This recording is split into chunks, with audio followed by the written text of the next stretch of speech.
We had an amazing day yesterday. Yes? It was great, right? And I'm sure we're going to close out our 3-day summit in fine style. I want to ask everyone to just take their seats. We're just about ready to begin.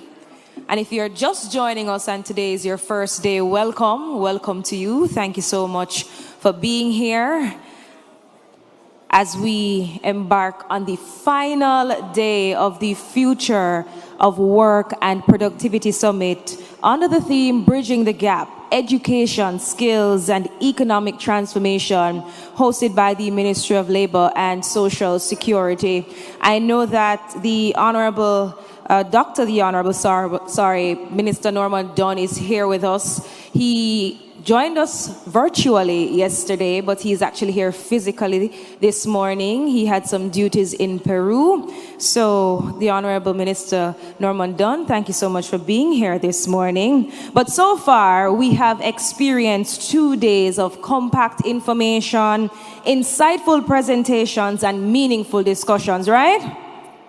Yes, you agree?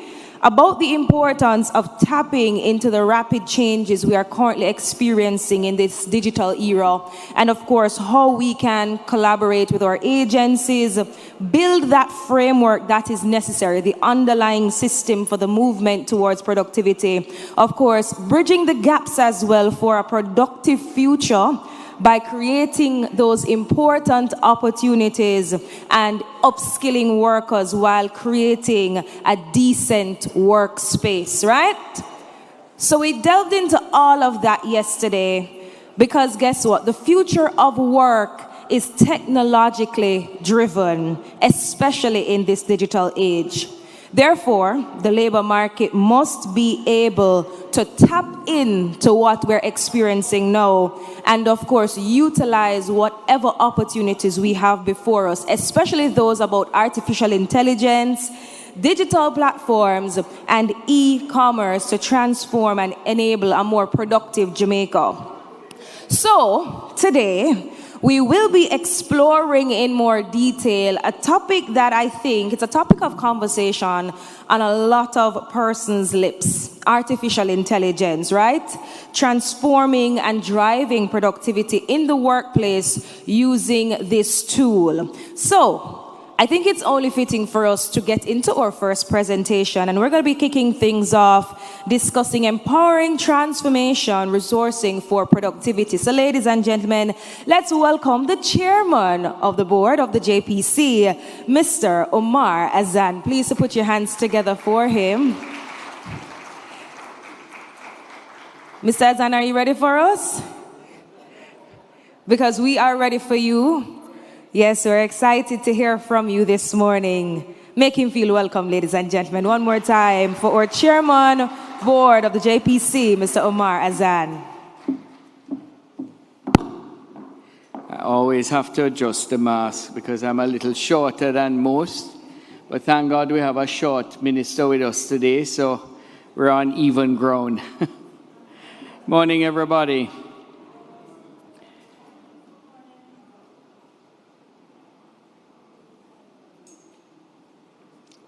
If you don't mind, before I start, I'd like to just say a quick prayer. Normally we start. This is not on the agenda, but if you don't mind. Lord, we just thank you for this day. We thank you for this Ministry of Labor, Lord, and the ministers and PSAs and all the staff members. Lord, we just lift up this summit this weekend, Lord, this week. And we just pray that it will branch out into our society of people. We pray that it will be a blessing to many, that Jamaica will grow from strength to strength with increasing in our productivity and using of all the future technology that's available to us. We ask your guidance and blessing over this room, this people, and our country. In Jesus' name, amen. Sorry, guys, that wasn't on the agenda, but I was just led to say a quick prayer for us. Minister Dunn, State Minister in the Ministry of Labor, welcome. By the way, just to say that he's probably the best dressed minister in Jamaica. I mean, when you see his bow tie, by the way, where is he? I don't see him here. Is he in the room doing an interview? But I love his bow tie, and he looked very bossy this morning. Our PS, Permanent Secretary in the Ministry of Labor, Mrs. Colette Roberts-Risden, thanks for being here again today. You spent the entire day with us. We appreciate you being here with us. Members of the Advisory Board of the Jamaica Productive Center. Let me just find where I am. Here we go. Yes. Our Chief Technical Director, Mrs. Tamara Nelson, panelists and guests of the AC Marriott Hotel, and those joining us online, good morning, everyone. I extend a warm welcome to everyone here today as we convene to discuss a critical element of our national progress, the nexus of skills development and digital transformation. In keeping with this week's theme, that of bridging the innovation and productivity gaps, educational skills, and economic transformation, let us examine the powerful role that digital skills and continuous learning play in our nation's advancement. Yesterday ended with a panel highlighting the urgent need to upskill our workforce. This message cannot be overstated.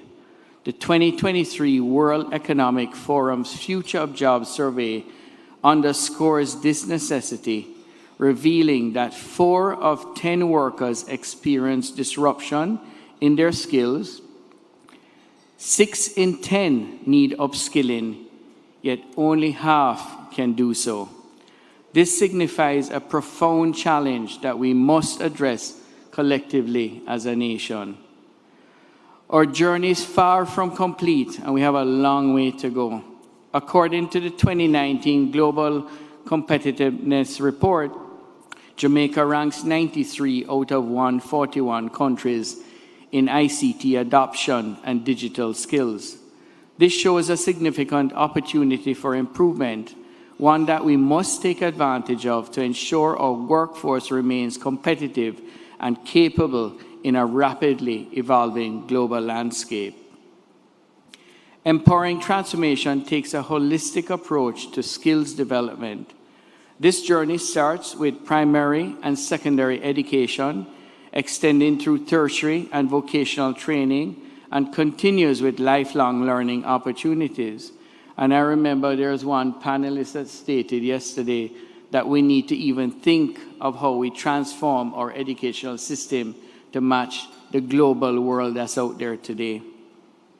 Continuous improvements must be our mantra, enabling our Jamaica to continue and contribute meaningful to our economy at every stage of their career. Digitalization offers us a unique opportunity to free up time and energy. It also broadens access to learning and to work via non-traditional avenues and frontier industries. It allows for a more diverse and participatory labor force and creates workplaces that harness the full spectrum of our nation's talent. Today, as we convene for a final day of the Future of Work and Productivity Summit, consider how our future lies in our ability to empower transformation through skill development and digital innovation. Listen to how every speech, every panel, every question and answers are addressed in these areas. We should take time to celebrate productivity and innovation successes.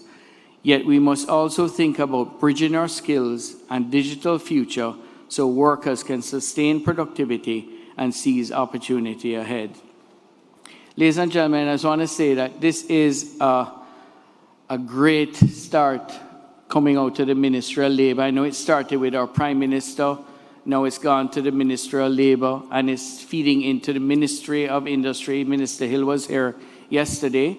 And I think from here, each and every one of you have your part to play in disseminating a lot of the stuff you heard yesterday, today, or the day before.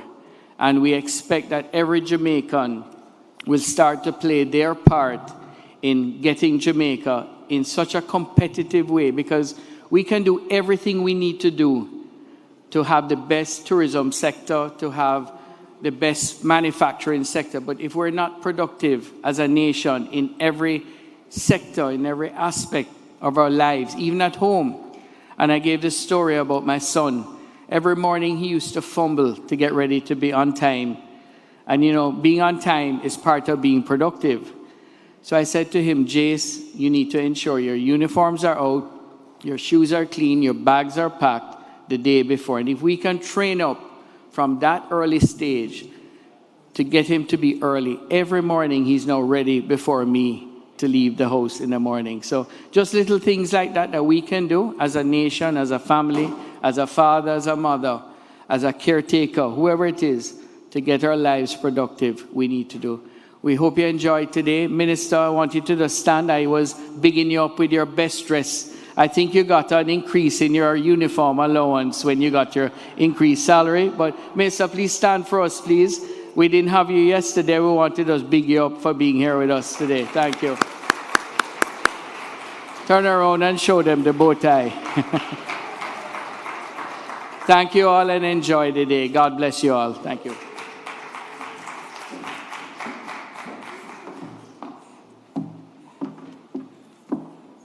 Thank you so much, Chairman Mr. Omar Azan. You touched on a number of important points. Of course, upskilling is definitely necessary, especially those digital skills. Even as some workers have limited opportunities to do so, we still need to intervene at all stages. So thank you so much, Chairman. All right, ladies and gentlemen, we mentioned him earlier. We thank him for being here we thank him for being here this morning as well. I know our chairman also, big him up because his suit and bow tie is very crisp and clean. He'll be our keynote speaker this morning, ladies and gentlemen, touching on the topic of people-centered productivity development. And we're going to be exploring an approach to international development that focuses on improving communities, of course, with the people at the center of it all. So, ladies and gentlemen, let's put our hands together and welcome our speaker, Dr. the Honorable Norman Dunn, State Minister in the Ministry of Labor and Social Security.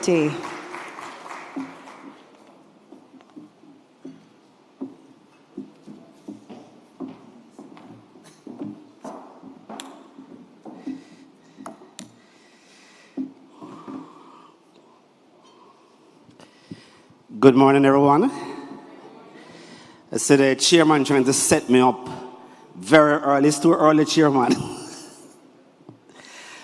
But I'd like to recognize, of course, our chairman, Sazan, our permanent secretary, the members of the board, representative from ILO, as well as IDB, our exhibitors all lined out in the back, other distinguished persons who are here today, our interpreter that shows how inclusive we are in what we do, and persons online, a pleasant good morning again. Now, today we are exploring the topic people-centered productivity development. And I must say, although I was not here for the previous 2 days, I watched as much as I could online. And let me tell you, I was so proud of the speakers, the participants, the presentations, and the questions that were asked. And it shows that we are, in fact, very much interested not just in this topic, but to answer this particular question about the future of work. Now, the way I'm going to do it, I just said to Pierce a while ago, I'm going to try something that's a little different in the presentation here today. And I want to start with a song. And this song I remember singing when I was very young. And most of you would have sung this particular song. And there's a P in there, which I'm going to substitute eventually. So can we have it?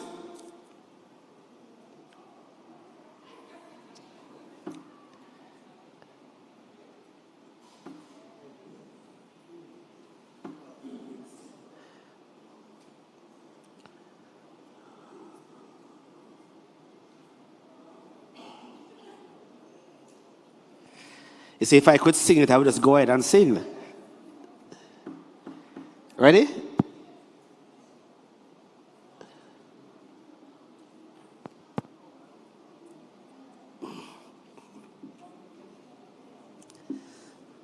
All right, so what this song speaks about is, I believe... When I grow up, I like to be a pilot.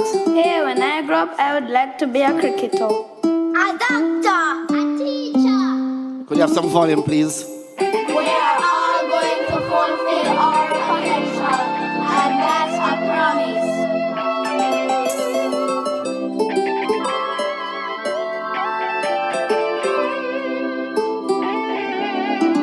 I am a promise. I am a possibility. But you know the song? I am a promise with a capital P. I am a great big bundle of potentiality. Oh yes, and I'm learning to hear God's voice, and I'm trying to make the right choice. I am a promise to be anything God wants me to be. I am a promise, I am a possibility, I am a promise, promise with a capital P. I am a great big bundle of potentiality.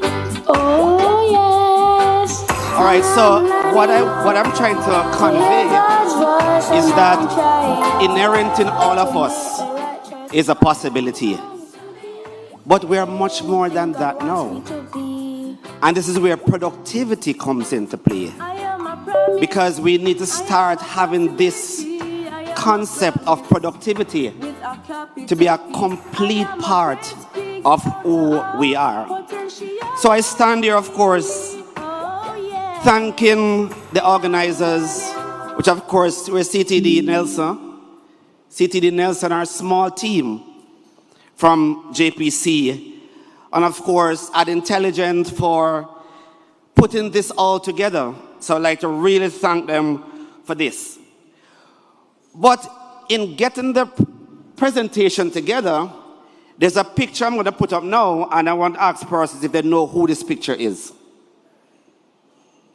That picture on your left, who is that? Is that person here? Where is he? Dr. Henry, could you stand? This is Dr. Henry. And why I'm mentioning this, I remember, if you can look carefully at the date of that article, I think it was in October last year. And I remember walking into the office of Minister Charles, and he said, you see what I'm always talking about? Because while productivity is around and the concept has been around for a while, I believe that the Prime Minister set the tone in so many ways in driving this conversation of productivity, and you will hear it in most of the messages that he has, speaking about productivity, and he even mentioned it at the biennial conference in Montego Bay.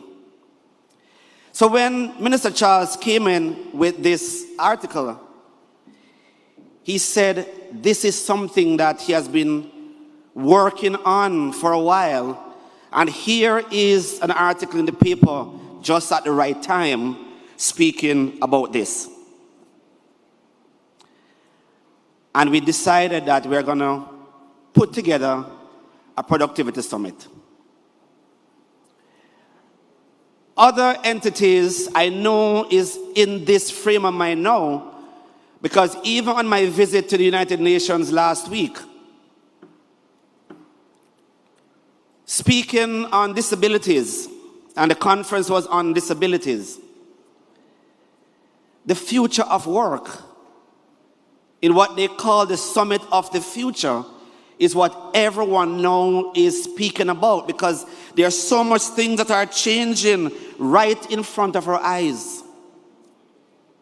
Right in front of our eyes each day. But as Jamaicans, I believe we are, in fact, a special people. A special people. to the extent that we influence so many things that happens across the world. And here I'll show another video of the leader at that time of the free world, Barack Obama, in his visit to Jamaica. And what that video does is this.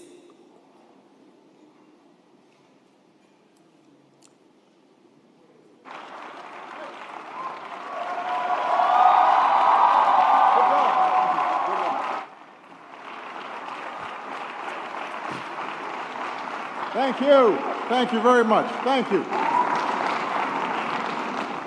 Greetings, Massive. Hey. Wagwan, Jamaica. So, did anybody remember this? Yes. So, of course, he's influenced a lot by our language, our culture. He has even a playlist. But then, I believe there was somebody else in that room that when he asked the question, Massive Wagwan, in true Jamaican style, there's somebody I believe would have been in the back of that room would say, not Nagwan. Because this is just us. We have an answer to almost everything. So, in saying not Nagwan, that is not true, because here we are today speaking about the most important topic called productivity. So, something Nagwan. And it's for us, not just Dr. Lewis, but for us generally, with our productivity ambassadors, and I placing on the table that each Jamaican should now become a productivity ambassador. Must. The Prime Minister made a point, again, at the conference in Montego Bay. No matter how much, and we see it in so many cases, that we can increase salaries, but it will never be enough to drive the growth of this country unless productivity is an important part of that equation. And again, to show the influence that Jamaicans have, and as I said, I want persons to start putting their mind together that we need to lead this conversation here about productivity, because the world looks at us, and the world, in most cases, see us as leaders. There was a presentation I was watching online on a research day. And when the graph was shown about productivity in a different region, there was one graph in red with Latin America and the Caribbean, and it was just like this. You have countries that are going like this, but we are like this. And when you look at the Jamaican case, although I don't think it was shown in that particular graph, but you'd have heard speakers mention that the productivity in Jamaica is actually down. Down. So we have to get to that stage where this word and the action and activities that requires us to be productive to become the norm of the day. It must become the norm. It cannot just be a conversation that we have in forums like these. It must be something that we speak about every day. And each person can be productive in their own right. Doesn't matter who you are. I know Omar gives the story about a table that he bought. And he had many workers, and the workers would cut the thing in a particular way. And he bought this table so that they could be more efficient and productive in what they do in terms of cutting the. And they almost create a riot in the workplace. Because persons were just not willing to adjust to the new realities that productivity must drive what you do. And as we speak about that, and I said that as a country, we have to lead the discussion, and we have to lead the action as far as us in the Caribbean is concerned. And again, in visiting the UN and both in Peru, where I just came up from last night, people are looking to Jamaica strangely. Because they believe we can do it, because we're punching above our weights all the time. So I'll play another video now to demonstrate just that. Okay, come on, what's the answer to the joke? Okay, ask it one more time. Okay, the joke is, what do you get when you combine the leadership of Kamala Harris with the humor of Sarah Cooper? No one's going to get it. No, okay, what is it? The answer is, you All get right, one so whole Jamaican. we're having some challenge. We're having some challenges with it, but I don't know if anybody has seen this video. This was a conversation Kamala Harris was having on a radio, I think it was a television show, where the participant, the interviewer has a Jamaican background. And in her conversation, she made a profound statement. A profound statement. Because they were asking her about her Jamaican roots, etc. And the profound statement was that when she mentioned that Jamaica is a big country on a small island. That's how people view us. We're viewed far greater than who we are. We punch way above our weight. We're great in music. We're great in sports. We're great at producing, I believe it was that magazine, they do history. What's it called? The magazine. That they ranked Jamaica, I believe, the 4th country in the world. Geographic, yes. The 4th, National Geographic, the 4th country in the world in terms of our food. And as I mentioned, food, there's something that goes to why we do so well with some of these things. It's because when you look at our climate, they have indicated that Jamaica is actually in a sweet spot. It's called a microclimate. And that's the reason why we produce so much things naturally. Whether it's yam, whether it's bananas, it doesn't matter. Whether it's cannabis, it does not matter because of that microclimate that God has given us. So we are way above our weight almost immediately. Then, of course, as you can see with our tourism product, 2 million persons in 5 months, earning $2 billion. People want to come to Jamaica. Let me give you 2 examples. So I must confess, I watch TikTok, yes? Love to watch TikTok.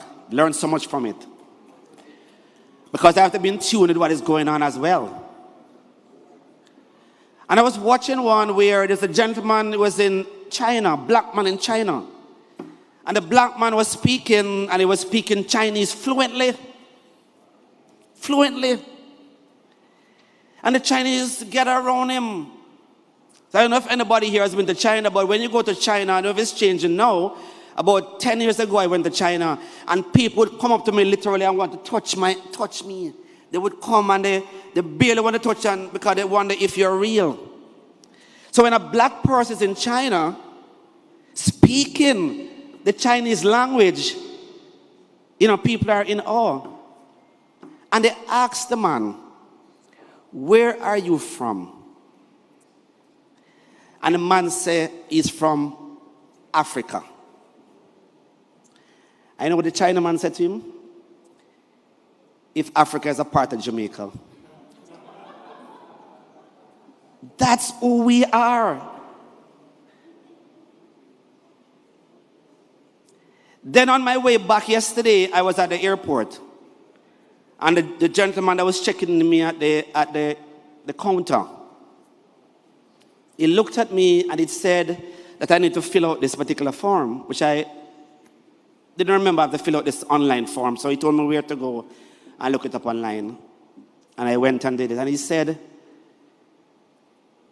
he has been to Antigua. I said, that's a very nice country. He said he has been to St. Lucia. So yeah, that's a very nice country. But he said the country that he really wants to go is Jamaica. So I told him immediately, there's a flight, Latam's off on a flight in December, straight flight to Jamaica, so you can come. The point I'm making is that I'm going through all of this before I even start speaking about what I want to talk about. Because I want you to understand that we are at a pivotal point in time. That people are looking to us. And therefore we need to create this new environment in Jamaica. That from the child is in school growing up, they understand that for us to be a wealthy country, not just of possibilities and productivity, but prosperity, we need to do things right. On the first go, labor productivity. On the first go. So the more we start having these things as a culture, then it means that it will become a part of us in what we do. And including in what we do, because the productivity that we seek is for everyone.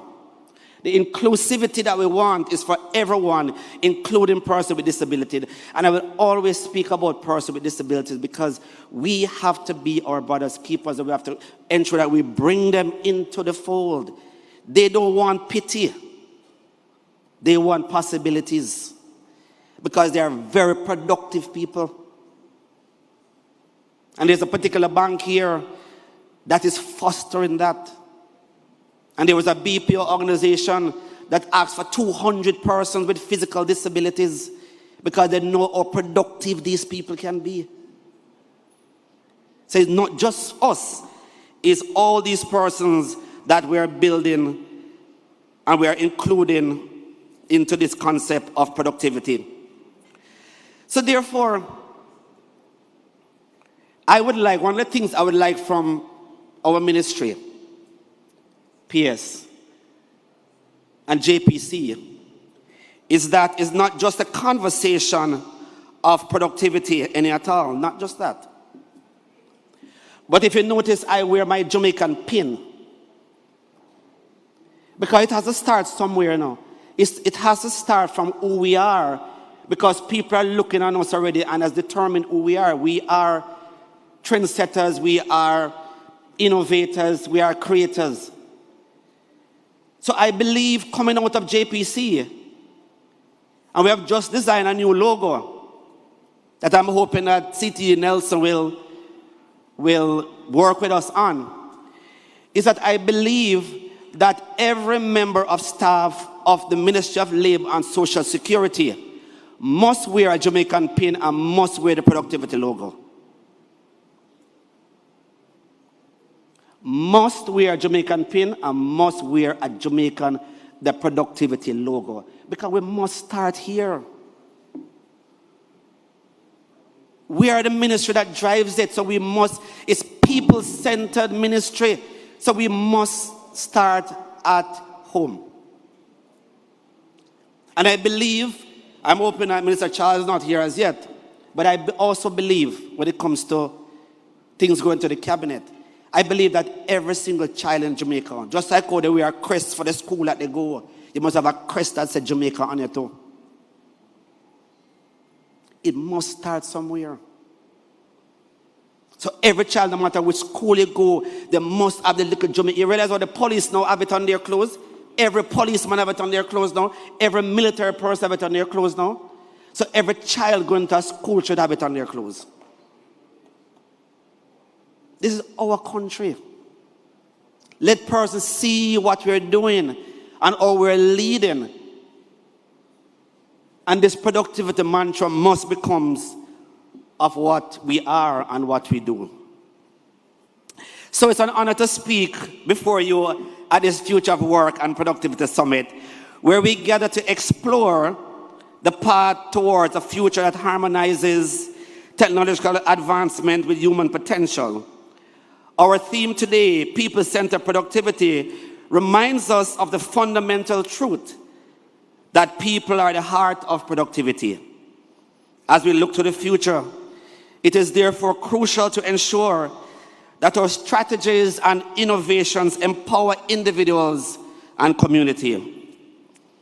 The foundation of a productive society is a robust education system that prepares individuals for the challenges of tomorrow.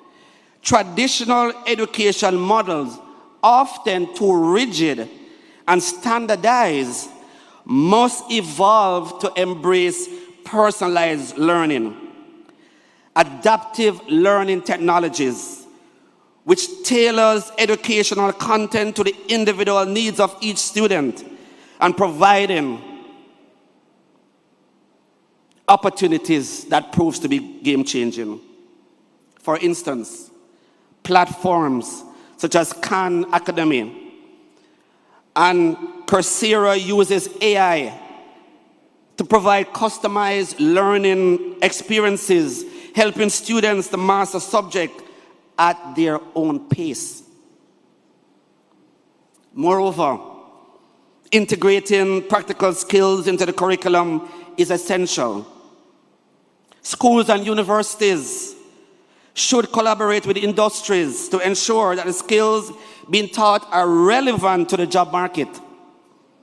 Programs that combines theoretical knowledge with hands-on experience, such as internship and cooperative education, can significantly enhance a student's readiness for the workforce. Technology is a powerful enabler of productivity, but its true potential is realized when it enhances human capabilities rather than replace it. In the workplace, tools that automate routine tasks frees up time for employees to focus on creative and strategic initiatives. For example, project management software like Asana or Trello streamlines collaborations, allowing teams to work more efficiently and effectively. Artificial intelligence, machine learning are revolutionizing ways, sector by sector, by providing predictive insight and automating complex processes. In healthcare, AI-driven diagnostic tools assist doctors in identifying diseases with greater accuracy, leading to better patient outcome. And I pause here because there's something that is happening, and I want to really congratulate and thank both the ILO and the IDB for partnering with Jamaica all the time.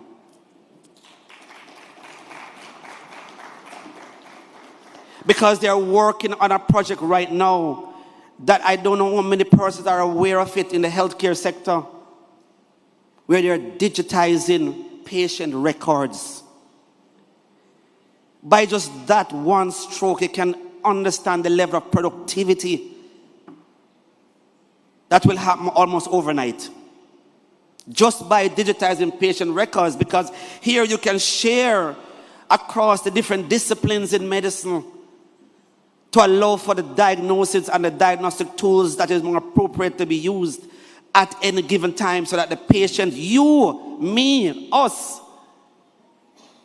are dealt with on a timely manner in the most appropriate way. That's productivity. So I want to big up the the IDB on this particular project.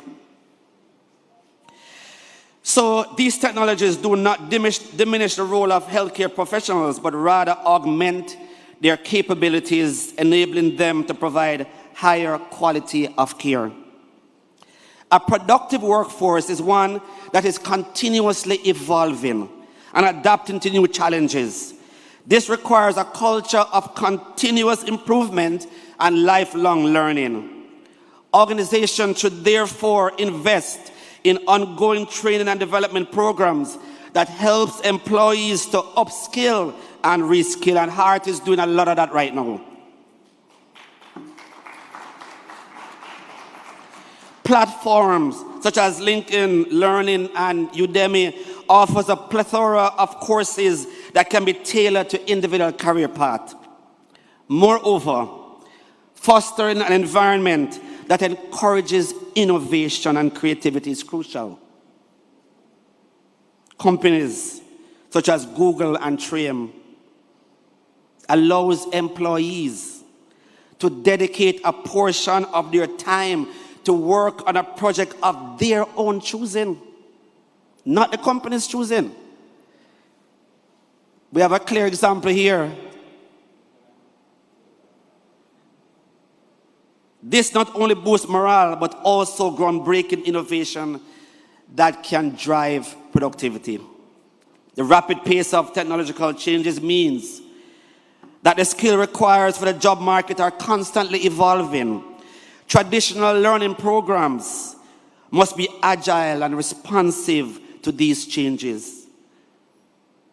Micro industries, certifications,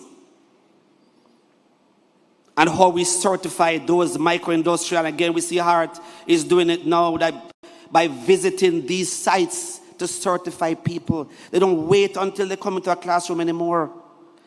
These are crucial steps. And by offering short, focused training on specific skills can be more effective than traditional degree programs in some contexts. These programs allow individuals to quickly gain expertise needed to adapt to the new changes in technologies. Additionally, mentorship. And I know Amber System, again, it's a company that we are so grateful for because they're bridging this technology and the innovation gap by doing coding and offering the academy that persons can, in fact, upskill themselves. This company in Jamaica, that is now an international company, Amber Group. Additionally, mentorship, as I mentioned, and peer-to-peer learning can be powerful tools of professional development, creating opportunities for employees to learn and to share from each other so that best skills and best practices can be owned, providing a more skilled and cohesive workforce. So as we move forward, our focus must remain on creating systems and environment that prioritizes the well-being and development of individuals, people-centered individuals.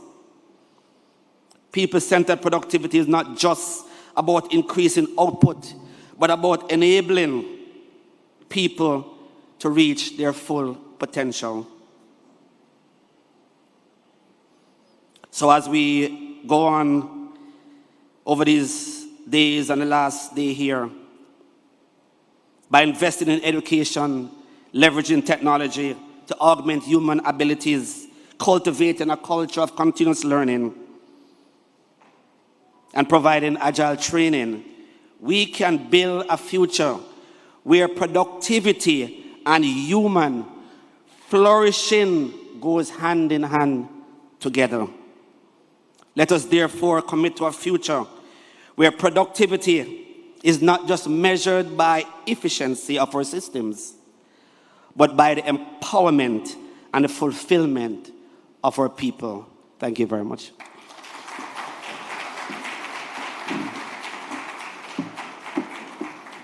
State Minister Dr. the Honorable Norman Dunn. One more time for him, please, ladies and gentlemen. The fundamental truth, people, we are the heart of productivity, and we are a promise, and we still need productivity as well, right? And through productivity development, the aim is to meet the challenges, that the modern organizations face, and of course, empower employees with everything that they need to be productive. So ladies and gentlemen, at this time, we are going to take a short break. We do have refreshments on the outside. Remember, we have bathrooms to the right and to the left of the room. And for all the posts that you are making today, please remember to use the hashtags FOWPS, hashtag MLSS Jamaica, hashtag Future of Work JA, and hashtag Jamaica Productivity Center. And you can also tag the ministry at MLSS Jamaica and at Jamaica Productivity. Of course, I do need to acknowledge my sign language interpreters today. Please give them a round of applause. They've been doing an amazing job. because we are big on inclusivity. So I do have to thank Marvisha Goodgame Chin. She joined us today. And of course, Michaela Cohen. She's been with us over the last few days. So thank you so much, ladies. All right, so we're going to take a short break. Please refresh yourselves, get some coffee, some tea, some pastry as well. And then we're going to be resuming shortly.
Alrighty, ladies and gentlemen, we're ready to resume. So I'm kindly asking you to take your seats as we head into our next presentation, Driving Productivity Workplaces with AI. Is the cost worth the benefit? So I'm kindly asking you to just take your seats.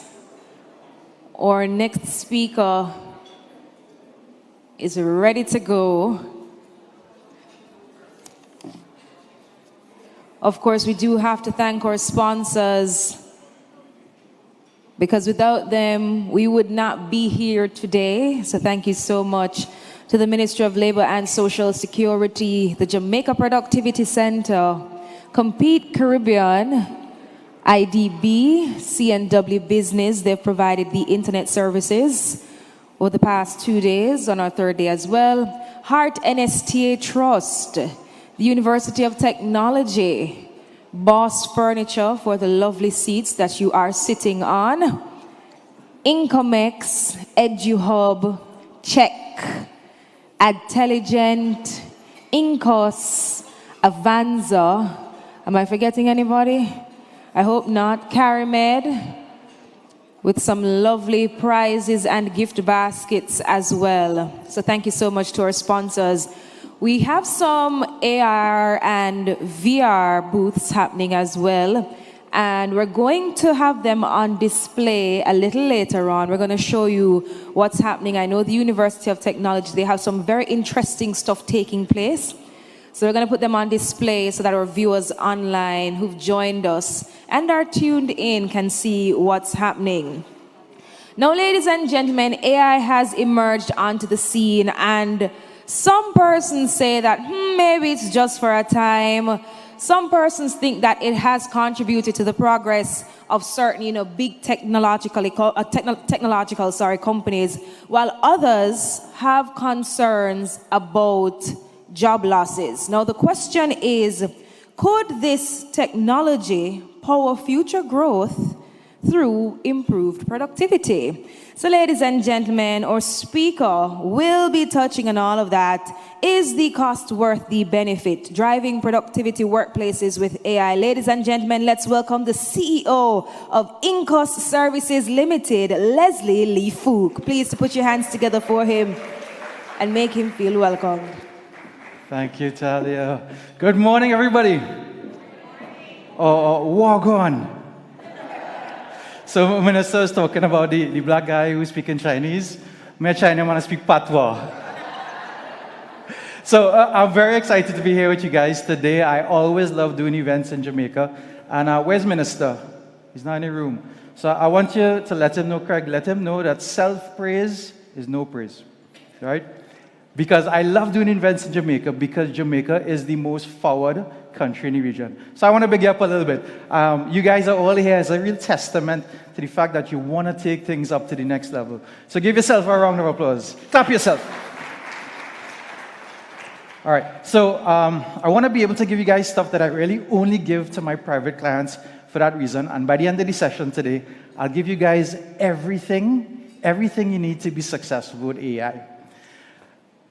But it requires one thing. So this is not going to be an academic presentation. It's not going to be very technical. But to get the most out of today's session, I want you guys to participate. Are you guys okay participating? Yes or no? All right. Lovely. Love it. So any HR professionals? Cool. So give us a quick little scan if you could. And then fill it out. There are like 4 or 5 questions. All right. Good. And there's a quite mixed room. Any marketers? Any marketers? Okay, give us a quick scan. And then you have about 4 or 5 questions to answer. All right, wonderful. So I'll leave you to it for now.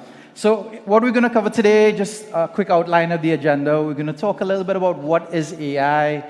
We're going to talk about the impact on the workforce. We're going to look at AI opportunities.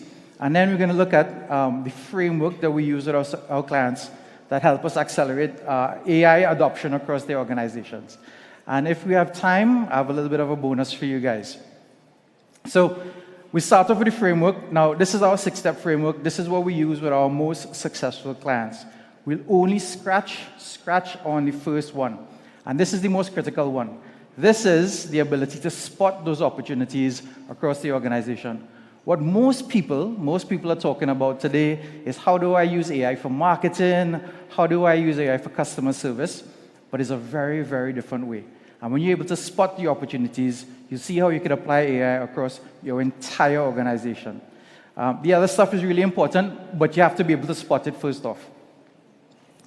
So since we've been spending a couple minutes together, guys, would it be okay if I shared a little bit about how I got here, some of the mistakes that I made, so you guys could save on all those headaches? Is that okay? Yes or no? Yeah? All right, good. So I'm known as the data millionaire, and this is my number. And when I get to this number, I'll retire. My job today, though, is to help you guys become millionaires as well. Now, when most people see me, this is kind of what they see. They see me with prime ministers, captains of industry, CEOs, and sometimes celebrities. Any Beanie Man fans here? All right. Love it.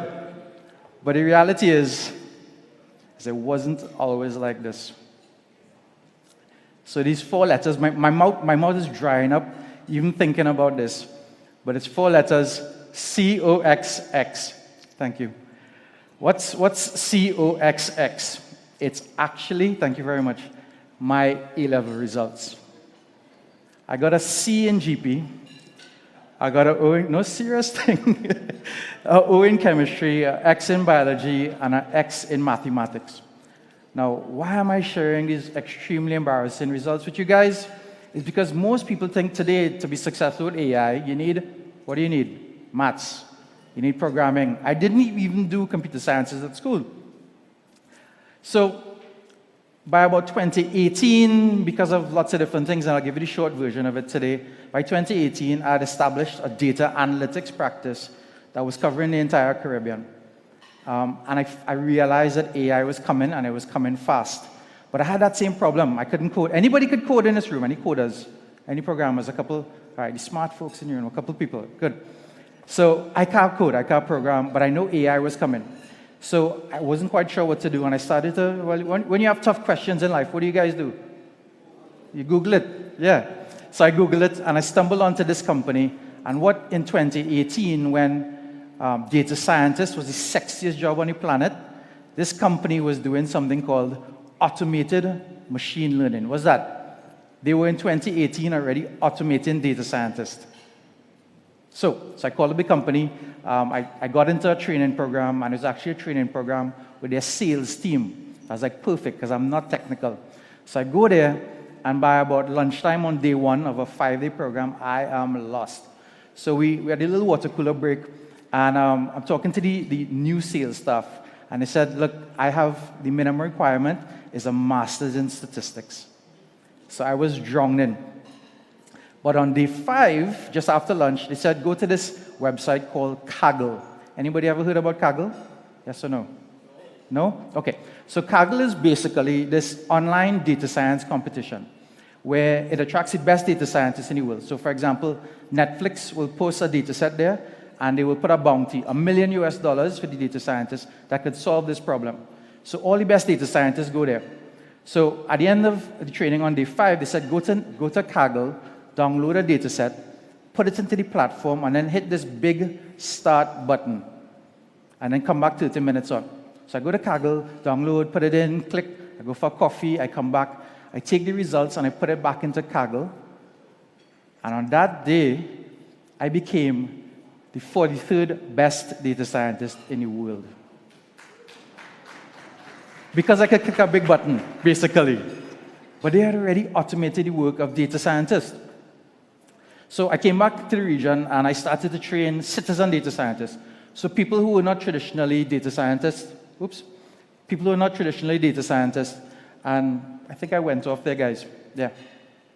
And life was good. So we started to work with the Actuaries Association. We started to work with the financial services across the entire territory. And life was really good. And then this happened. And the whole world went into lockdown. Now, at first, I've been working remotely since 2015, so it wasn't such a tough adjustment. But for the entire team, it was a little rough. And this is what we saw. We saw a lot of mental health issues. How many of you guys saw mental health issues on your team when you first went into lockdown? Absolutely, yeah. So we had big performance issues, because that's what we're here to talk about, performance, right? And at the time, I had 3 choices. How many choices? 3. Good. 1, I could get rid of everybody. And I really thought about it at a point in time. 2, what else could I do? I could beat people into submission. Or 3, I could find better ways for people to work. So what we did is we started to develop AI that was really good at one particular task. And then we started to give it to the team, and they were now able to do that task faster, much, much faster, a lot less effort, much more consistently. And productivity in the organization went up, so we went wild. We started to build the AI like crazy. AI for every single thing in the organization. We went out and we spent millions of dollars. I bought every single AI training out there. I bought every single AI platform. I trained every single member of my team on AI. And it's not what I'm recommending that you guys do, right? Because everybody hated me. But ultimately, I turned my organization into AI R&D shop. And the results were wild. So I want you guys to write this down if you're taking notes, and it's this. And I've bought every single program out there, and they all seem to miss this one critical thing. And it's that process will set you free. What do I mean by that?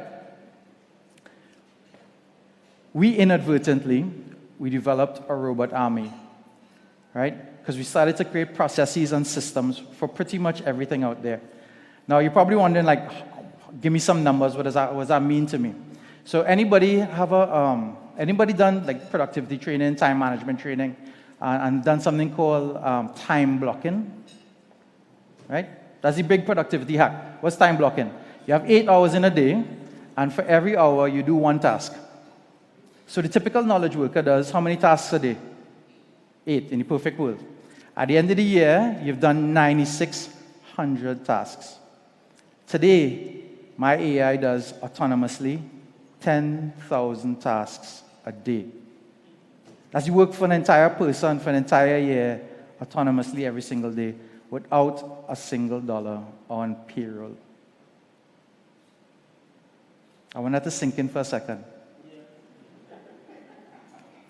So what we've been able to do is we've ultimately been able to 18x our workforce, right?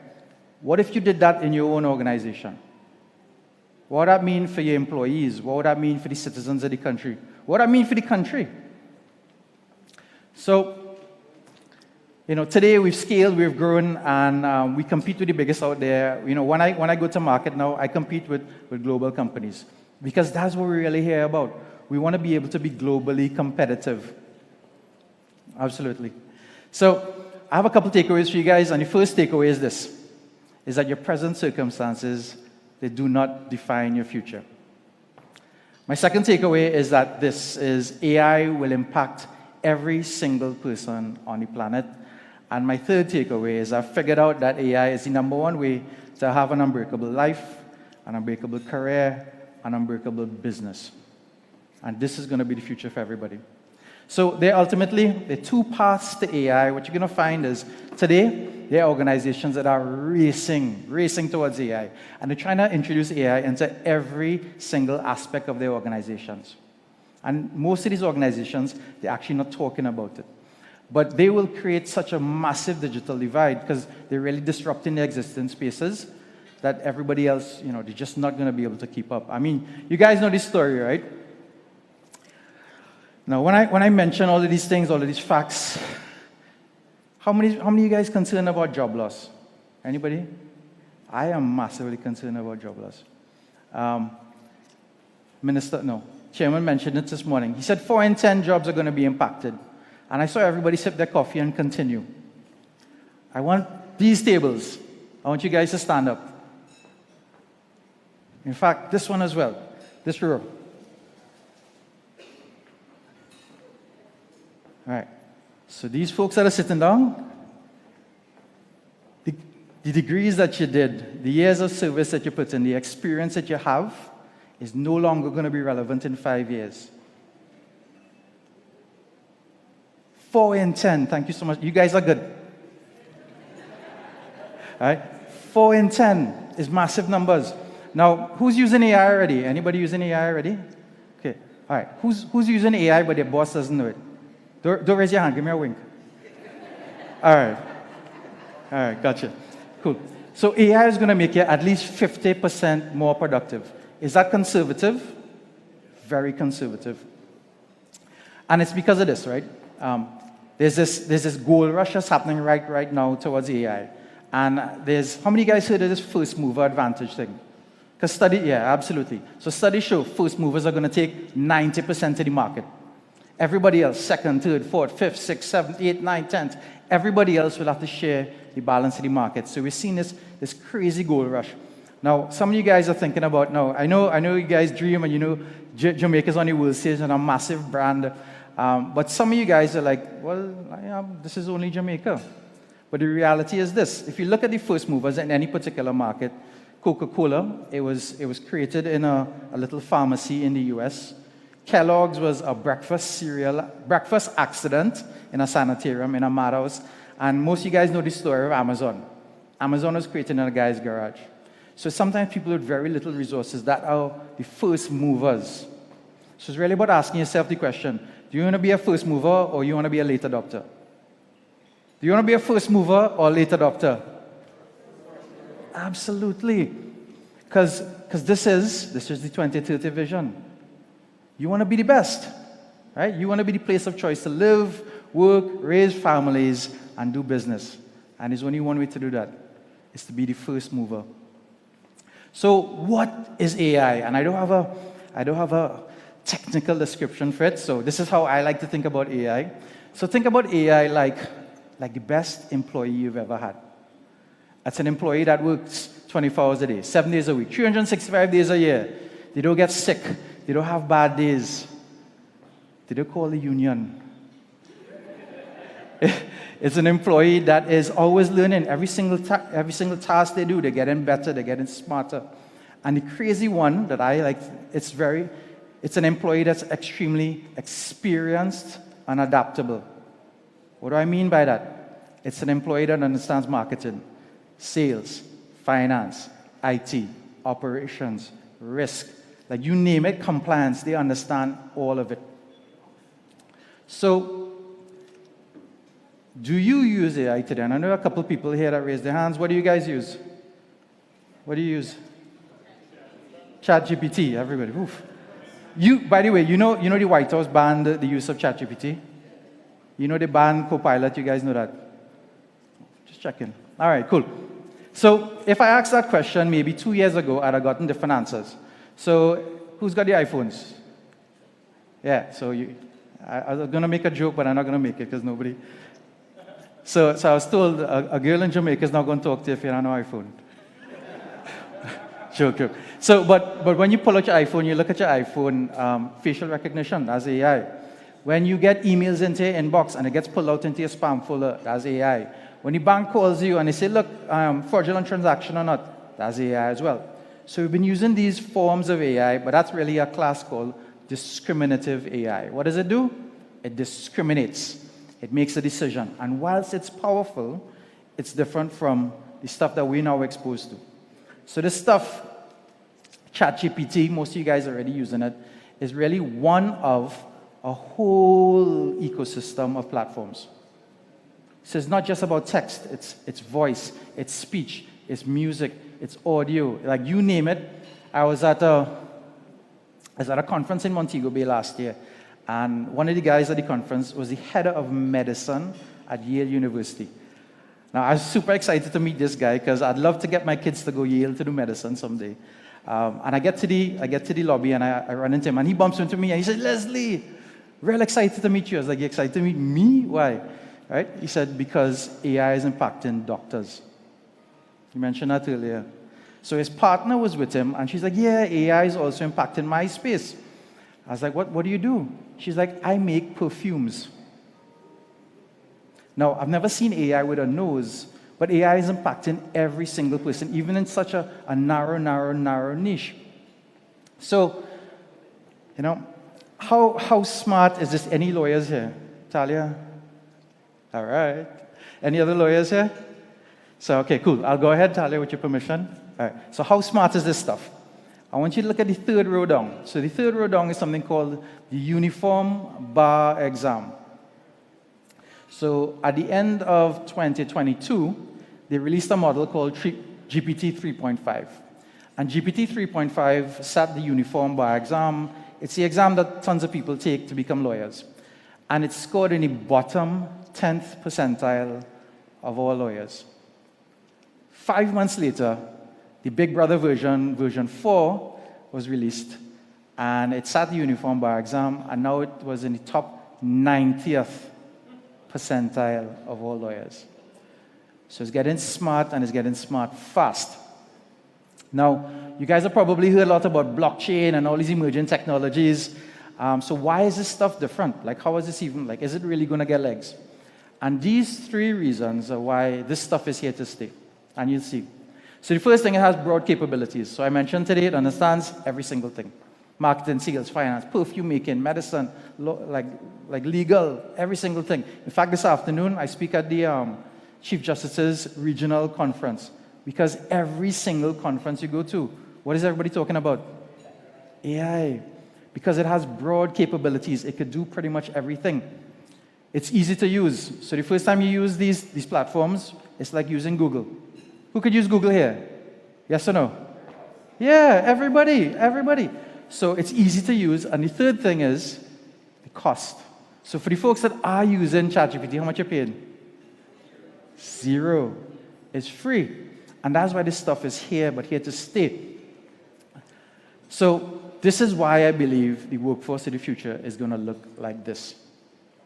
Now, within my own organization, for every 1 person, I already have 10 AI systems. Every single day, I would interact with between 30, 35 different AI systems. And that's how we've been able to scale our organization and still maintain service excellence. So ask yourself, if your competitor is doing that, if your competitor has 18x their workforce, how can you possibly compete? You simply can't. And every organization needs to rethink, what is our workforce even going to look like? So I want to show 2 examples, if that's all right, guys. Am I doing okay for time? All right, cool. So I want to show quickly 2 examples. And the first one is really operational efficiency. Okay, so who did the HR thing? Cool. So the HR one basically was your name, email address, and then some things that you hate doing. A couple of tasks. What were those tasks you hate doing? You remember? Sorry? Projects. And a couple of other things, right? Right. So ideally, how did I even get started with this stuff? So how many of you guys are small, medium-sized businesses? Anybody? All right, cool, good. So in a small, medium-sized business, you get busy because you're wearing a lot of hats and there's knee-jerk hiring. Right? What is that? We don't have structure or anything. We're just busy, so we go hire somebody. And we hire them, and they sit in the corner because we haven't been able to hand over exactly what we need to do to them. So they sit there, they're not doing anything, they're twiddling thumbs, and now we're twice as busy because we have to do what we're doing, plus we have to train them. So we did something called time studies in the organization, and we captured what are the things that are keeping us busy that we could delegate to others. And that's what we did. So we captured those ideas, and we put it into the AI. Now, what do you need to do after that? So you identify the tasks, you identify how much time it's going to consume, and then you take those tasks and you might do a justification. Is that all right? How long to do a justification for the role, for a new role? Well, you have to identify the role first. All right? How long to do a justification? You have to go write it up. Sorry, a couple of days. All right. After you do justification, you've identified the role. Then what do you need to do next? You need to do a job description. How long to do a job description? Sorry? A couple of days? Less than a day. All right, so we're under a week right now. After you do your job description, then you need to identify all the questions that you're going to use to interview for the job. After you get those questions, what do you need to do? You need to create an advertisement. Right? You guys see that regardless of the job, it's the same process over and over and over. So by the time you get to hire somebody, how long? 3 months? All right, cool. Let's take a look then. So, let me get these bad boys out here. All right, let's go along a little bit. Oh, we have lots more marketers than I thought.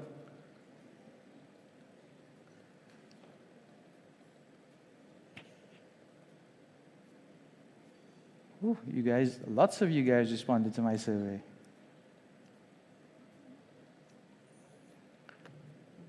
All right, so I'm not quite seeing that one. Let's see.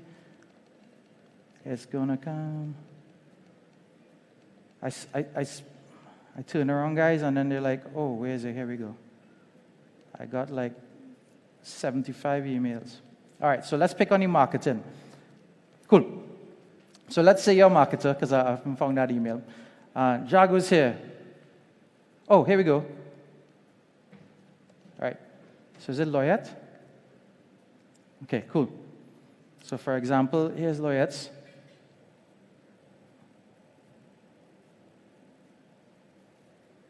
All right. So what do we do here? We have can you guys see that? So we wrote the justification. Is my scroll bar going to work here? We basically created all of the documents that are appropriate for what takes you 3 months to produce. So this is justification. Here is the job description. Here is the social media post. There's going to be an image. There's going to be your interview scoring questions. There's going to be your interview questions. There's going to be your scoring sheet that you give all the panelists. There's going to be, my scroll stopped working. Guys, you get the point that we were just talking about AI. You just gave me 3 little things, and I'm able to now produce all of the assets, which takes months of work to do. And at the end of it, guys, you get a 21-day onboarding plan. So from day one, the employee knows exactly what they need to do, step by step by step by step. Same thing for marketing. You have a product you want to take to market. Anybody, what product you guys give me? I think Jago's here. Jago? What product? What product you submitted? A service. All right, cool. So you have a service, you come up with a brand name. After you come up with a brand name, what do? Ideal customer persona. How long to do that? A week, a month, a day, a year? A couple of weeks. After you have your ideal customer persona, what do you need to do? You identify the problem that you solve. After you identify the problem that you solve, you have to get the solution. Right? You do a marketing plan, a customer journey, advertisements. Guys, what usually takes, how long will that take you? Any marketers to take a product to market?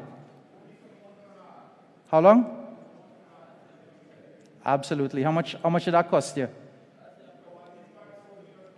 $5,000, and you're warming up. I know companies that spend $50,000, $100,000, 6 months to a year, especially in financial services. So Jago, we did it for you. It's excursions in Jamaica, but this is your marketing plan. Let me see if I show you guys here. I keep killing the TV. And we did that, what takes sometimes 6 months of work to do. We did it here we go. So Jago's plan. So ideal customer persona. Oops. Guys, you get my point. While we're talking about AI, the AI is just already working for us. And that is going to be the future of work, guys. We may not even need to work.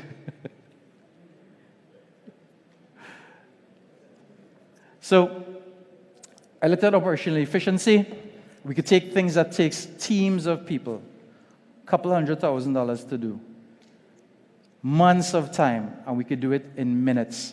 And for each marketing campaign, each marketing idea that was submitted, we did it 3 times. So while we're talking about AI, for each and every idea submitted, I did about 18 months of work. what do you think the impact on you is going to be? I'm not going to show the intelligent document handling because I know we're a little short on time. But let me see if I can get back here. Guys, are you seeing how powerful that is? Are you guys seeing that? Yes? No? Yeah? And for the folks that submitted it, check your inbox. So it's not about marketing. It's not about HR. It's about everything. It's sales, finance, IT, risk, legal. Every single knowledge worker will be impacted.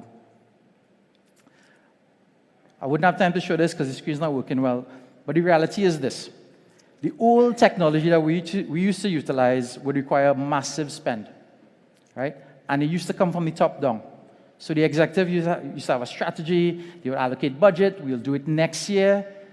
Where we are today is this. It used to be a situation of the big fish ate the small fish.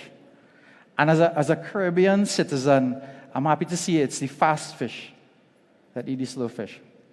So you guys already know this, but and I kind of scratched on this again, but we just highlighted on consciousness because I want to be able to get you guys to spot the opportunities.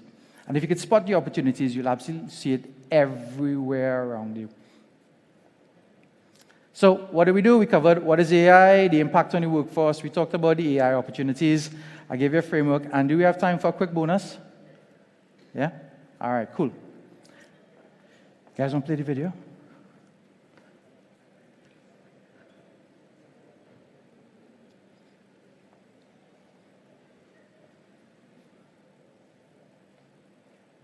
This is Pager. He's a 9-year-old macaque who had a Neuralink placed in each side of his brain about 6 weeks ago.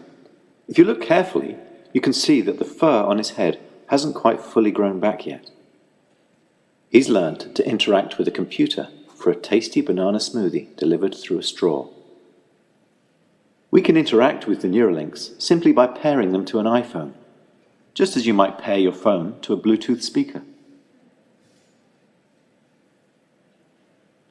The links record from more than 2,000 electrodes implanted in the regions of Pager's motor cortex that coordinate hand and arm movements. Neurons in this region modulate their activity with intended hand movement. For example, some might become more active when he moves his hand up, and others when he moves it to the right. By recording from many neurons and feeding their activity into a decoder algorithm, we are able to predict Pager's intended hand movements in real time. First, we calibrate the decoder by recording neural activity as Pager uses the joystick to move a cursor to targets presented on the screen. As he's playing this game, we are wirelessly streaming, in real time, the firing rates from thousands of neurons to a computer.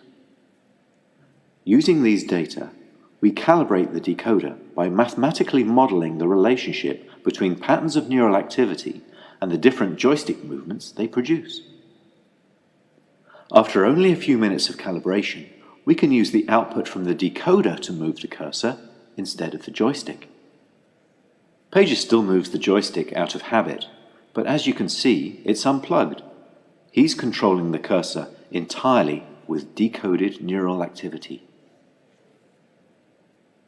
Our goal is to enable a person with paralysis to use a computer or phone with their brain activity alone. Because they wouldn't be able to move a joystick, they would calibrate the decoder by imagining hand movements to targets. One of the things the Neuralinks allow Pager to do is to play his favorite video game, Pong. To control his paddle on the right side of the screen, Pager simply thinks about moving his hand up or down. We've removed the joystick altogether. Now that he's up to speed, let's increase the difficulty and see how well Pager can play with the Neuralink.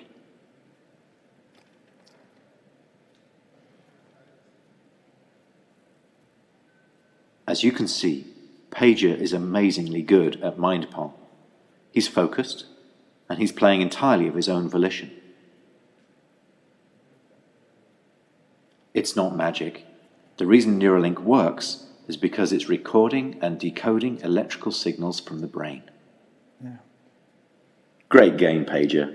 Thanks, guys. And what better reward for a monkey than a banana? All right. Who's seen that video before?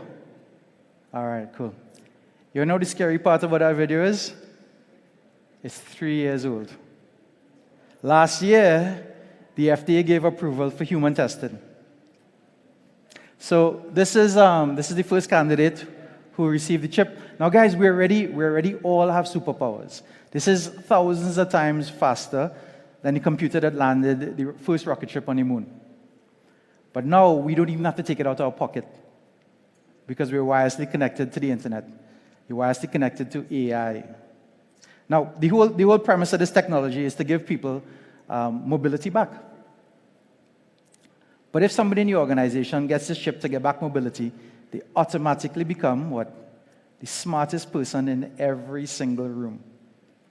So if you're in an organization, somebody has a chip, they're getting promoted above you faster, what do you have to do? So you guys are worried about NIDS, right? But you're going to have to get a chip soon. So here's the crazy part. So if you received a chip today, you couldn't walk, right? You couldn't move. What would you do for the first 24 hours of your life, your new life? What would you do?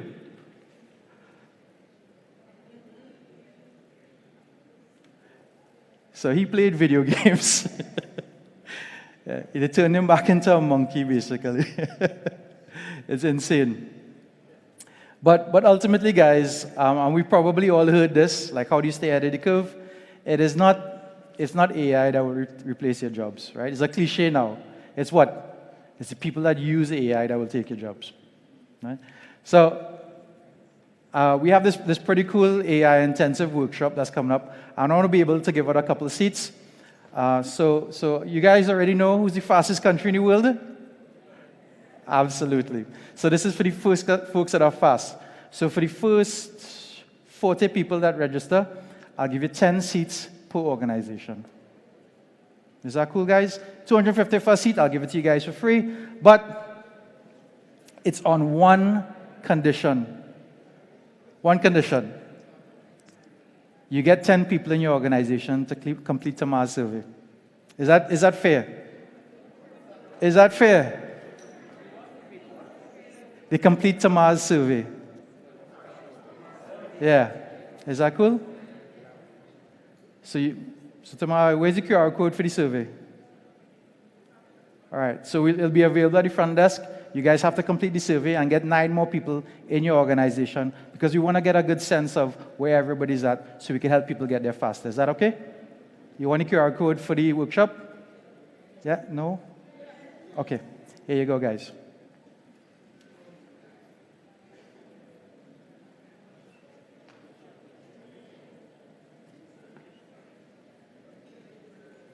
All right, cool. So I want to thank you guys.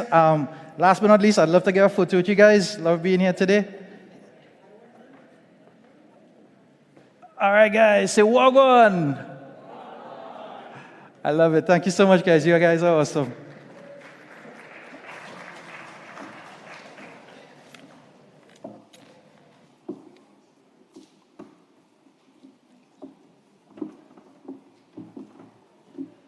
One more time for Mr. Leslie Lee Fook, ladies and gentlemen, telling us all we need to know to be successful with AI. Of course, AI will affect everyone, but guess what? It's broadly capable, it's easy to use, low cost, and so much more. Thank you so much for sharing your 6-step framework with us as well. An informative presentation, right, ladies and gentlemen?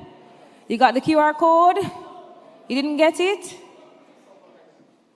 All right, so you just check with him at the back of the room and then he'll get that to you. All righty, ladies and gentlemen, it's time for our next presentation and we're going to be talking about innovation for resilience. And when we think about an innovative mindset, it's the ability to come up with, these new ideas and fresh approaches to problems, But resilience is also extremely important for mitigating, those emerging risks that may occur. So our next speaker, ladies and gentlemen, is a globally renowned entrepreneur, distinguished humanitarian, public speaker, and technology disruptor who is motivated by his commitment to give back to society. He has made a significant impact in the tech industry and beyond, as under his leadership, Amber Group has emerged as a major player globally. However, success is not limited to financial gains. It also involves making a positive impact on society through his humanitarian work with the Art of Living Foundation, championing charitable causes. Ladies and gentlemen, let's all welcome Ambassador Dushyant Savadia, CEO of the Amber Group. Put your hands together for him. Come on.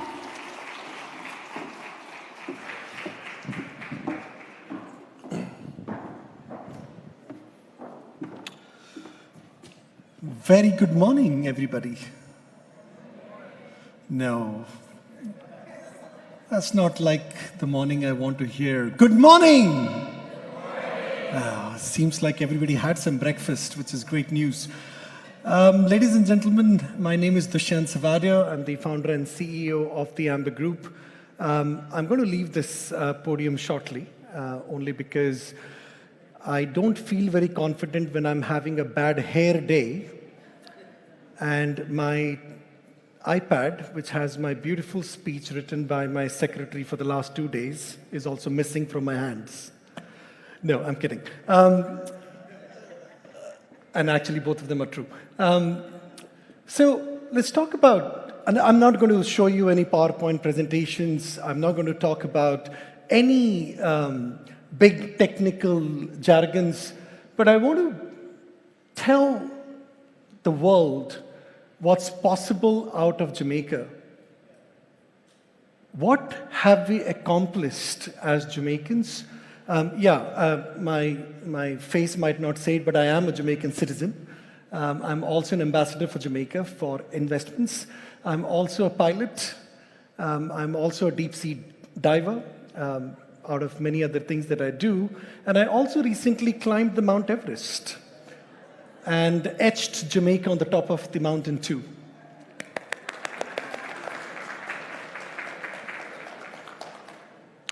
So we're talking about innovation and resilience, right? Let me tell you my journey of innovation from scratch. I was born in India, and I won't spend much time on this because it's a boring subject. You can pause me any point of time if you feel bored. I was born in India, grew up in India. By the time I was 20, my parents threw me out of the house because I was an alcoholic, a drug addict, and I used to drink a liter of rum every night and smoke 60 to 70 cigarettes a day. One night I came home, I was fully drunk, and I vomited in the lounge. And my father looked up and he said, "Oh my God, even the rehab didn't work." So 2 o'clock in the morning-ish, in east of India, threw me out of the house. And I'm sharing this story because you will see innovation everywhere. So I came to the railway station and decided whichever train comes first, that is my destiny and my destination. So I came up to Delhi 30 hours later on the train. By the time I reached Delhi, the alcohol had settled in the system. And I was back in my senses and I realized, oh my God, I'm done. I've got no money, nothing left with me. What do? So I had to be innovative. I had to be very creative. The first thing I had to do is feed myself and get some safe place to sleep at night. So I jumped across the street and started working as a waiter in a restaurant. So I sorted out my food problem, because it's a restaurant, you eat food all day.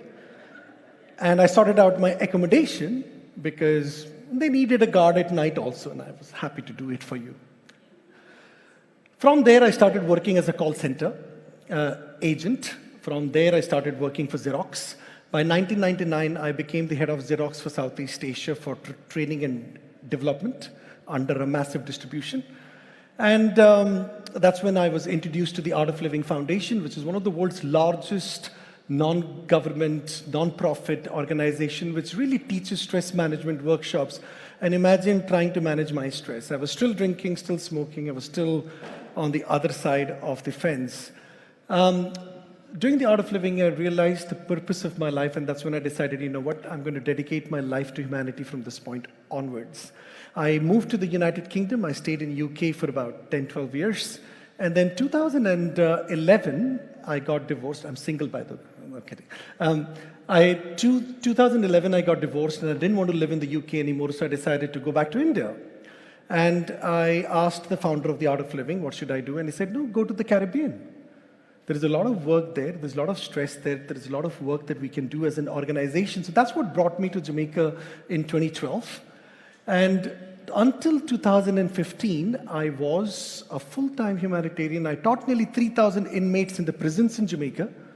I traveled to inner cities. I did a lot of workshops and a lot of inner city communities around violence and stress management workshops. In the prison, I was inside for a year. Oh, don't take it the other way around. I was in and out. And it's actually a joke. My mother, who recently passed away, when I was in the prison in the morning, of course you leave your phone outside and you go inside for the whole day. And she tried to reach me so many times and she couldn't get hold of me. When I came out and she asked, where were you? We were trying to get you all day. You were in Jamaica and this and that. I said, no, Mom, sorry, I was in the prison. I said, what did you do now? I said, no, I was teaching Art of Living courses, stress management program to rehabilitate our inmates so they can also take responsibility for their past actions and live a better, fulfilled life and become better citizens in the future. So we did a massive, impactful program in the prison. We did a lot of work. But early 2015, and I specifically remember the date, January 2nd, 2015, I had no food in my fridge. And that's the day I realized charity cannot happen from an empty bowl. Yes? You need wealth, my friends. If you want to do good in society, whether you are a government, whether you are an NGO, whether you are a mother, whether you are a father, whether you're an entrepreneur, whether you're an employee. Without wealth, there is no success. Correct? Yes? To do good, we need money. We need wealth. And that is the day I realized that I'm not going to go back to all the sponsorships. You know, I taught most of the CEOs in Jamaica by that time. Most of the government agencies took the Art of Living courses with me in those days. And there's so much of work I did across the corporate sectors, everywhere to reduce the work stress so people can live peacefully, have a more joyful life, and handle their negative emotions and stress better. But that 2nd of January was the day of a turning point, another turning point of my life. That's the day I decided, you know what, I'm not going to go back to ask for corporate sponsorships anymore. To sustain myself for a little longer, or the foundation and so on, I decided to build businesses. And I sat down with a piece of paper and I thought, what should I do? I looked at so many different industries. It is so easy to say, let's start a business.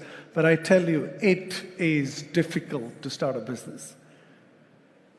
Not everybody can be as successful as many people can be. It takes a lot of innovation. It takes a lot of power. It takes a lot of connections. And I had none. No money.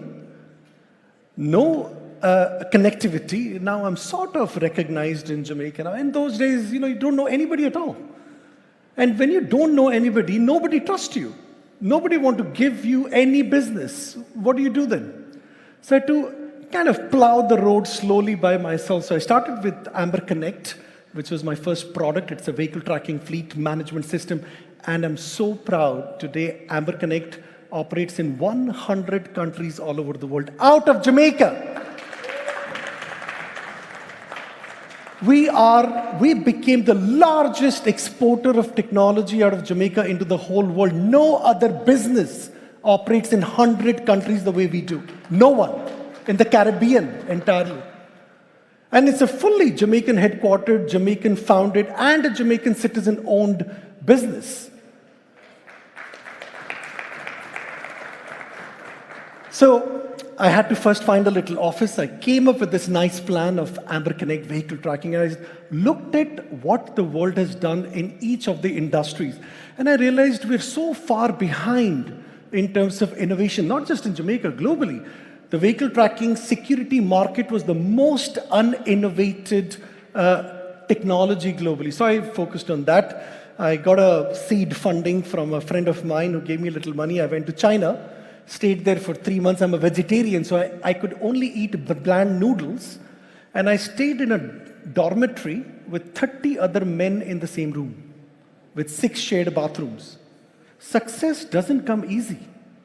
Success needs hard work. Success needs persistence, resilience, and innovation, all of it. And I built Amber Connect. Guess what? The first year in Jamaica of selling Amber Connect, I used to knock doors and say, hey, would you like my vehicle tracking product? It's really beautiful. And it was really beautiful, very different than the rest of the world. A lot of features, a lot of technology put in. We designed it so very different than how it used to be before. But by 2017, we actually only got to 1,000 devices in total. 1,000 vehicles, and my CTO and my team says, Dushyant, are you sure this is the right business? Are you sure? I said, listen, we'll get to 1 million in a few years, don't worry. And they thought I'm stupid. How do you've got 1,000 devices in total. How do you get to 1 million vehicles all over the world? How is it even possible? So I said, look, subscription business model takes time. So let's do one more thing. And people by that time recognized that we are a good software development company. We built a beautiful software in vehicle tracking and fleet management solutions. So we started Amber Innovations because I wanted a consistent revenue to come through to sustain the Amber Connect business until such time the subscription grows and we start making better revenue in that business. So over time, we started Amber Innovation. That became quite big. We now built more than 600 enterprise solutions for very, very large companies all over the world. Then one morning, I went to the gas station here with one of the gas stations. You know, it is said you never name the companies because they can sue you. So I went to a gas station, and because we have a business, I had to get the receipt. And I stood there for 40 minutes, this guy running around trying to find a receipt and this and that. And couldn't get a receipt out of them. I had to come back later. And then the next morning, I woke up and built Amber Fuels. So let's build a tech to give an Uber-like experience. You drive and fill gas and leave. That's it. Your card is charged, your invoice is in the app. And guess what happened? We started in Jamaica, but the adoption didn't come. But it became very successful in many other countries in the world. When we built Amber Fuels, it needed a payment platform. I said, hang on a second, rather than just doing a payment platform, inserting it inside a Fuels application, let's just build a whole business called Amber Pay. And now Amber Pay today is doing so many transactions. In fact, most of you would have used Amber Pay already one way or another. If you're paying for your JPS bill, you're paying through Amber Pay. If you're passing through a toll booth, you're paying through Amber Pay. You watch cinemas, you buy your ticket, you're paying through Amber Pay. We're becoming a touch point everywhere because we build such innovative technologies. Continuously thinking, continuously looking at what else can we do to improve lives of others? What else can we do to make our applications, our systems, so much more simpler, easier, and much more affordable for the society? That is the mantra of success. The continuous innovation. Every day I wake up and think, what's next? What is it? What else can we do to improve our work culture? What can I do to improve the product? What can I do to improve the customer experience? Without this consistent, non-stop focus on innovation, I'm telling you, we're not going to go anywhere.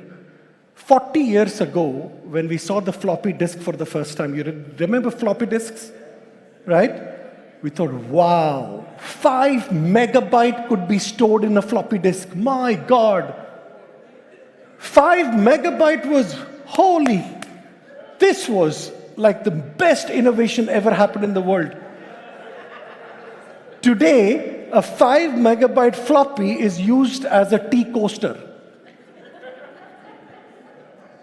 right? What did Microsoft do? Did they stick to floppies? No. They went over and over and over. Now, you know, NVIDIA became the most wealthiest company in the world, overtaken Apple, overtaken Amazon, overtaken everybody. And this just came through from the bottom so fast. You know what is their mantra? Their mantra was, I could pack so much of power in a small graphic card. How much more can I pack? Every year they looked at how can I make it smaller and how can I make it faster? And those chipsets are now becoming the AI's revolution. They were the first ones to start building out so many power-packed supercomputers. And now NVIDIA crossed even Apple. It's interesting how the world is moving so fast in innovation, right? Faster than we can even imagine. And what is building all these businesses so fast? So to bring you back to my story, so we finished AmberPay. When we finished AmberPay, we said, look, the whole world now wants some sort of a reward program. Rewards engages the customer better. Rewards programs bring that stickiness with the customer better. And the customers like to use that platform a lot more if there is some rewards involved. So when we built AmberPay, we thought, okay, let's just insert rewards into it, and that became another platform. And then we went into so many different, so now Amber Group operates 12 businesses. Then we know cybersecurity is becoming a massive global problem. Oh my gee, it is unbelievable what has happened to the world in the last 3 years.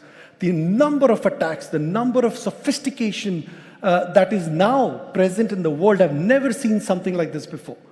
It's unbelievable that you can stand with your pocket closed and your wallet is in your pocket. Somebody can walk past you and swipe your entire card number, expiry date, CVV, everything, not even touching you. Have you seen touchless theft? Touchless theft is now possible. It's incredible how fast the world is evolving. And ladies and gentlemen, I, as an ambassador for Jamaica for investments, I, as an ambassador for technology for Jamaica and an entrepreneur from Jamaica to the whole world, my responsibility is to make sure Jamaica also stays on the forefront across the world, stamping our name across the world too. And I urge all of you to look at innovation a little differently. Innovation is not about sitting and trying to see when the apple falls, you know it means gravity and you come up with a big invention. Innovation is trying to make everything better. Whatever you see, whatever you feel, whatever you touch, whatever you interact with, how can I make what is better is innovation to me. Got it? And then from cybersecurity, we moved on and we did so many things. In fact, you know, we started the Amber Coding Academy a couple of years ago. We fully fund with Heart NSTA Trust. I know my partners are here in the room. If Taneisha, is she there? Taneisha Ingleton? No. Heart NSTA, when we approached them, it took us only 3 months to work with Heart to put together a whole syllabus for coding. They opened the doors, gave us the Stony Hill campus, and we've now graduated over 200 students fully trained on software development, fully trained in 1 year. Between Heart and Amber, we funded everything, their accommodation, their food, their laptops, their education.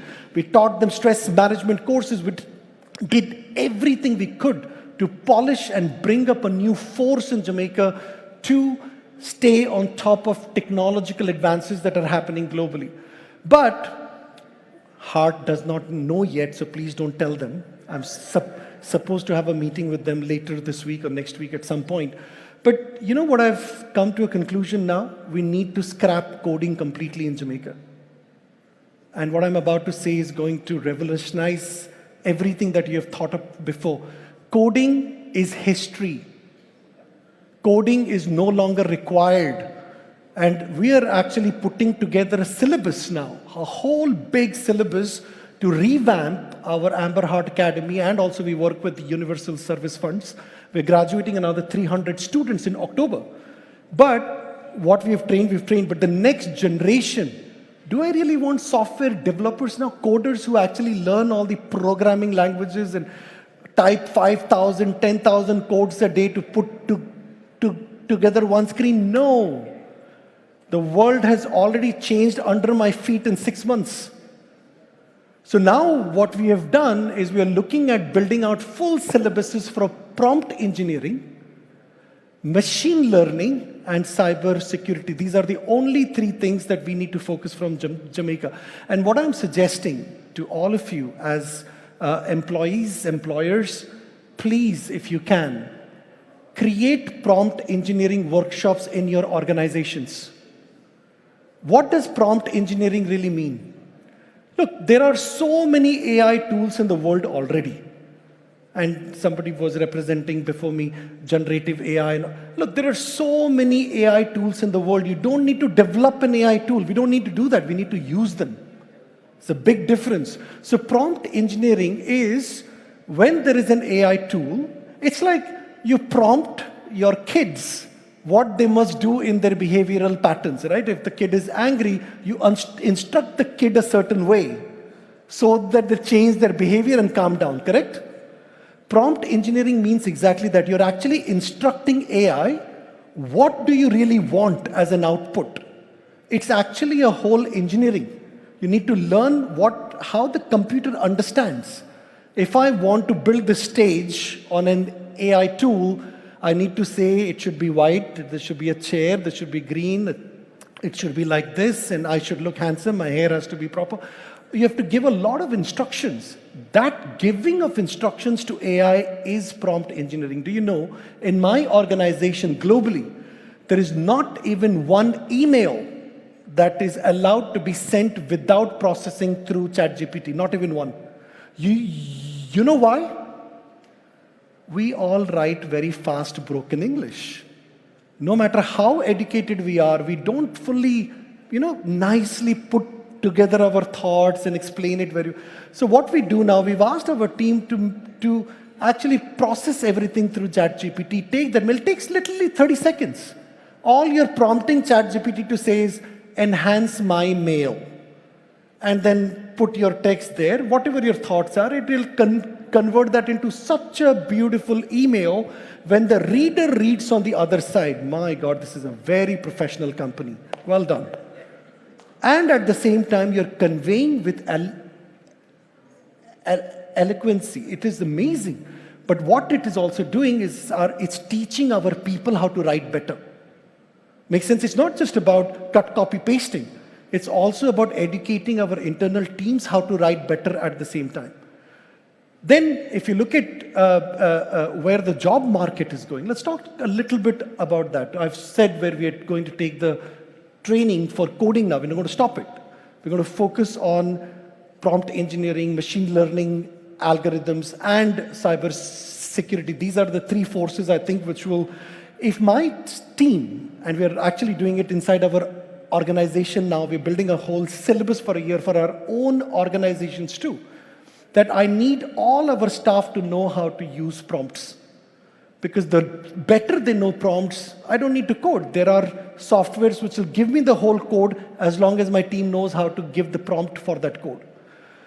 Now, I don't know if you've seen a recent documentary from World Economic Forum. This is a solid use case which should frighten us a little bit, but at the same time look at the opportunity of the future workforce of the world, not just Jamaica.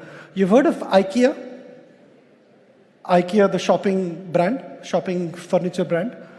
IKEA had over 80,000 call center people, 80.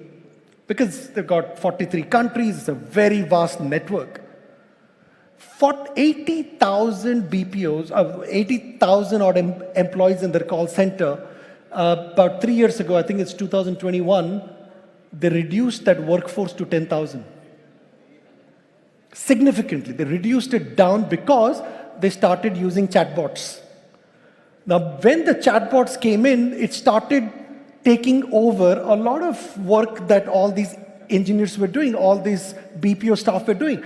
So what they did, that very timely, they decided while there is a growth of chatbots and the growth of video bots, there's just so much is happening. We've seen news bots now.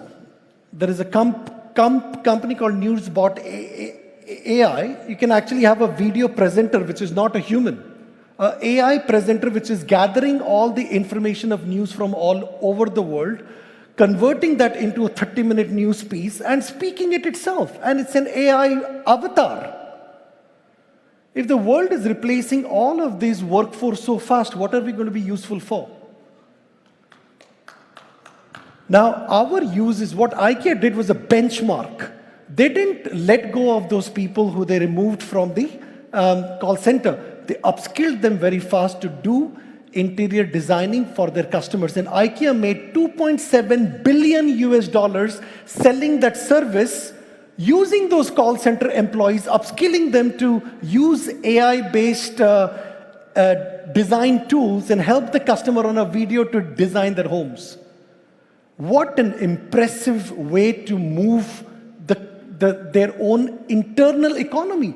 By just upskilling the people to the most latest trends, most latest innovative ideas, they actually changed the game for IKEA and made another $2.5 billion from the same people who were not revenue generating for them.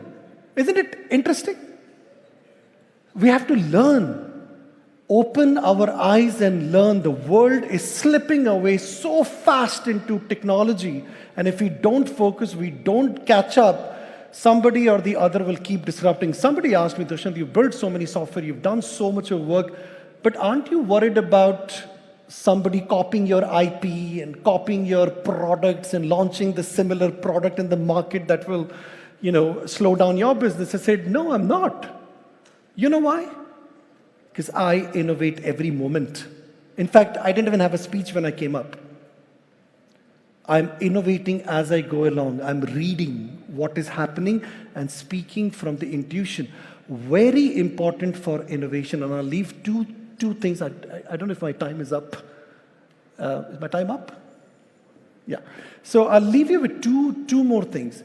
Innovation comes from intuition. To have a clear mind, a clear heart, that is what brings genius ideas from inside. If your mind is full of stuff, worried and complaining and grumbling all the time, I tell you, forget about innovation coming out of you. Relax, be peaceful, and you'll see how many ideas will come out. It's very important to learn the stress management tools also in the workplace environment. Learn to meditate a bit, do some breathing exercises. It actually helps you to calm down. With a calm mind, you can produce a lot more. And the last piece is about resilience. And I know my topic was transformation for resilience. What is resilience really? Resilience is not about how much you can fight or how strongly you can fight. To me, resilience is about how quickly can you get up. That's all. How quickly can you get up? We are all going to have setbacks, all of us. No business, no employer, no employee, no relationship has come through without setbacks, yes? But when a setback happens, how quickly are you able to get up? How quickly you're able to shake it off and focus on the next level of productivity? How quickly can you learn from that experience and get up and move faster is what creates the level of resilience you need in the business. Look, we are a growing organization. I said to somebody yesterday, we started on Haining Road 8 years ago. We are only 8 years old as a business with 12 businesses operating in 100 countries and thousands of staff all over the world, just in 8 years out of Jamaica. I started with a 200 square feet office, just this size, on Haining Road, 6 Haining Road. And 8 years later, we are on the tallest building on Haining Road, owning two of the most beautiful views from New Kingston. We opened our offices in South Africa. We're under construction, a 60,000 square feet office in India. All of this is because we've learned from all our setbacks. We've learned from all the mistakes we've made. It's not about making the mistake. It's about not learning from them quickly. So my leaving comments, one, think innovation as a consistent improvement in what you're doing right now. Got it? Don't have to sit and make I don't even have a business plan. I have no idea. We started an aviation business. I don't know if you've heard. We started a whole aviation business, which is now coming live in July. We have a chief pilot. We have chief engineers. We bought 5 planes. Everything is ready. And I never had a business plan. I'm not asking don't do one, because please do it. It's good for you. But I'm a pilot. I was passionate about doing something for Jamaica to bring that 3D tourism to Jamaica. That's why we built this whole business. And in a lot of ways, I know what I'm doing. But if you don't consistently think how to improve whatever is, you will lack innovation in what you're doing over time, and you will go behind. Second is keep that resilience very strong. Don't worry about losing. Don't worry about failure. Innovation means risk also. And you know what has happened in our country, in Jamaica? Whenever you see something mind-blowing, there is 5,000 negative comments. I still remember when we started with Heart, the Amber Heart Academy, and we make a big announcements. We onboarded the first 100 students. I promise you, if you looked at the social media at that time, it was blowing up. This will fail. You can't teach Jamaicans coding. You can't just pick guys off the street and make them developers. It needs a technical mind and this and that. I tell you, 3 years later, we proved them all wrong. All of them wrong. Do not underestimate what your consciousness is capable of. It is just about direction. It's just about the right leadership. And it is just about the right attitude inside us that gives us this innovation, resilience, and productivity. Thank you very much. Thank you.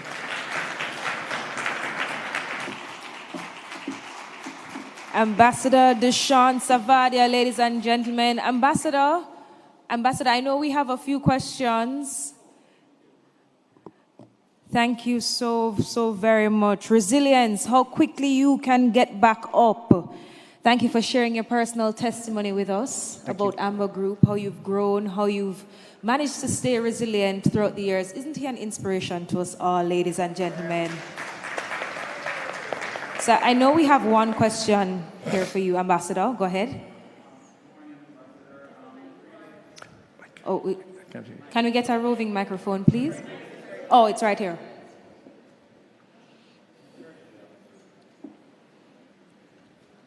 Morning, Ambassador. I'm really impressed of what the great work you've done in Jamaica. You are truly a nation builder. Also admire this summit. I've learned a lot. I'm inspired by our politicians, the move that we're making to make Jamaica better. I want to ask you a couple of questions. You said that you're a Jamaican, but you said you lived in India. So it was a naturalizing process that you... Yes, I'm a naturalized Jamaican, yes. Well, you are doing more, I don't want any Jamaicans to feel just, than some of us that have been born here. And you are going to inspire a lot of us that have been born here to actually do a great work, all right? I want to ask you, you said that you're going to start doing generative AI, right?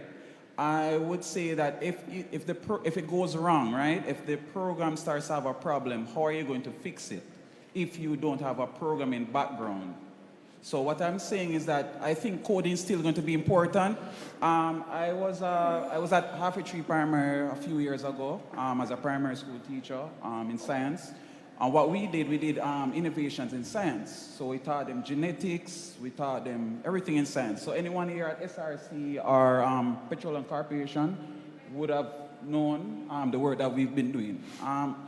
I think that we should model the model that we have in China as well as India. India, very bright. You're an example of this. I'm a Jamaican example. Yes.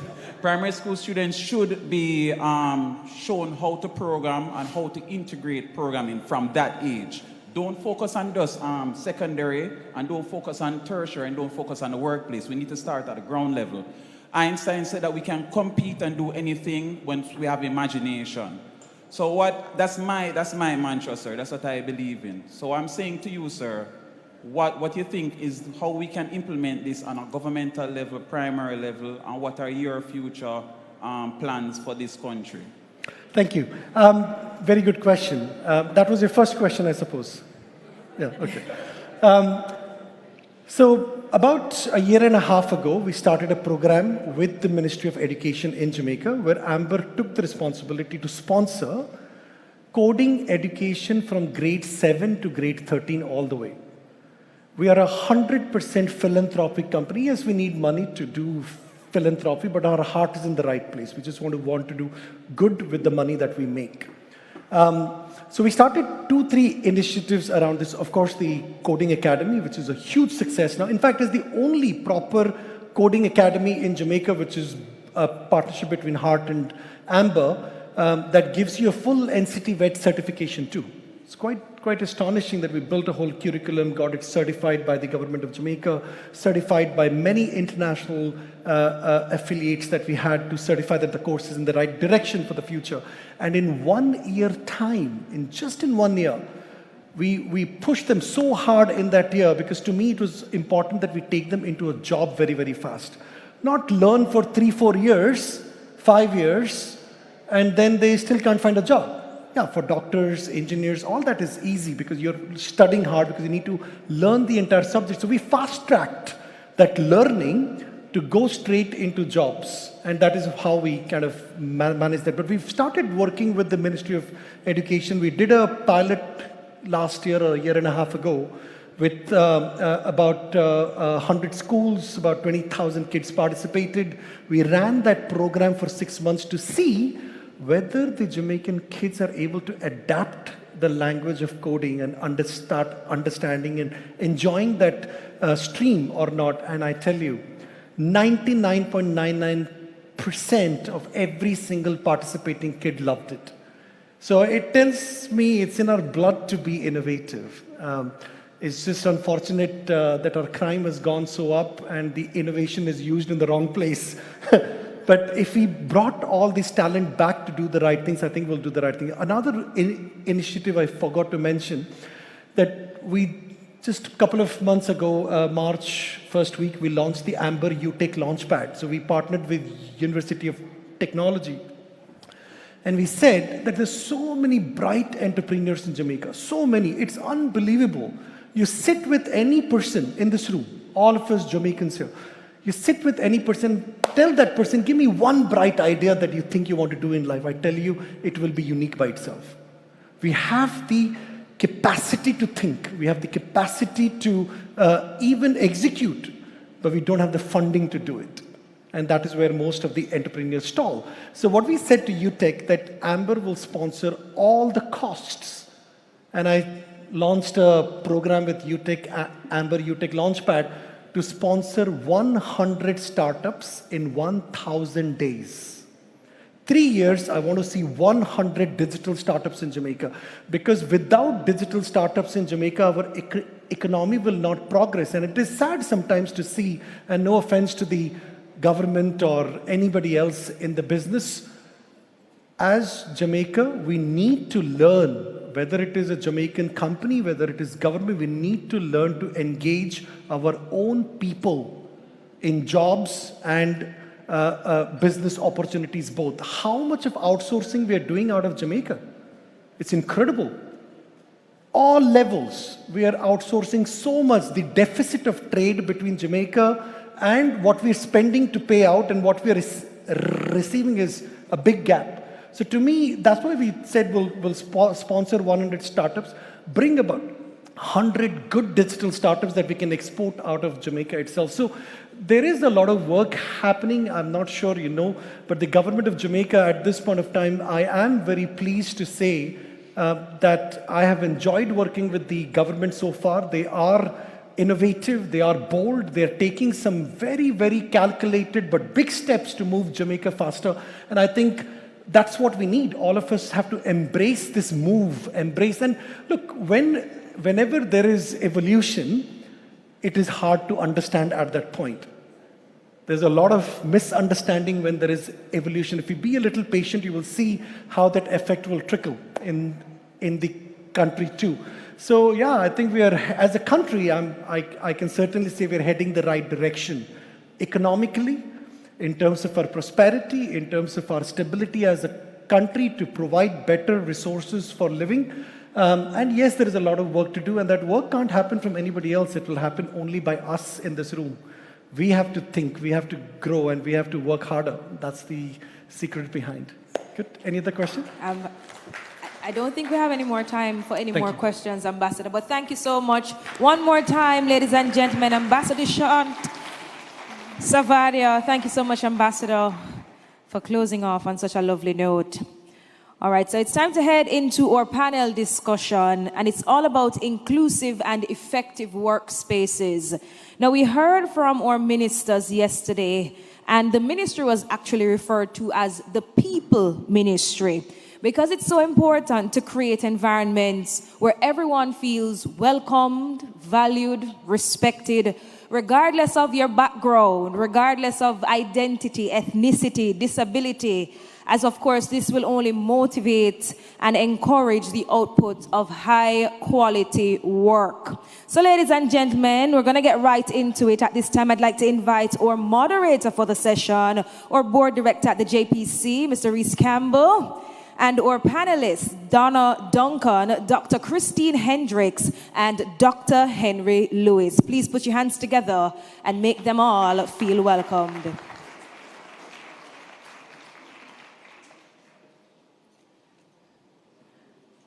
I'm kindly asking my team from Main Event, can you help me with the stage, please?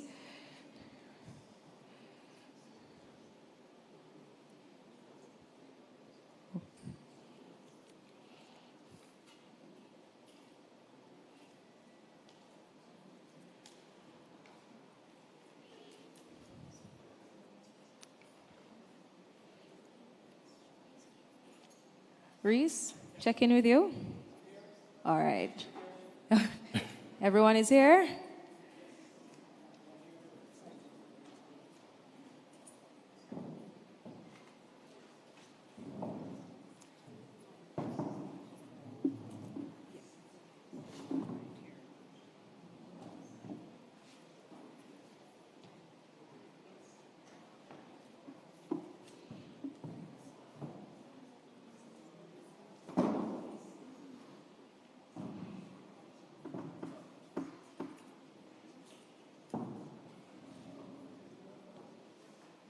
Thank you so much, team. Rhys, over to you. Good morning, everyone, and welcome to this session that is the thing between you and lunch today. So guess what I'm going to need? I'm going to need you to bang your belly a little bit longer because we have a really exciting and riveting discussion that's coming up. So let me invite my panelists to join me on the stage today. So we have Donna Duncan Scott, Dr. Christine Hendricks, Executive Director of the JCPD, and we have Dr. Henry Lewis from University of Technology. Dr. Dunn spoke about him this morning. And we have Ija Thompson, who is the CEO of Essential Medical Services and a wellness consultant. So, everyone, good morning once again. We are going to have a really good discussion. First things first, I just wanted to talk a little bit about the workforce as we know it. So, can I just quickly ask everyone here, I'm going to need your attention for this. There are currently 4 generations in the workforce now. And here's what's so interesting. It's interesting because never in our history have we had so many people from so many generations working all at once. We have baby boomers born between 1946 and 1964. We have our Gen Xers born 1965 to 1980. We have our millennials born 1981 to 1996. And guess what? We have our Gen Zs who are now entering the workforce at a rate and at a pace, and they are changing things quite significantly. And those persons have been born between 1997 to 2012. Put simply, them born after Gilbert, right? Because everyone knows that we used to use Hurricane Gilbert as the marker to know when you're born, either born before Gilbert or after Gilbert, right? Don't worry, panelists, I'm not asking if you're born before or after. Don't worry. But that being said, when we speak about having a different world, millennials and Gen Zs have seen, this is an actual interesting fact and statistic.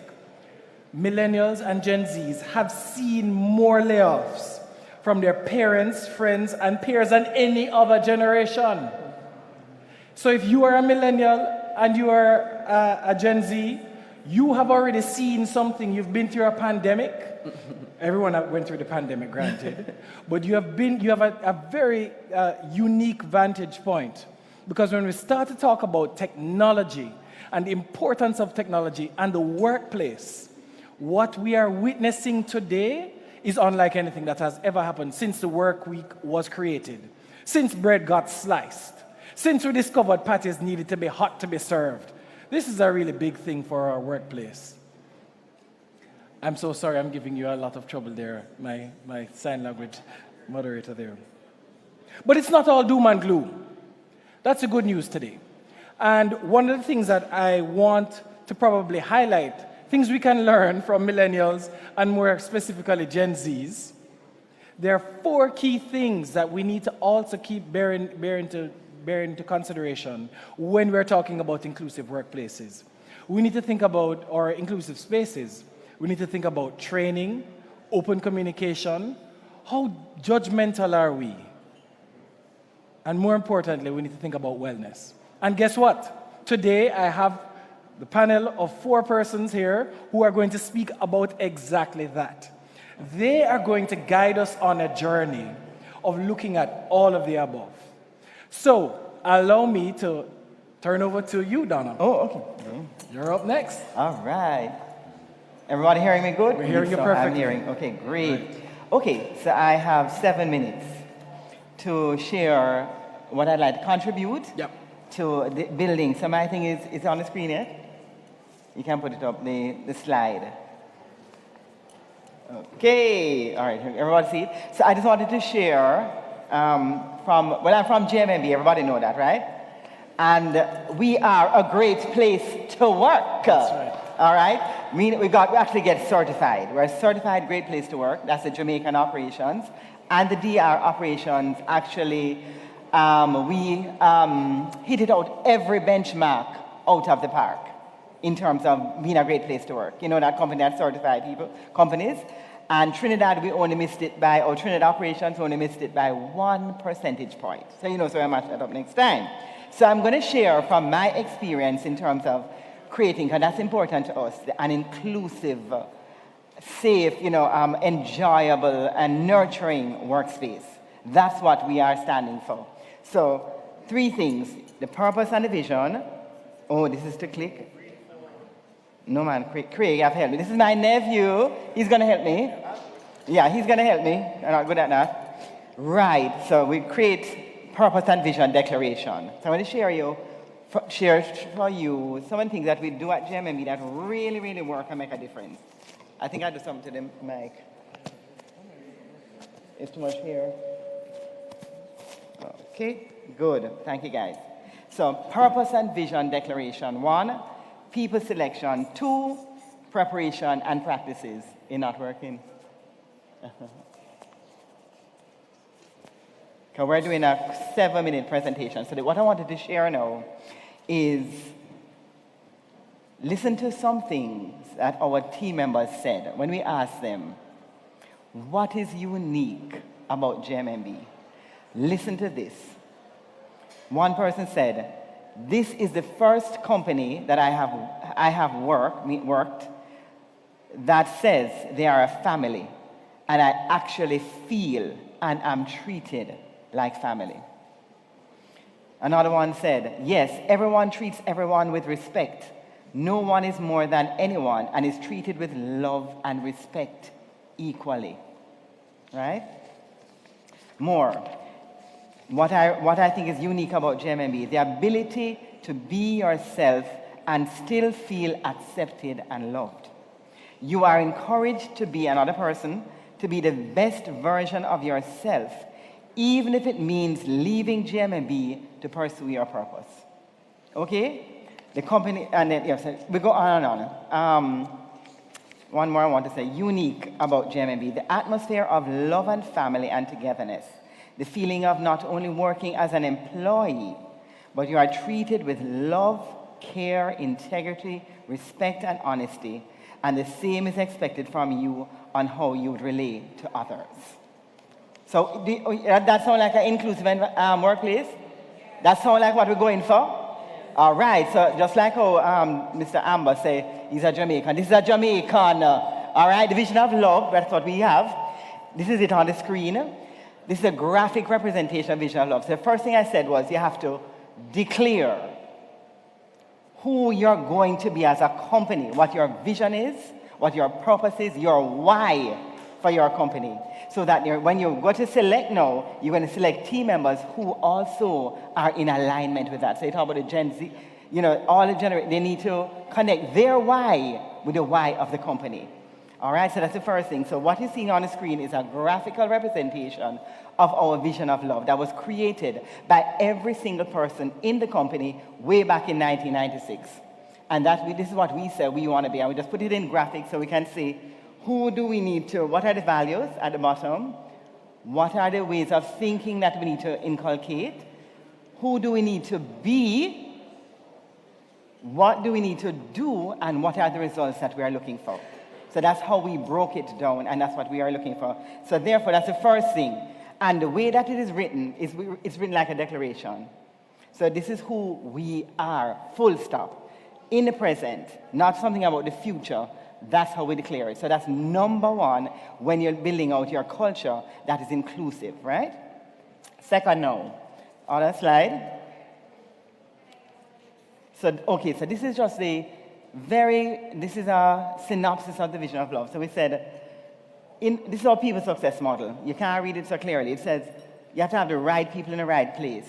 You want to have happy, high-performing individuals that have genuine, powerful, high-trust relationships and that create happy, cohesive, high-performing teams that serve the client and are all supported by extraordinary leadership, which is not extraordinary leaders, but leadership, because we expect leadership from every single team member.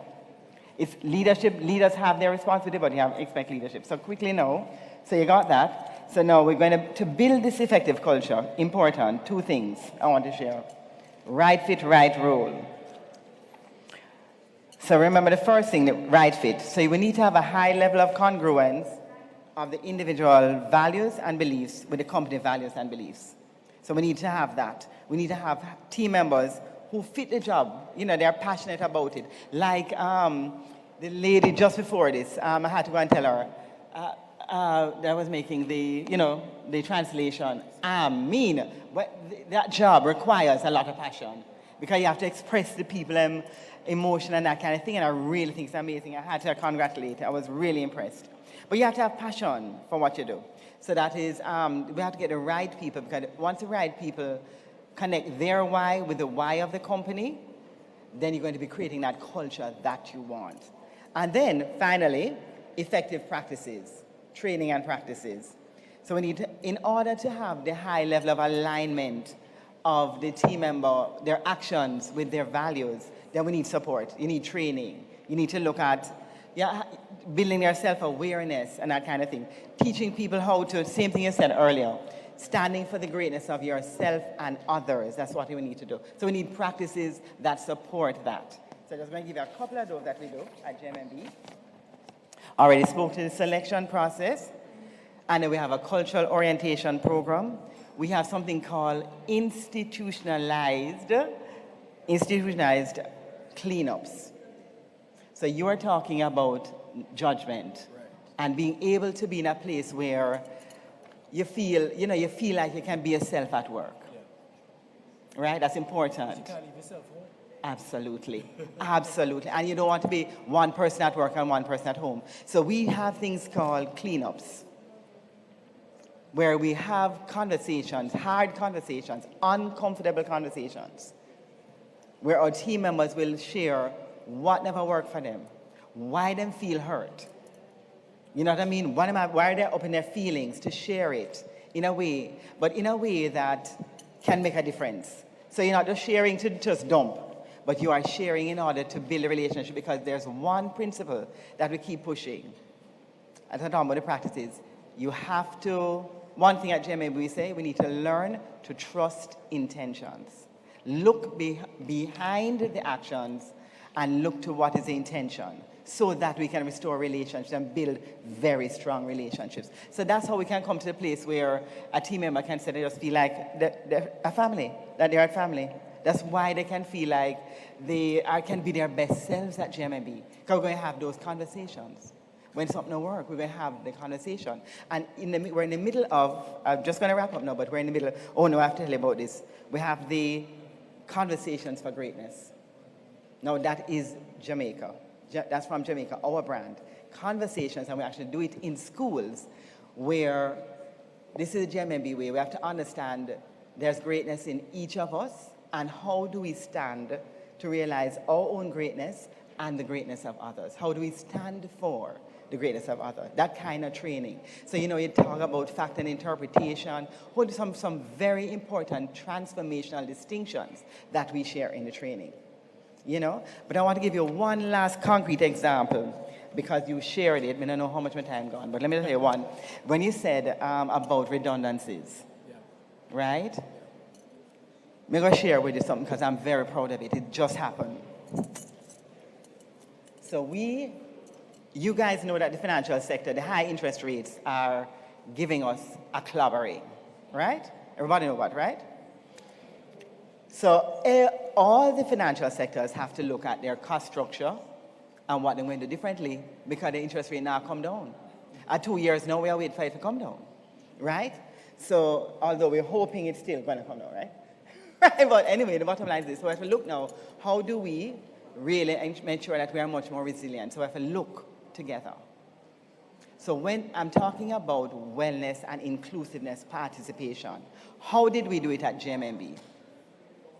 What we did, some companies you just end up, you come and you at your desk and you see a little envelope. Want to know that?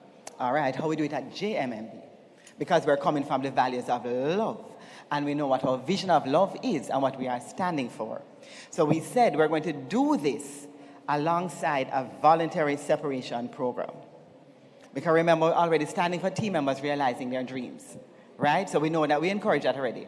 So we have a whole bunch of team members that do a whole bunch of entrepreneurial stuff and all that kind of thing on their side, right? So we say, okay, a voluntary separation program. So we're going to do the restructuring so we better serve our clients, we reduce our costs, but we're going to do it alongside a voluntary separation program. You follow what I'm saying, guys? So therefore, it has to be win-win though. So we tell our team members, no matter put in an application, if you're not, you can't take a no, because it has to be a win-win. Do you know that we had 100 applications for the voluntary separation program?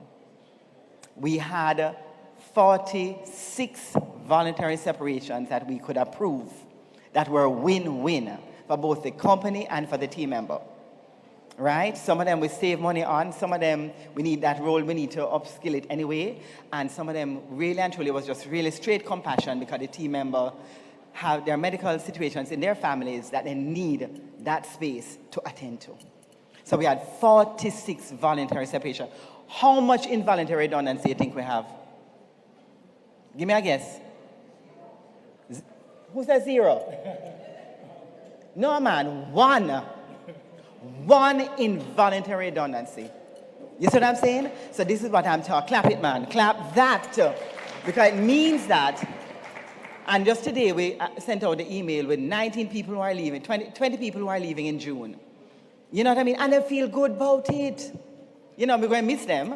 But the fact of the matter is that they're going to realize their dreams and that kind of thing. So there are ways that you can do work in a way to honor and include everybody. And you'd get it to the best interest of all, and that's where we stand for. And that's why we have the kind of results that we have in terms of the great place to work. And this is Jamaican, guys, and we love to share. We love to share. So, we love to share what works. Yeah. Because we believe, let me tell you one thing, last point, because I should not have been the first person. Anyway, last point. This is one thing I'm standing for my country. I want everybody to feel so good when they go to work that they are realizing their best self and living inside of their purpose and passion. And having the quality of relationship that I know Jamaicans are capable of in terms of authentic, real relationships. You understand? So that's what we stand for. And that's why when Craig said, asked Auntie Donna to come and share, I take this opportunity. Because it's possible, because of who we are as Jamaicans. We have something very special around connecting with each other. We are very authentic people, and we need to maximize that. So that's the end of my presentation. Thank you so much, Donna. Thank you. So if I can just quickly sum up some of the key points that Donna would have raised. There are three things I really want that stuck with me. One, the principles of the JMB workplace. You mentioned being the best version of yourself. Absolutely. And I had mumbled, and I don't think my mic was on. The reality is, you can't leave yourself at home. You can't take a piece of you to work. You can't take your right arm to work. You have to take all of you. Absolutely. So organizations and workplaces that encourage you to be the best version of yourself are definitely places that are a great place to work. Yeah. And on that point, you spoke about having the right people in the right places. Yeah.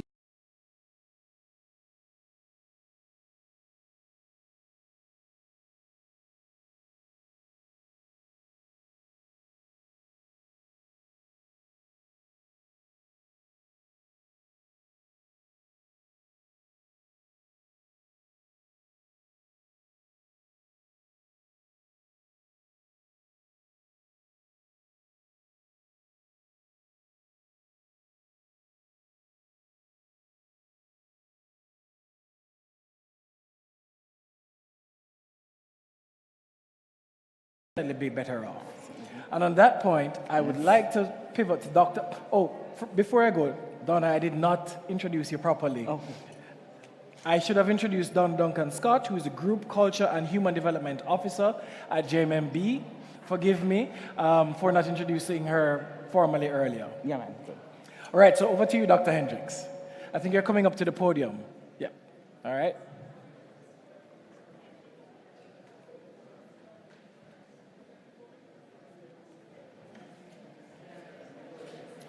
Good afternoon, everyone.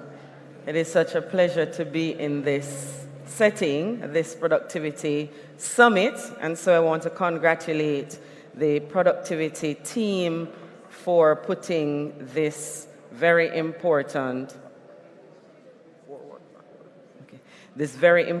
summit on.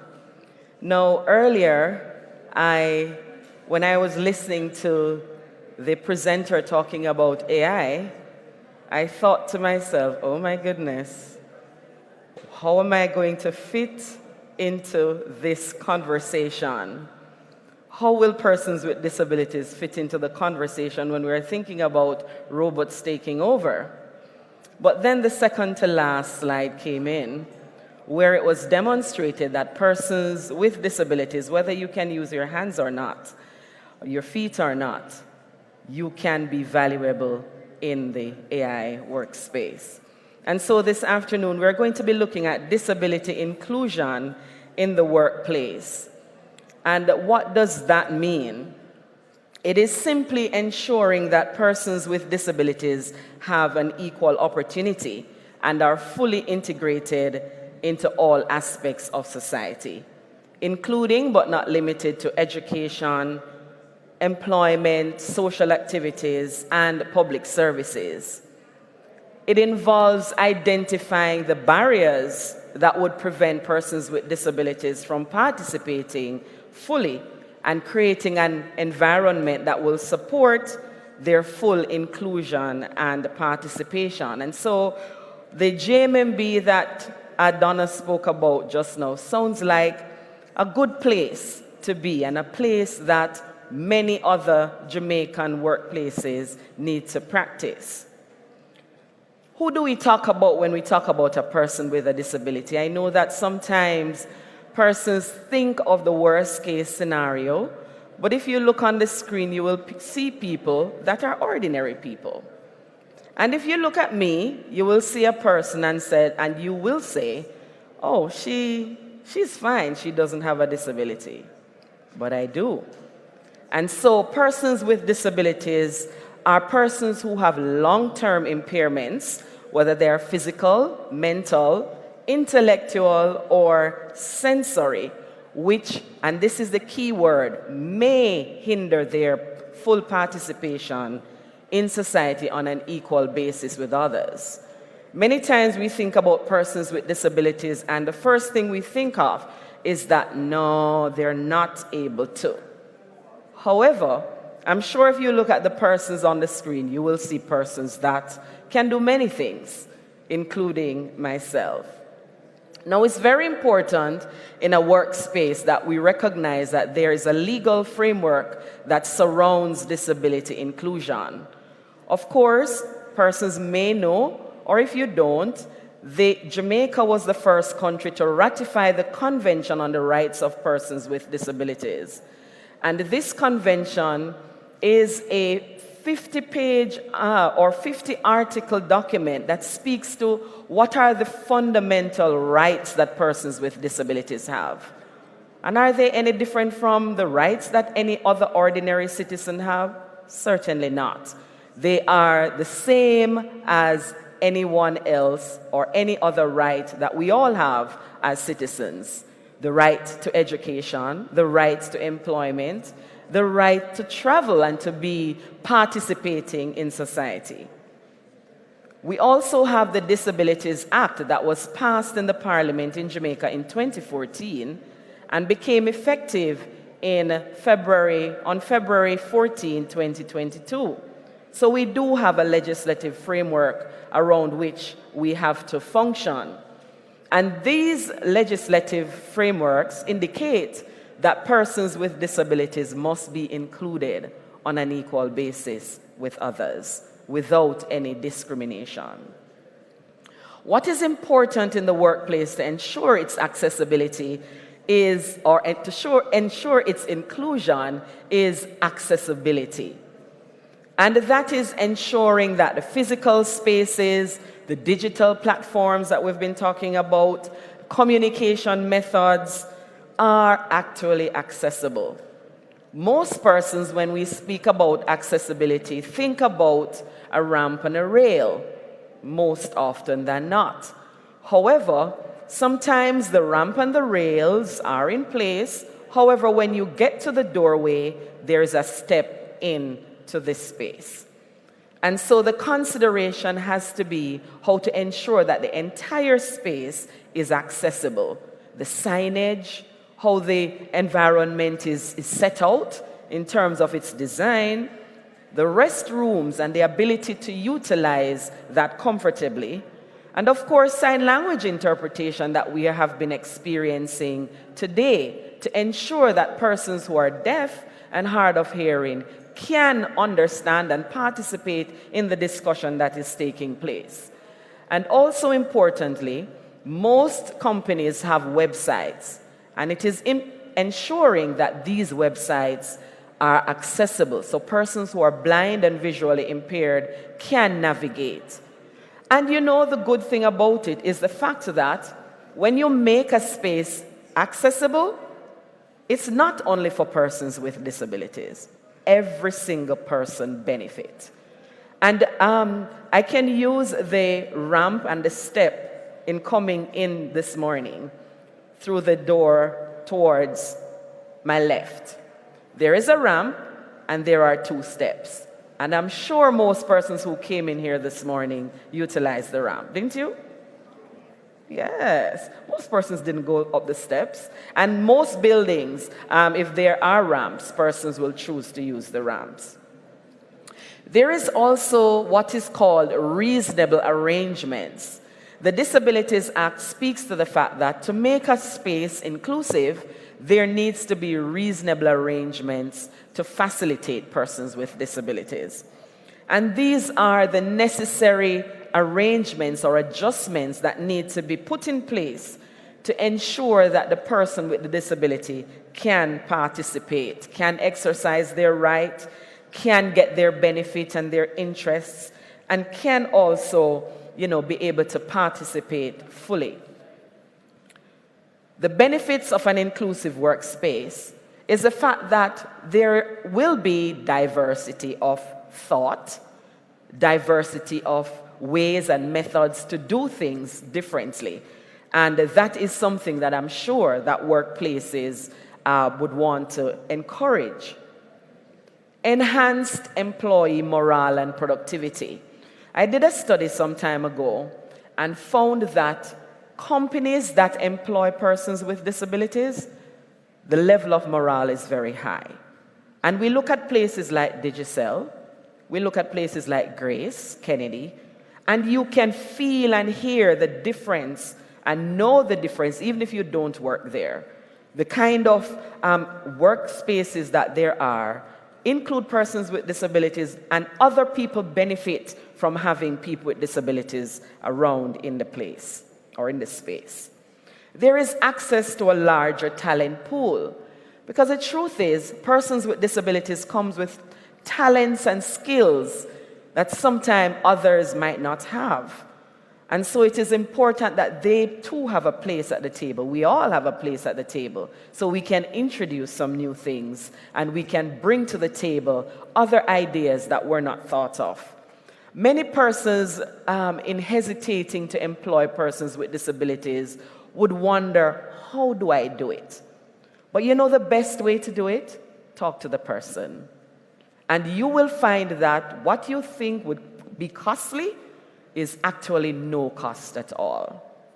And of course, there's a positive impact on the corporate reputation. And you know that from the companies that I spoke about earlier. Everybody knows what Digicel is like. And when you go there, you will see persons of varying disabilities who participate. They are not just there and not moving up. They are not just there doing the menial tasks. They are right across the organization. The Jamaica Council for Persons with Disabilities is also an organization, the Ministry of Labor and Social Security, that has persons with disabilities working there. And it makes a difference, because there are persons who are deaf, persons who have mental disabilities or psychosocial disabilities, persons with physical disabilities, persons who are blind and visually impaired. And I'm sure others will tell you who do not have a disability. Looking at a person who is blind, moving around and maneuvering their devices, I don't think you're blind for true. You do this too well. And so it demonstrates that persons with disabilities are not a liability, but they are indeed an advantage to the organization, and a positive will provide a positive impact on the organization. What are the barriers that we need to consider that would prevent inclusion? There are physical barriers. Of course, the doorway that is too narrow, the bathroom that you can't use, the desk that is either too high or too low, the customer service representative that you can't speak with because they're up there and you're sitting here in your wheelchair. So many things. The steps, of course.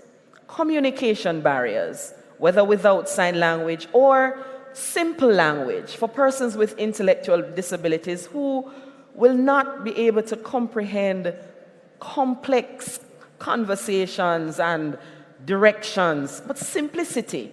And simplicity works for everybody. I've often heard that if you can speak to a child, and if you can speak to a person with an intellectual disability, you can reach anyone.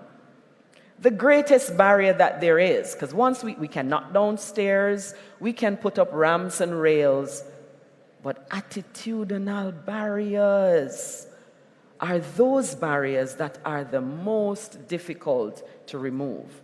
And so discussions like these or conversations like these help to break those barriers and help us to recognize that persons with disabilities is just an ordinary person like I am.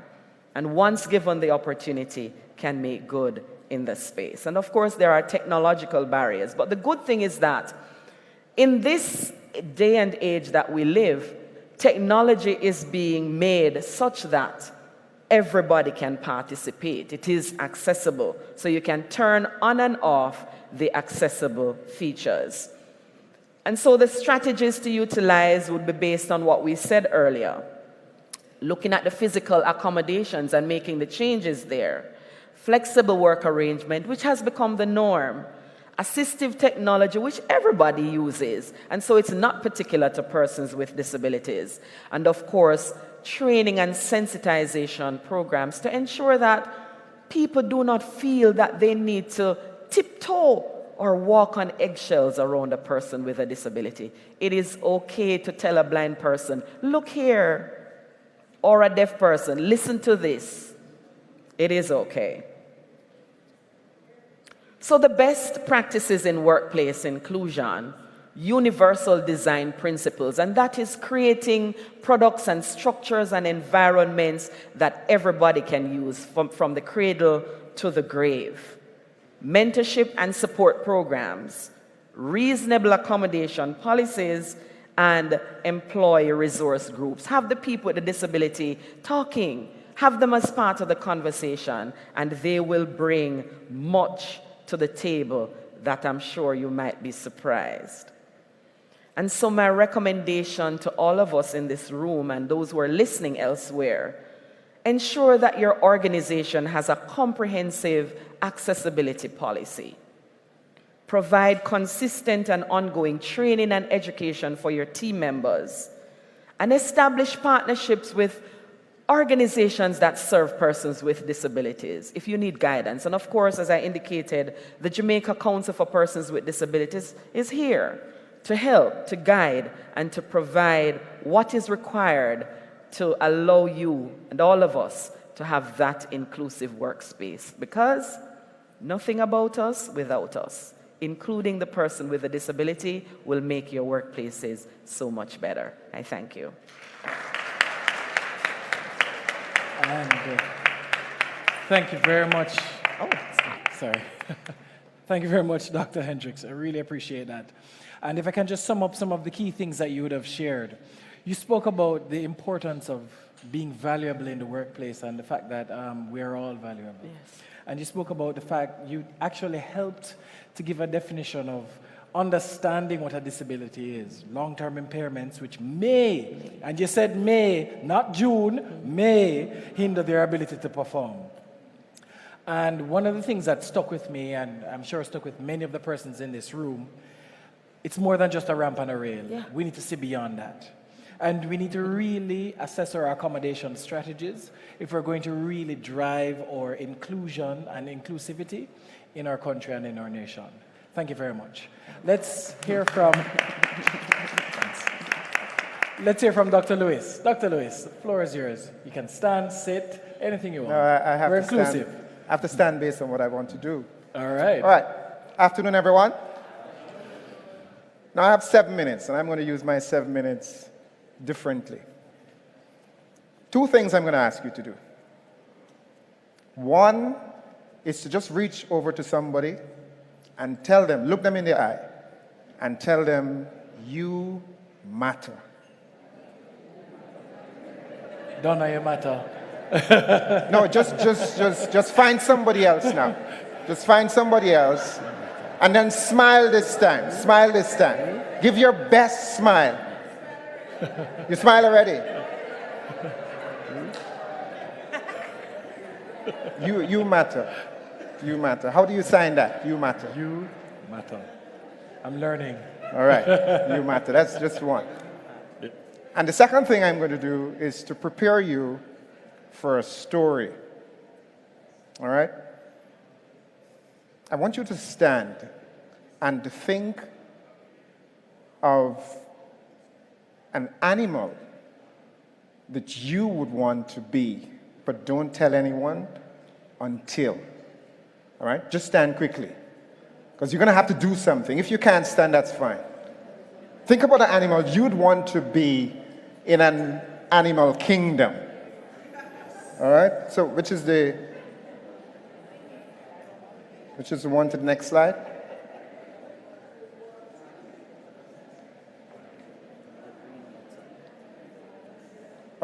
Play. Back. All right. Ready? Do you have your animal? Yes. Do you have your animal? Yes. What's your animal? All right. Did you say a meow? No, he didn't. He didn't. Do you have your animal? Now, after the count of 3, I want you to make the sound of the animal. After the count of 3, everybody together. All right, you ready? You sure you're ready? All right, I don't know how you're going to do this. All right. 1, ready. 2, ready. 3.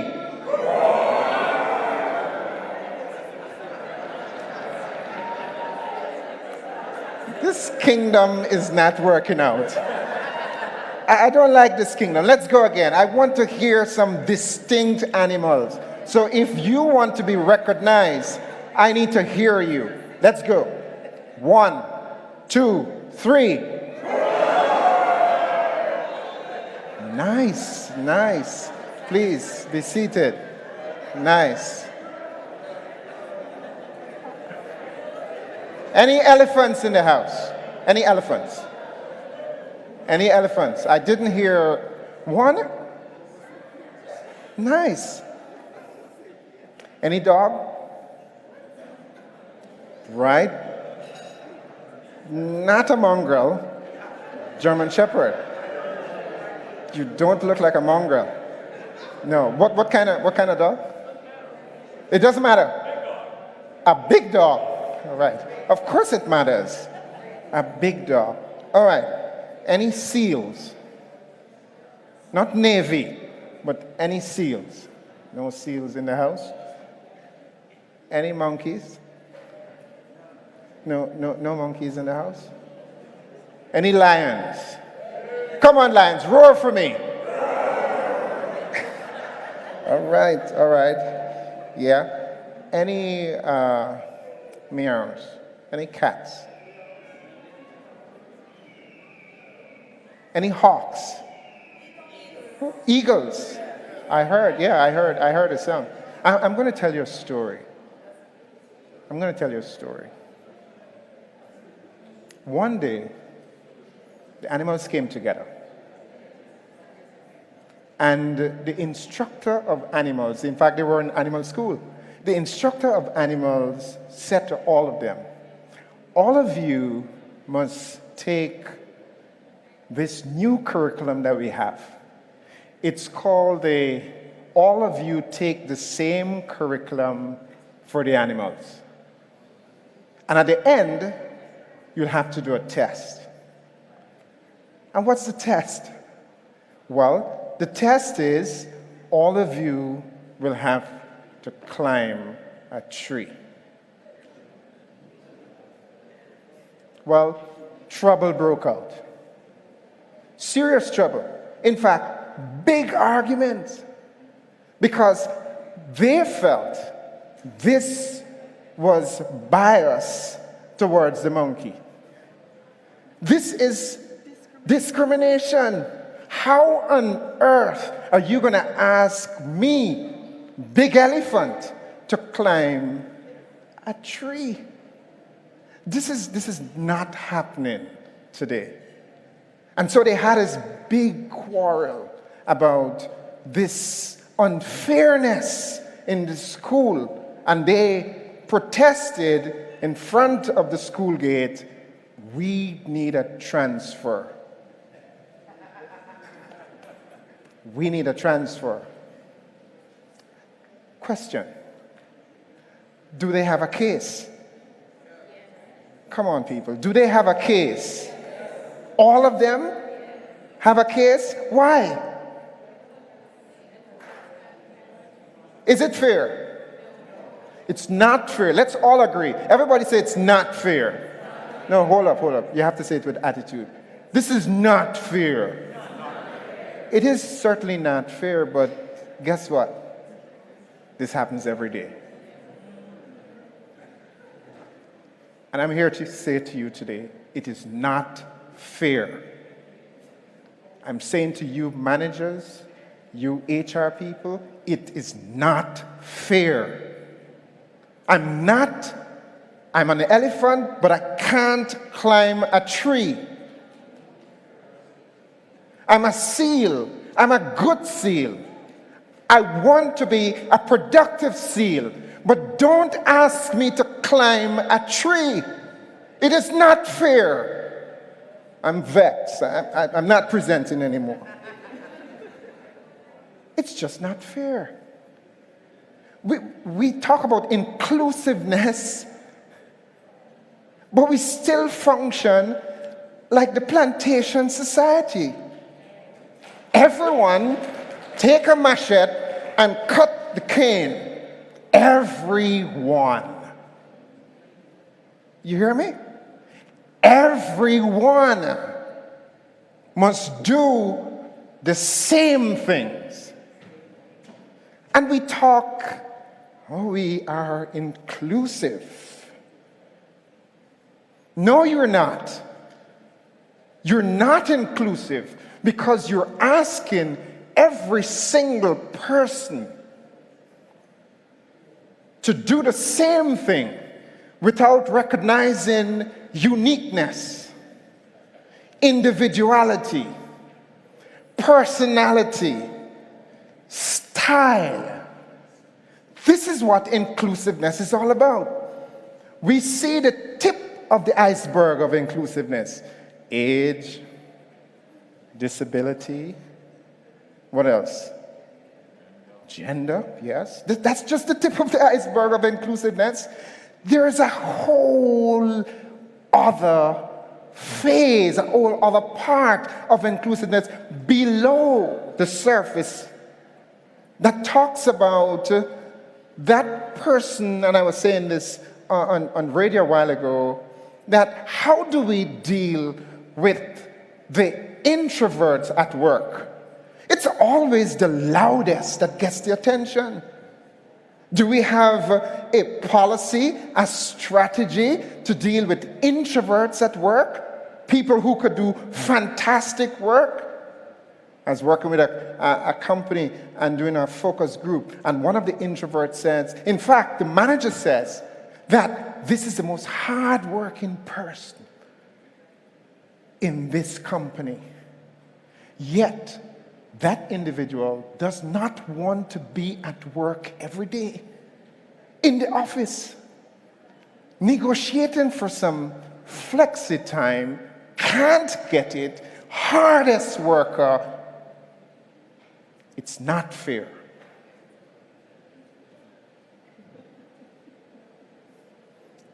And you must stop it.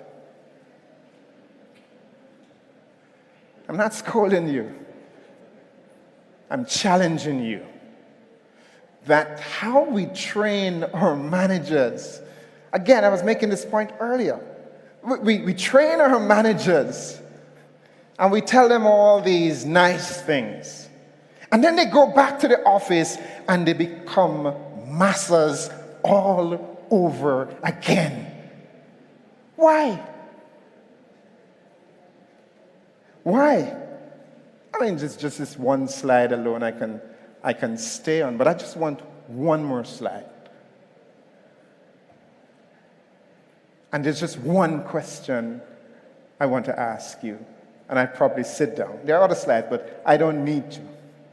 And the question is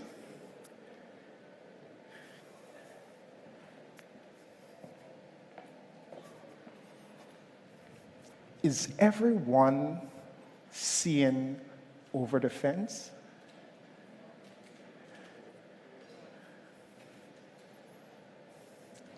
And if they're not, it's not fair.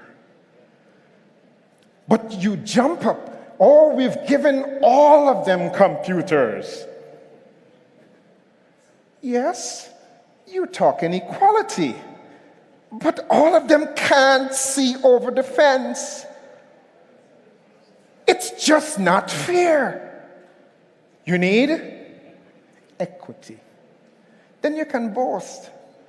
Then you can say, I have millennials, but boy, these people are so different. But I know how to work with them. Equity. I have this person, he's been here 27 years. but works differently.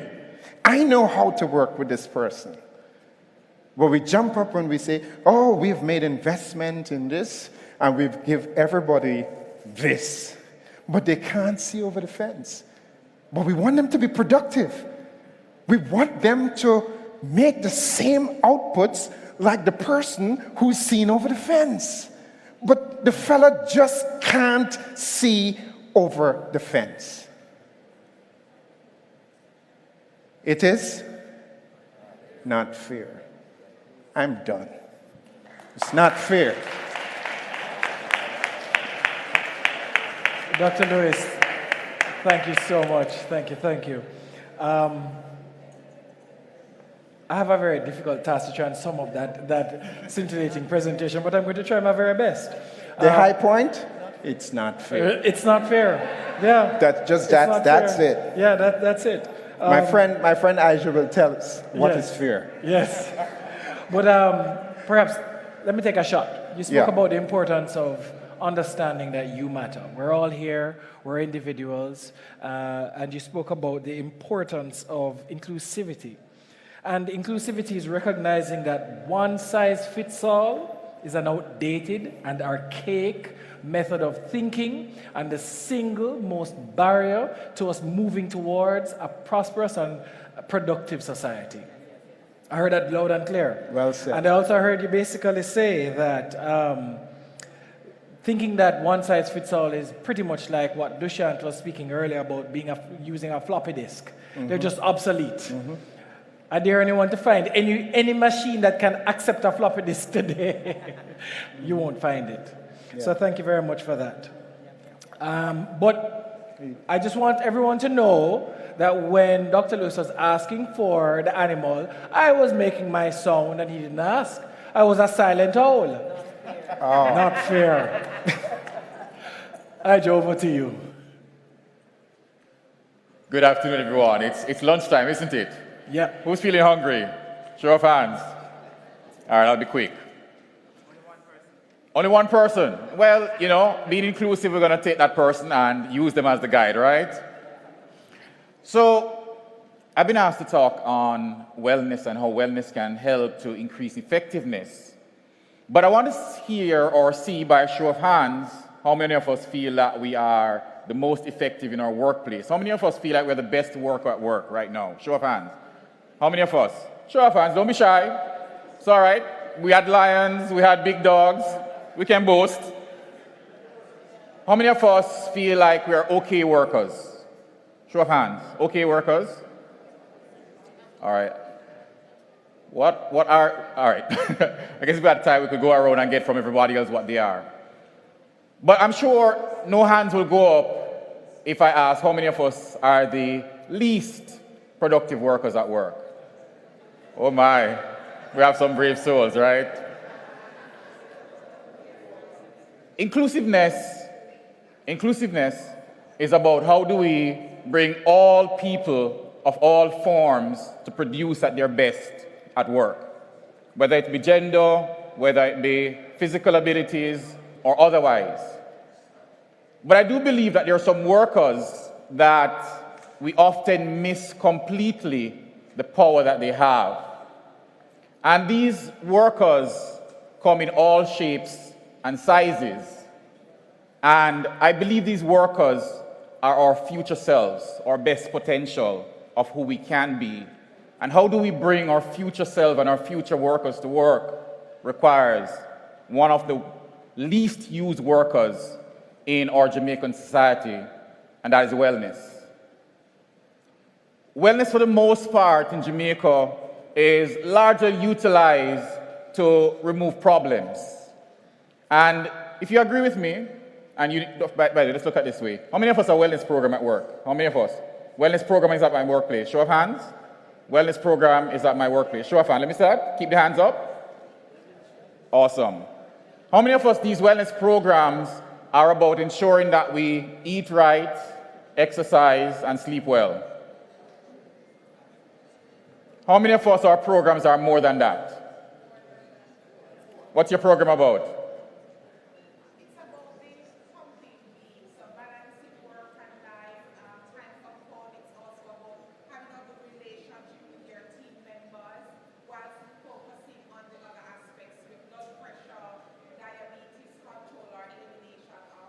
Love that, love that. So your program helps you and the members of your teams to be better people.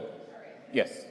Wellness for me means people development. They're synonymous. All right?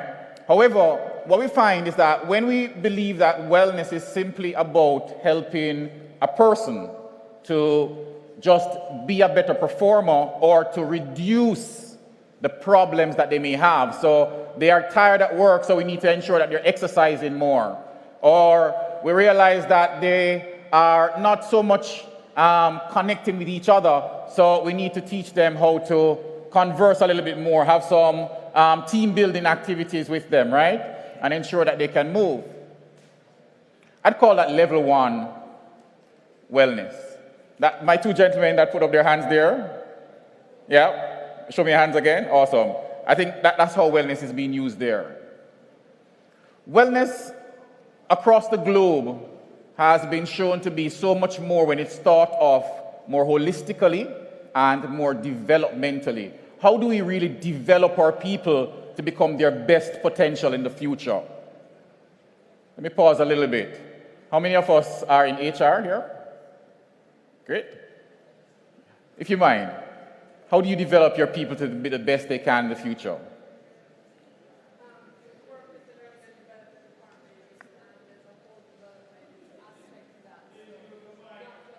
I'm going to repeat for them. I'm going to repeat.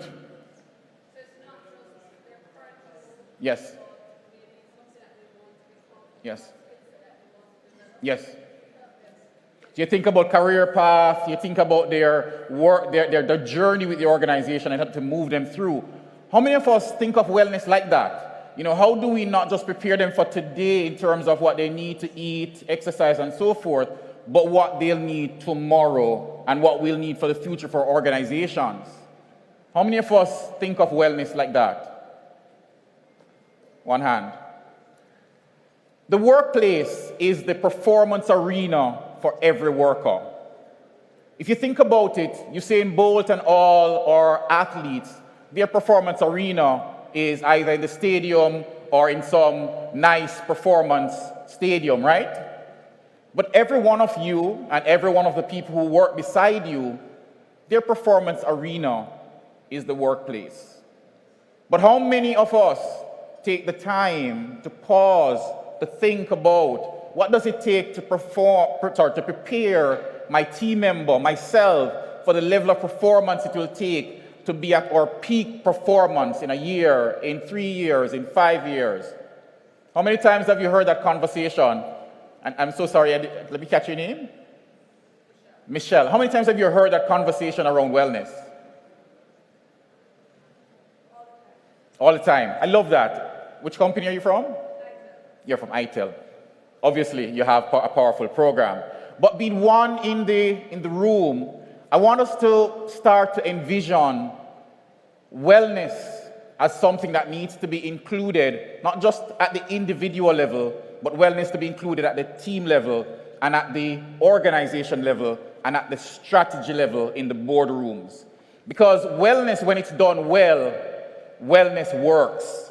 And wellness needs to be your biggest and most valuable worker, because wellness is about people development.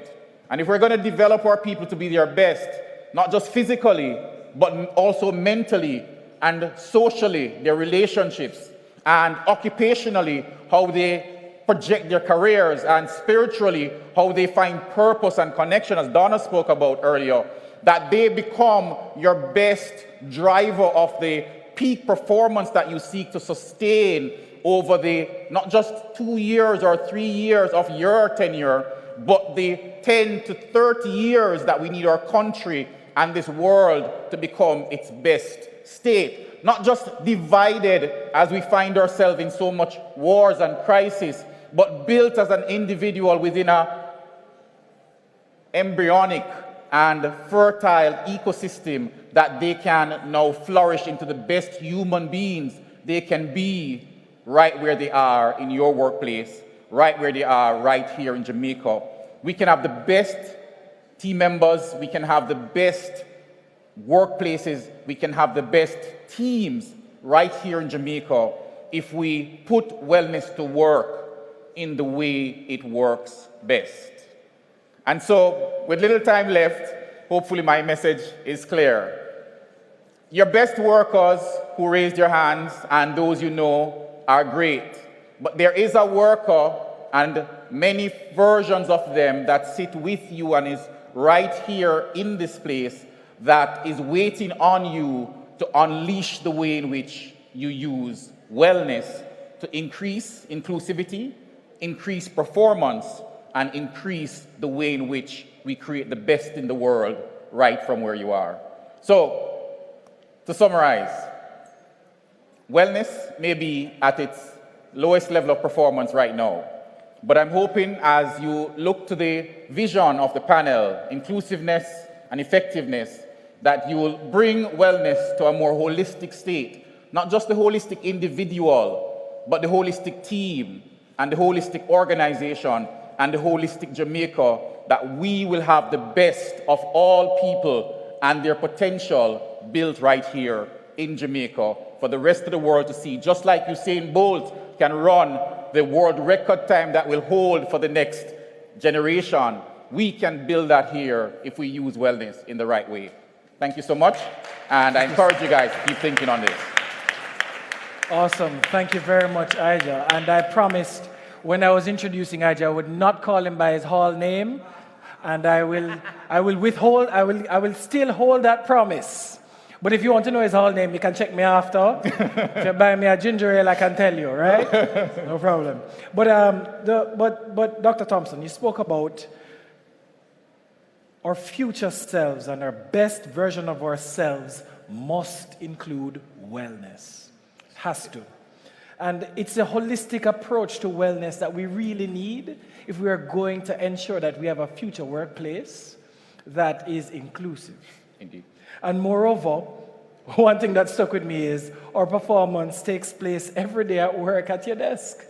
So every day, every single day that you're sitting down, whether you're working from home or you're working from work, and you're sitting down, you're pressing F5 to refresh, you are doing your best, you're doing your work in your performance and your arena. Now, we have, based on my estimate, we have 8 minutes, and then I can send it to some curry goat. But before I do that, I just want to probably open up the floor, so if you have some tight questions or you have a comment for the panel, now would be a good time. And while I await persons to make their way towards a mic, all right, okay, well, there's a mic, so if you do want to ask a question or make a comment, make your way to the mic. While I wait, I will probably just say a few things. Now, first of all, it would be completely remiss of me if I did not acknowledge my day job, which is I work with Flow Jamaica, and I'm responsible for sustainability and legal strategy for Latin America and the Caribbean. And there are a couple of things I want to probably highlight. That Flow was one of the first companies to introduce parental leave for both men and women. And we have a flex personal time off, or flex PTO, which means you have unlimited vacation days, as long as you and your manager can come to an agreement on, obviously, the days and the time that you want off. So that way I hope I can get in the building and they'll give me my lunch today or give me my lunch next week, so that they could say, boy, Reese, why didn't speak about what's happening at Flow? So happy to point that out. And I was looking for my friend in the green. She stepped out. I saw her run to take a call. But miss, I want to know where you work, because, you know, if anybody, we need to look where. Where's that? She's not there. She's from Heart Trust. Okay, excellent. So Dr. Ingleton, I saw you in here earlier and you stepped out. You're probably being mic'd. Great, Dr. Ingleton. I just wanted to know that I might be looking work, because the way I'm hearing Heart Zone, it sounds like the place that you need to be working. Okay. Sorry? Oh, you have a question? Well, make your way to the mic, my dear. We all want to be inclusive and hear what you're saying. Here's the mic right here in the middle.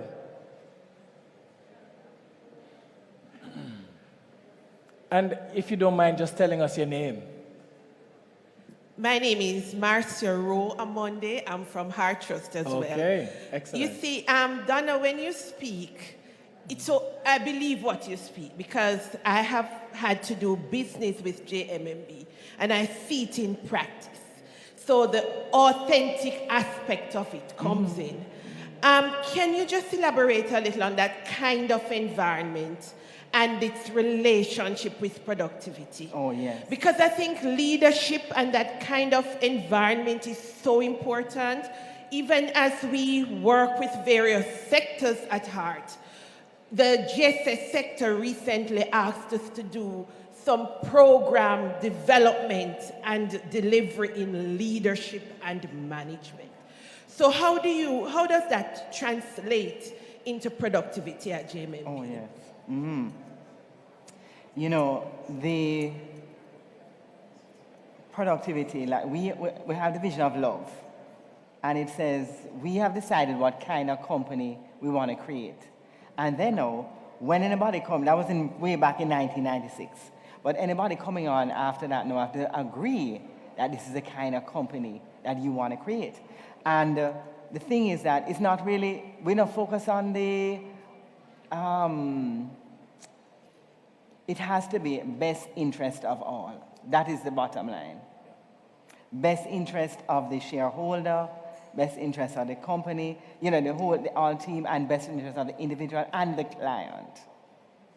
You know what I mean? So we have a foundation of philosophy, and for instance, every meeting we read a part of Vision of Love to remind ourselves what are we creating together. You know what I mean? But the point I want to make is that all of this is because we have said this is the kind of company we want to create. Not just for productivity. Yes, that is what's good. You know what I mean? Because once you're being your best self, and we are honoring the uniqueness of each person, you know what I mean? And we're looking at the holistic wellness of each person, everything, the spiritual, you know, that kind of thing. So even our development plan, you have what is your long-term goal, what's your spiritual goal, all them goal there, different goal, right? So the point is that, but it's not for productivity per se. It is because we have declared this is the kind of company that we're going to create. And then we want to honor the values the value of love. That's our foundation, one of our values. We want to honor that. And I just want to add this part because this is Jamaica and I want us to know, to recognize what we have, right? And really start to capitalize on that like heart to make sure that we, just like what you're saying, that vision, take over many, many organizations. Because sometimes when I'm talking, people say, like, no, she can't do that at JMMB. I think I have not my company, right? No, we have to mash down that lie. We have to mash down that lie and stand for our country because we have something special. We have it. I am going down the hill. I'm living in Irishtown. I'm driving down the hill. It may not take long, but one quick story. I'm driving down the hill, and my daughter, well, no, not me, my daughter was driving. And so we come down to a steep part now, them called Savage Pen. So I said, she is learning to drive, so she's not driving down at the road there with me. So I'm coming out of the car now to go on the other side, so she must come out to the driver's seat, and me going in the driver's seat to go down Savage Pen Road. Don't that make sense? Okay. Man on the roadside at the bar, them a play domino. And the side said, them have to come into my life now. And said, hold on now, miss. Why are you making it? How is she going to learn? If you don't allow her, this is what they're saying to me, you know. These men are playing dominoes, you know. And talking about Jamaica. When they hear what I say. And them say, you know, so I said, oh, okay. I said, how you come into this really? I said, you know, becoming, I mean, look at what I'm going to have to do now in case, you know, if I'm going to comply with what they're proposing. And they say it's hard. One of the guys said hard, pure hard. How is she going to learn? You follow what I'm saying? And of course I allowed her to drive down the hill. And you're here. And I'm here. You know, but this is Jamaica. Wanna get what I say? Yeah. Why them have to come into my business? Because we are Jamaicans. That's how we steer. How we fast. You follow what I'm saying? And we care about each other. Okay? That's who we are. We need to maximize that. And when it comes to the workplace, we need to start standing up and say, no, what kind of workplace are we going to be creating here? Because everybody has some nice fancy word right down in a damn thing. You know, we need to hold the leadership accountable. You understand? Because not only Bolt alone can be best, we can all be best, as you say, in our performance thing. You know what I mean? So we have something special, Jamaicans. We have it. So we really capitalize on that authentic thing. So we allow people to just share authentically how they feel. Nothing is wrong with the feeling. Nobody can wrong you for your feeling. But then what are we committed to? Look beyond that now. And, like when we're having a conversation and I feel bad, I will share it. But then I'm going willing to look and say, what was your intention? Did you really mean to hurt me? And then we can really look together and see how we can build a relationship that works and increase our collaboration and increase productivity. All right. Authenticity. Thank you very much. Thank you, Donna. So this is going to be our final question/comment, and we'll wrap up and then send you on your way. Please. Okay, good afternoon, everyone. Charmaine Lewis, Career and Placement Officer at the University of Technology. So I want to thank all of you for your excellent and passionate presentations. One of the things that I have been thinking about is inclusivity. And, every year we have a job fair. And so this year I thought how cool it would be to have a job fair specifically for graduates with special needs. But one of the pushbacks that I heard was that they would not come, they would feel, So how do we navigate the sensibilities, Dr. Hendricks, as we seek to be inclusive in our approach? Yeah, just start speaking. Okay, yeah. Right. Thank you so very much for that question, because my chairman and I were talking about that earlier. And what I believe is that not have a specific job fair for persons with disabilities. Have a job fair where anybody can come and have that opportunity for a job. Sometimes persons with disabilities do not show up because they do not believe that persons really want to hire them. So persons may feel that you might interview me, but if you see that I have a disability, you won't call me in. And that is a genuine feeling. And so if it is that we invite everybody and allow them to know that qualification that you have is what we're going for, and if you are the right fit for my company, that is what I'm looking for, and demonstrate it in a way that they're not only coming for the lower level jobs, let me put it that way, but they have an opportunity, even if they start there, to move up in the company, or demonstrate that your company is the kind of company that will enhance their growth and development, then I believe over time they will come. Okay, well, the thing about our job fair is that they were there, but somehow, as Dr.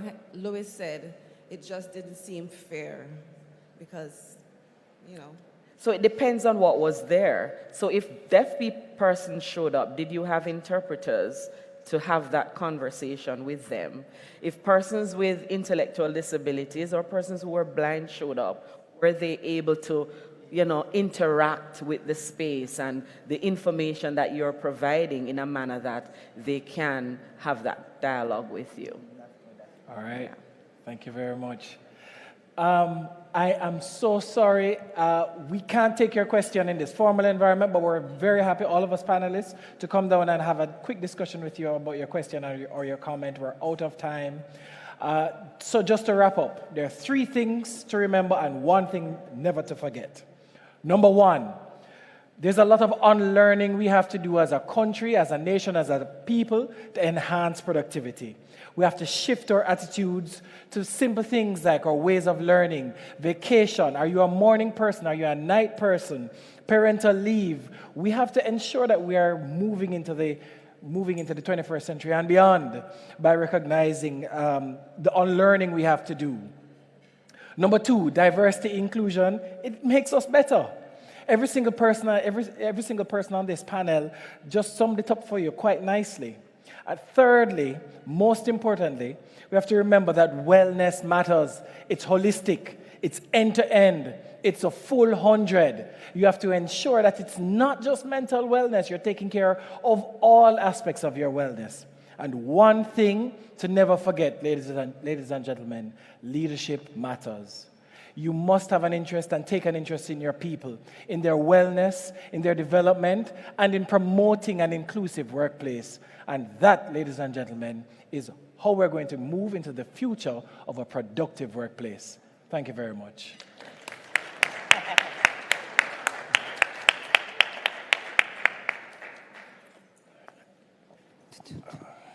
Thank you so much. One more time for our panelists, ladies and gentlemen. Donna Duncan, Dr. Christine Hendricks, Dr. Henry Lewis, and Mr. Nigel Thompson, and of course our moderator, Reese Campbell. I'm sure something from that presentation resonated with all of us.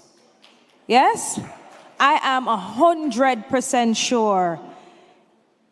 It is so important for us that whoever we choose to be in this animal kingdom, whether it is you want to be the lion roaring, you want to be a cat, you want to be an eagle, you have the potential to excel and to be productive. And inclusivity is about equity and equality. And finally, last but definitely not least, organizations that help persons to fulfill their destinies will always be sought after. If you help me to be my best self, I will want to give my best self to your organization in return. Do you agree? Yes? All right, so it's time for lunch. I'm sure you're a bit hungry. So I'm going to encourage you while we break to visit the booths, both outside and on the inside. We have DBJ, we have a video booth outside as well. EduHub is here. MLS, UTech, Kendall, NCBJ, and Hart. We're going to have some giveaways after lunch as well, but I'm going to be asking the 4 tables here closest to the door. You can make your way to the buffet on the outside. We're going to break for lunch, and then we're going to direct you as to when it is that the other tables should embark on the outside. So we're going to break, and then we'll be right back.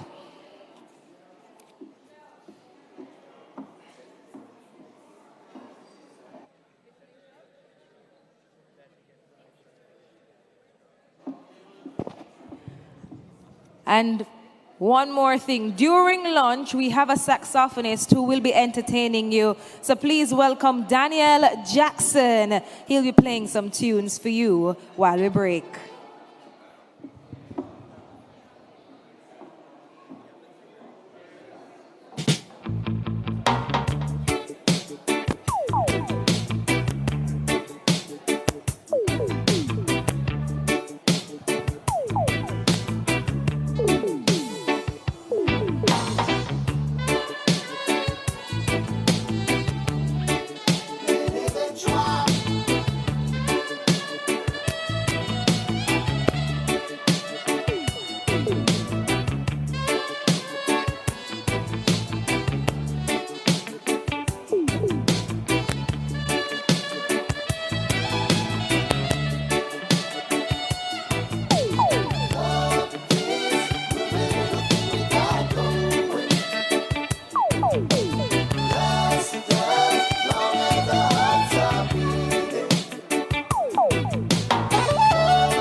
I know we're finishing up lunch, but we need to continue with the program.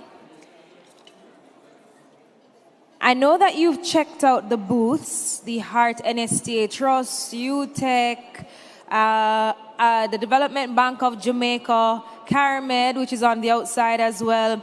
But I have some giveaways from our sponsors.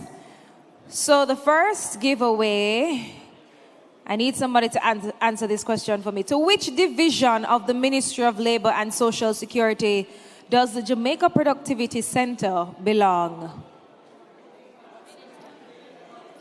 To which division of the Ministry of Labor and Social Security does the Jamaica Productivity Center belong? Labor Division. She got it right, Tamar? Yes, she got it right. Congratulations to you. We have a prize for you. All right, next question.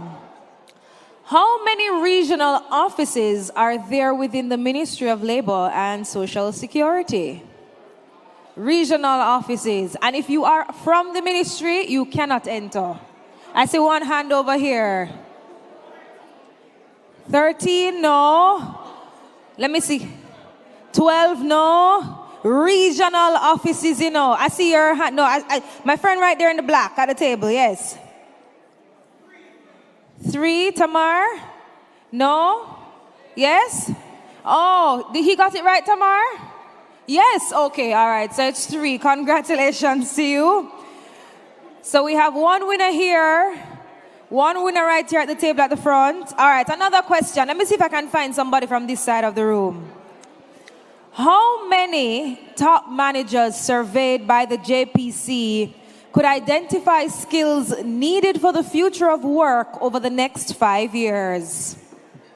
Let me give you some statistics. All right. You want me to give you the statistics first? You sure? Because I'm going to pick again, you know. All right, now I'm going to give you a chance. Is it A, 54%? Is it B, 13%? Is it C, 40%? Or is it D, 17%? 17. It's 17%, Tamar? Yes, you got it right. Congratulations to you. Come on up for your prize. All right, Tamar, can we do one more giveaway before the demonstration from our friends? One more? All right. One more giveaway. Which of the following is not identified as a binding constraint to productivity improvement in Jamaica? Is it A, inadequacies in innovation ecosystem? B, demographic makeup of the workforce? C, education and skill level of the labor force? Or D, limited economic diversification? I saw your hand first. B? Is it B? She got it right? Tamar? It's B? B is the demographic makeup of the workforce. So congratulations. Come on up for your prize. Give them a round of applause, guys. So we're going to get ready for our next panel discussion. But before we do so, our partners from the Heart NSTA Trust, they have a lot going on at their booths. I'm sure you know that at this point in time, we're big on robotics, especially in our primary and our secondary institutions. So at this time, ladies and gentlemen, we're going to be having a demonstration from our friends at the Heart NSTA Trust. Yeah, man, you can clap them. Thank you.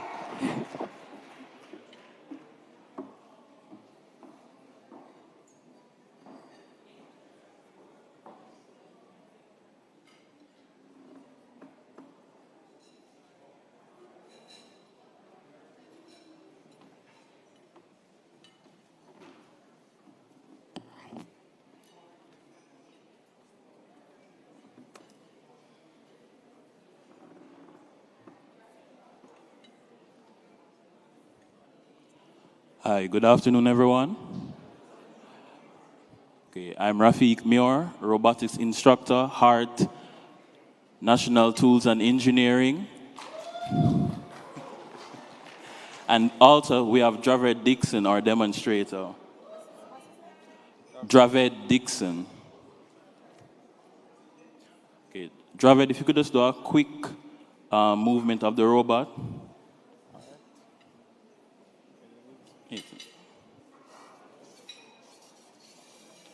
So currently, at National Tools and Engineering Institute, we call it NTI for short, we're offering a robotics program, level 2 and 3 robotics.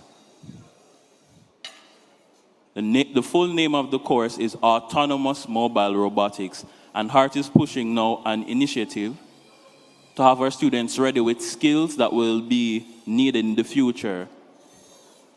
As such, for the Productivity Summit and the future, we know that the industry will have to meet a demand that is coming, whereby a lot of the industrial sector will need automated machinery. And as such, HEART wants to put their students in the right position at the right time when the need for this skill is in high demand. Right now, it's already building in demand, but we know for sure that our students will be ready. And just a quick explanation of what we call the StackBot. These are resources and kits that we have at the institution so that trainees can come and learn mobile robotics, where they learn the mechanical, electronics, and programming of these robots right now. This robot is equipped with a 3D sensor called a LiDAR and also a depth camera, where it can map the environment and the robot can act autonomously, meaning you write the program, whether it's a step-by-step program or an AI running, and it can move on its own. Right now, the robot is in manual mode via the controller for demonstration purposes. So if there are any more questions about the program and the timeline offers, you can check us out down by the booth. Thank you.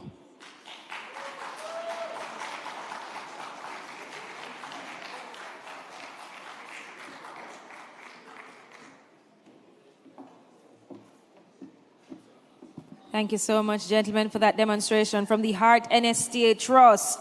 All right, so we're going to jump into our next session. I know our panelists are eager and ready to go, and we're going to be talking about students of today in the workplaces of tomorrow. So, ladies and gentlemen, let's put our hands together for our moderator, Taneisha Mullings, Chief Social Innovator at Next Step Lifelong Educational Services, and our panelists, Dr. Kevin Brown, Professor Andrew Spencer, Dr. Maurice McNaughton, and Dr. Taneisha Ingleton. Please make them feel welcome as they make their way to the stage. Put your hands together for them, ladies and gentlemen. Students of today in the workplaces of tomorrow.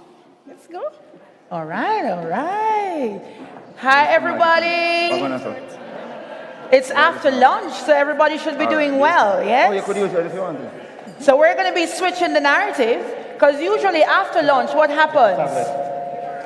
What's that N-word? You have just been fed, so you should be able to speak loud and clear, right? So after lunch, what happens? But after lunch, what happens in this room is more awareness, because you have more energy. Are we good on that? Good. Yes. Yeah, so I have with me here a very dynamic panel. Are you ready for a dynamic discussion? So yesterday I heard people talking about, with all these advancements in AI, will we be working in 20 years? Do you think we'll be working? All right, so let's do a quick poll in the room. If you feel you can never be replaced by AI, am I hearing some feedback? Is that I know the answer for me, or is it a separate discussion? All right, if you can hear me, clap once. If you can hear me, clap twice. If the person beside you is having another conversation, just stop them and say, we're ready now. Good. So we are preparing the students of today for all the advancements that we've been talking about since the beginning of this conference. We've looked at many graphs. We've looked at the Global Innovation Monitor, the Global Innovation Index. But in all of this conversation, we must make sure that we are preparing our students. True or false? The lady on TV, Jed, said, through.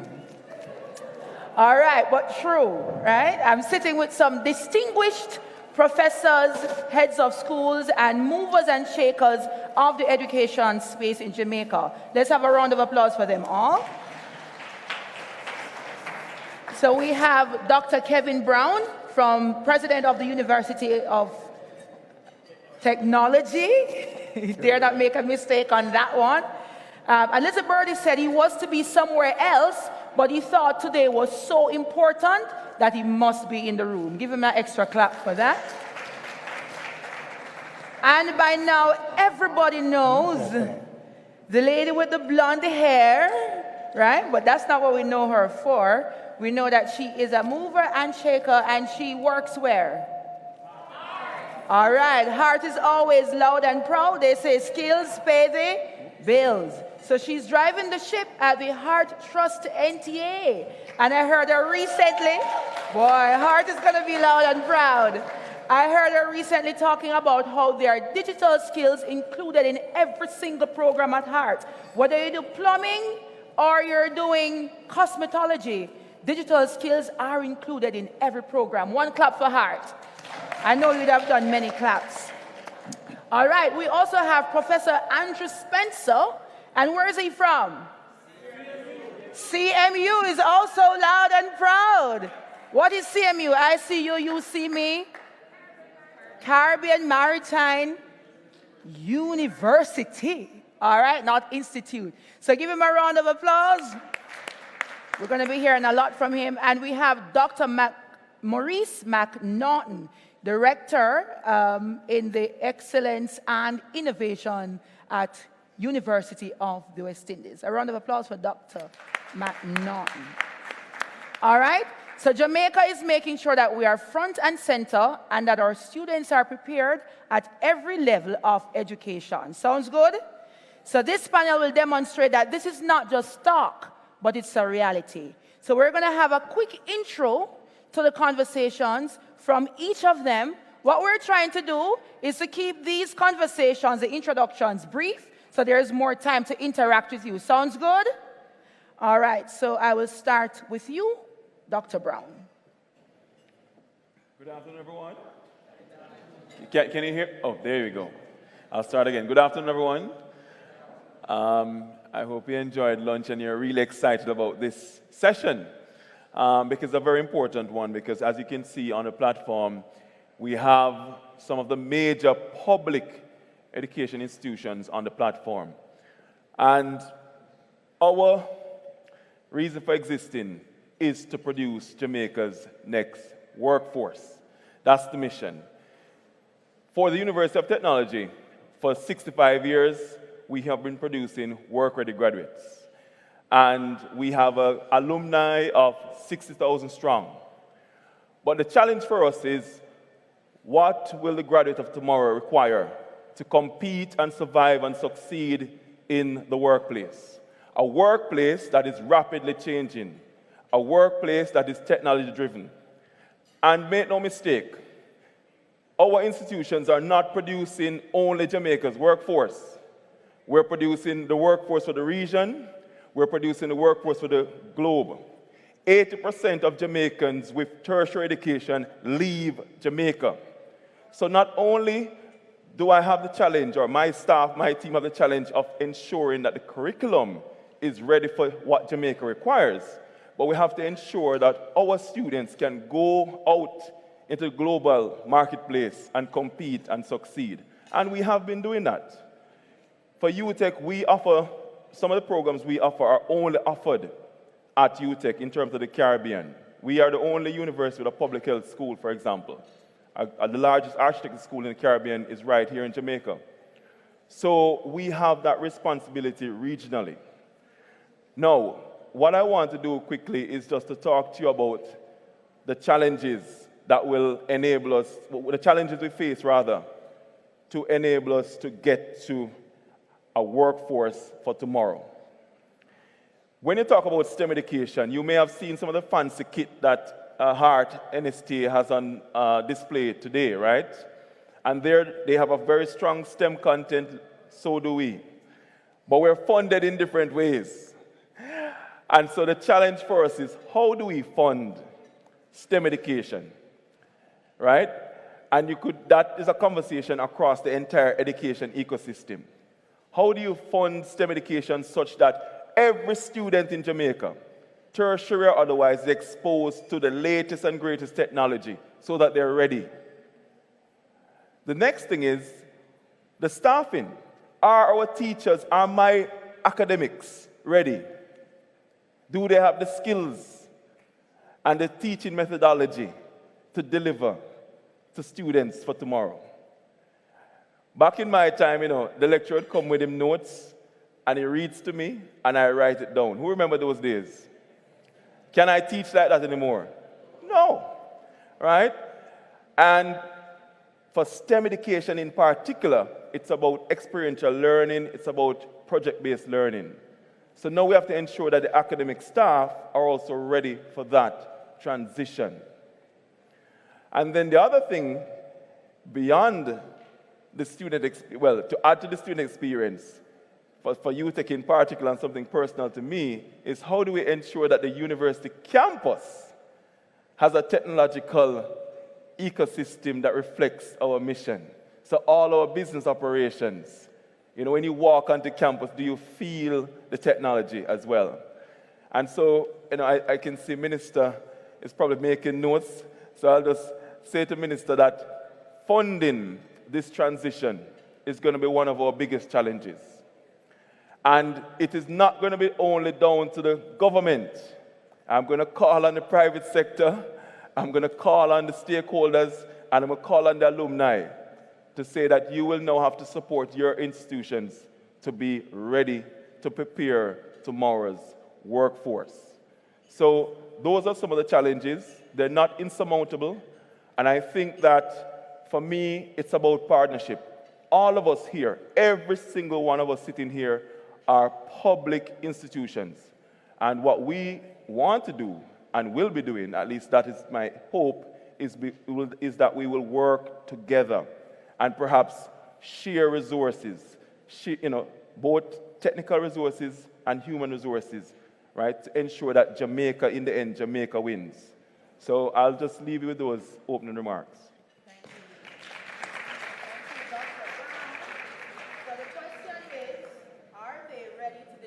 The academic staff? Do we have the technological ecosystem? And the private sector, are you here? It's only government. Okay, yes. We got a few yeses, Dr. Brown. And government, are you here? I didn't hear anything from... Dr. Dunn is the only one. All right, so we go to Dr. Ingleton for her opening remarks. Thank you so much, Ms. Mullins. Before I give my opening remarks, I want to say that I am connected to all the gentlemen on stage. I'm connected. I taught at UTech, I worked at CMU, and I studied and taught at the UWI. Wow. Woo! So, indeed, I'm connected. Now, this is a very important topic. The students of today for the workplace of tomorrow. And I just want to set the context. When we talk about the students of today, what are we looking at? Who are the people we are referring to? And when we talk about the workplace of tomorrow, exactly what's on our minds? So the students of today are not necessarily the individuals who are in the high schools now. All of us in here are students of today. If we look at the retirement population in Jamaica, it now stands at 7.8%. 7.8% of Jamaica's population is in that retirement stage. Can we leave them behind? For the first time in history, we are seeing a multi-generational workforce. Almost all the generations are huddled together in one workplace. So we have individuals who are 66, 70 in the space, and we have the 18 and 19-year-olds in the space as well. How do we bridge that gap? And that trend is continuing because every single year we are seeing a slight increase on the retired population. So we have to look at lifelong learning. What is it that we're doing to continuously upskill the entire population? How can we reach out to individuals to ensure that the fact that you have a degree doesn't mean that you can't go to another career? The fact that you are 40 years old and you have been in a workplace for how many years, it doesn't mean that you can't switch careers. It doesn't mean that where you are and what you have studied is the only thing that you can do. If we're going to keep this productivity going, Minister, we're going to have to tap into every able-bodied Jamaican. And that is what the Heart NSTA Trust is doing in terms of its lifelong learning. That merger of the Jamaica Foundation for Lifelong Learning was not just theoretical. It was very strategic to ensure that we respond to every single Jamaican. So there is that piece. And then we have another piece. For the first time, we have what I refer to as the triangular affair. There is the human intelligence, the artificial intelligence, and the collective intelligence. The only piece there that can never be circumvented is the human intelligence. Every revolution, across all the revolutions we have seen, we have never been able to replace the human intelligence, but we have not necessarily harnessed it very well. So the students of today are digitally savvy. They are connected to technology. They want experience. They want to travel. It's all about what is in it for me. It's not about working for you, but about working with you. That's what they want. So we have to now tap into the emotional intelligence that the AI cannot replace. The adaptability and the resilience that the only thing you can do to get that is actually to teach the employability skills. So at the Heart NSTA Trust, we have woven into our curriculum, it's not an appendage, it is woven into the curriculum, employability skills. How do we get you, Dr. Brown and Professor Spencer and Professor McNaughton, how do we get the students Monday morning ready? How do we get them to come out of the pajamas, come off the internet and all of those things, and get them to understand the value of work? And so at the Heart NSTA Trust, we are very intent on that. Whilst we do very well at the technical skills and the competencies, we do the psychometric testing, and it's telling us customer service is a challenge. Professionalism is a challenge. Mannerism in a workspace is a challenge. And no matter how much robots we have, that human intelligence is the key to really make us productive. And so we have to work on that. So those are some of these things that we're all right. Dr. Ingleton there, waking up the pajama economy. I hope that we're hearing loud and clear, and it's about continuous upskilling all along the ladder of life. Now let's hear from Professor Andrew Spencer with his opening remarks. Yes, thank you, Chair. And I want to greet everybody in the room, and then I'd like to greet the distinguished panelists, all of whom I know quite well and who are my friends. And I want to start by answering Dr. Brown's question. And Dr. Brown's question was, how do we give Jamaicans access to the very best technology? My simple answer is send them to the CMU. What did you say? I jest, but I use that as the opening to say that the kinds of technology that exist in the developed world are existent in our space in pockets, Dr. Brown. Yeah. And that's why Dr. Brown and I have looked at particular partnerships. For example, we just signed recently to get access to one of his cutting-edge laboratories, while at the same time giving him access to our pneumatics, hydraulics, mechatronics labs, and so on. And it's this kind of partnership that we're talking about that's going to drive the future of work. If we are able, we're a poor country. Let's accept that. We're not awash with the resources that others have. And what that means is that we have to come together.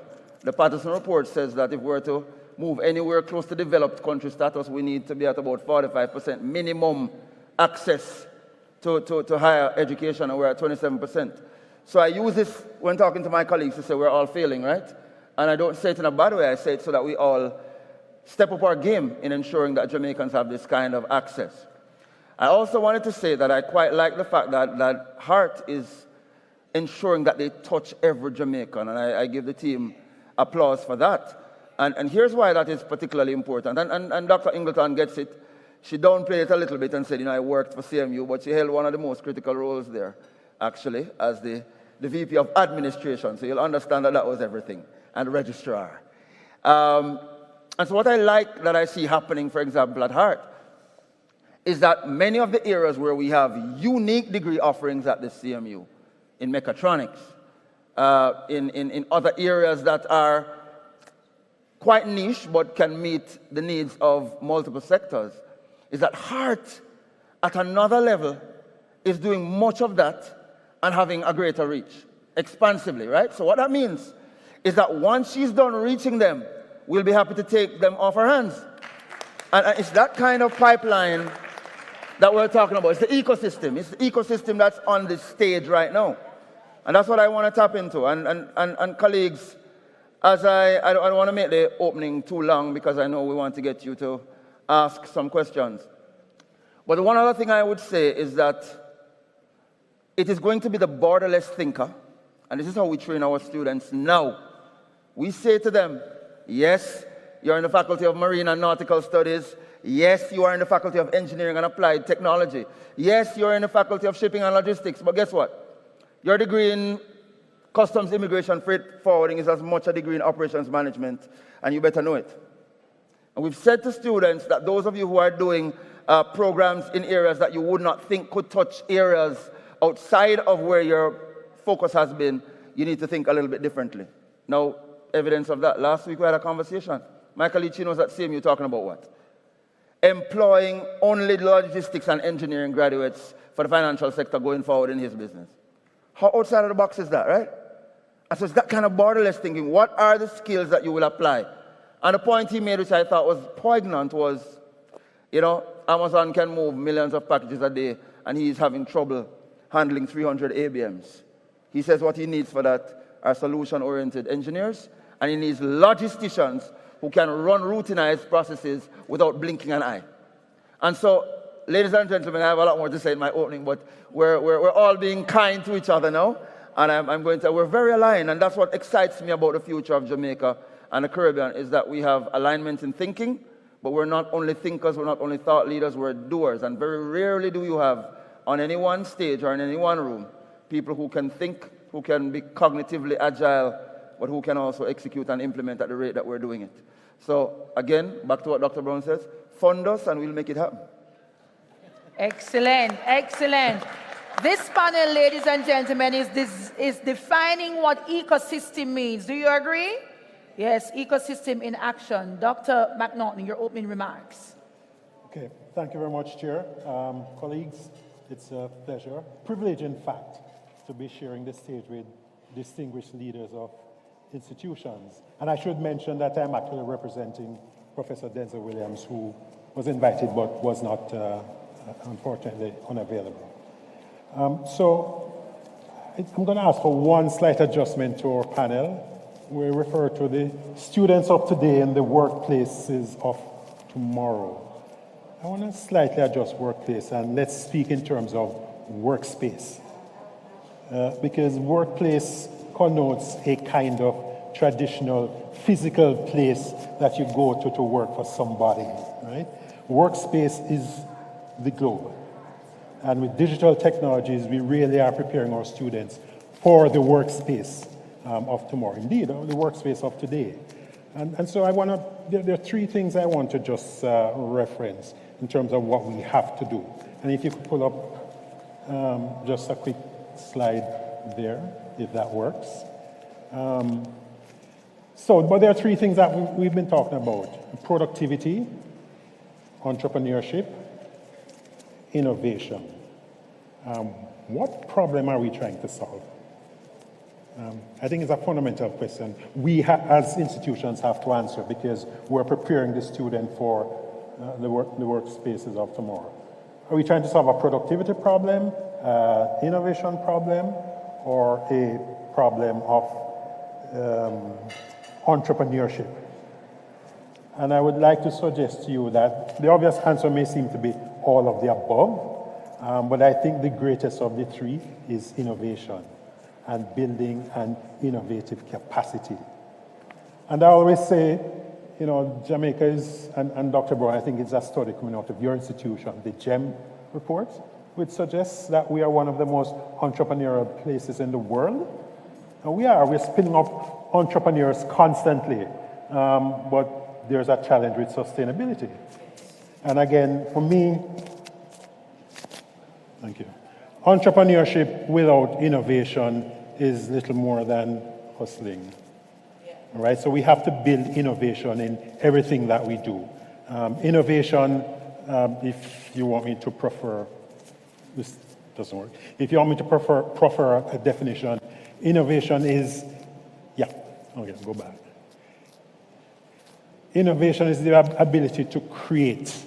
And it's not just a product, but it could be a process, it could be an idea, but ultimately an innovation must have an impact. It must impact markets, governments, or society in a significant way. And so what we have to create in our students for tomorrow is the capacity to innovate, the capacity to bring ideas to market, to bring things into being. And it's more than ideas. Great ideas is not innovation. Great ideas can lead to innovation, but it's not innovation. Inventing something is not innovation. Innovation plus entrepreneurship is what leads to growth. And as I said earlier, if you have entrepreneurship absent innovation, then you're really just hustling, right? So the man who sets up a stall on the corner doing ice cements, he's an entrepreneur. He's creating employment, but absent innovation, it's going to be not sustainable. And in today's world, we have to gear our students for innovation in a digital space where they have much greater access to all of these disruptive technologies than they had 5 years ago, 10 years ago. And we have to gear them to exploit and use these technologies, which are asset-light, but very disruptive. And so whether it's cloud computing and mobile, whether it's big data and open data, whether it is the AI, as we all talking about nowadays, or whether it's exploiting social media, they have to be in a position to exploit digital so that when they think in terms of innovation, it's about looking for underserved segments, it's about conceptualizing and designing business models that are innovative, it's about being prepared to experiment and being prepared to fail, and we have to give them the mindset that I can fail if it's a learning process. And we've heard constantly on this stage, it's about collaboration.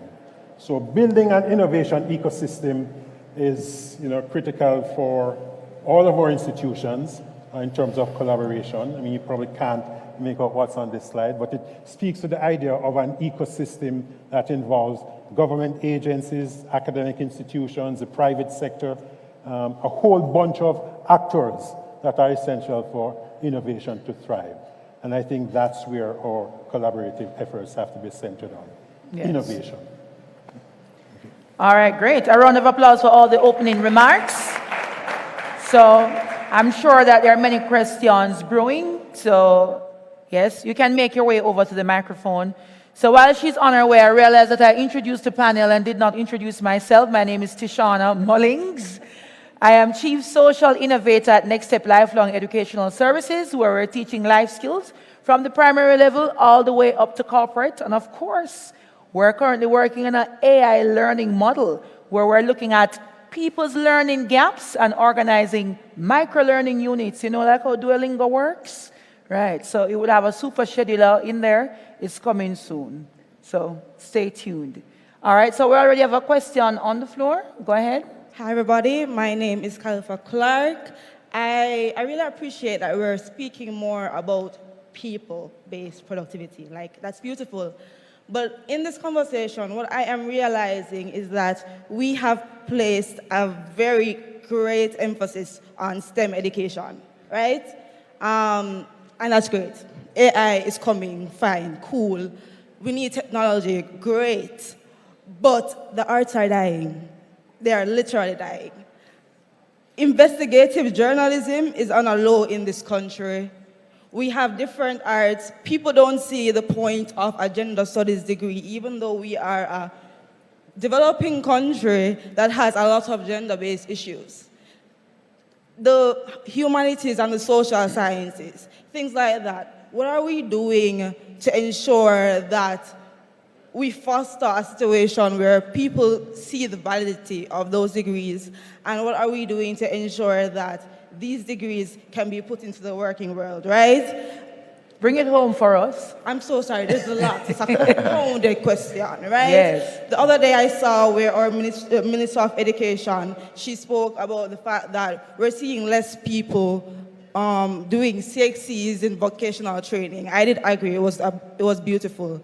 And they're trying to take that away. What is Hart's plan, or anybody else's plan, to ensure that more persons are interested in those subjects? We're seeing where... I'm going to beg you to bring it home to the key question. Quick, right? I think we got it. Quick. I think we got it. Yeah, so we're saying I that can generations are existing across the workspaces. However, there are less millennials, less Gen Zs who want to be in skilled work. I don't know about anybody else, but I can't find a shoemaker. So there's that. And just one more thing. When we're talking about innovation, what is our plan to ensure that green technology and sustainability is a part of our innovation plans in our curriculum? Thank you. Yeah. So I'm going to go to Hart for Hart's plan, and then I'm going to take a response from one other panelist on that one. Yeah. All right.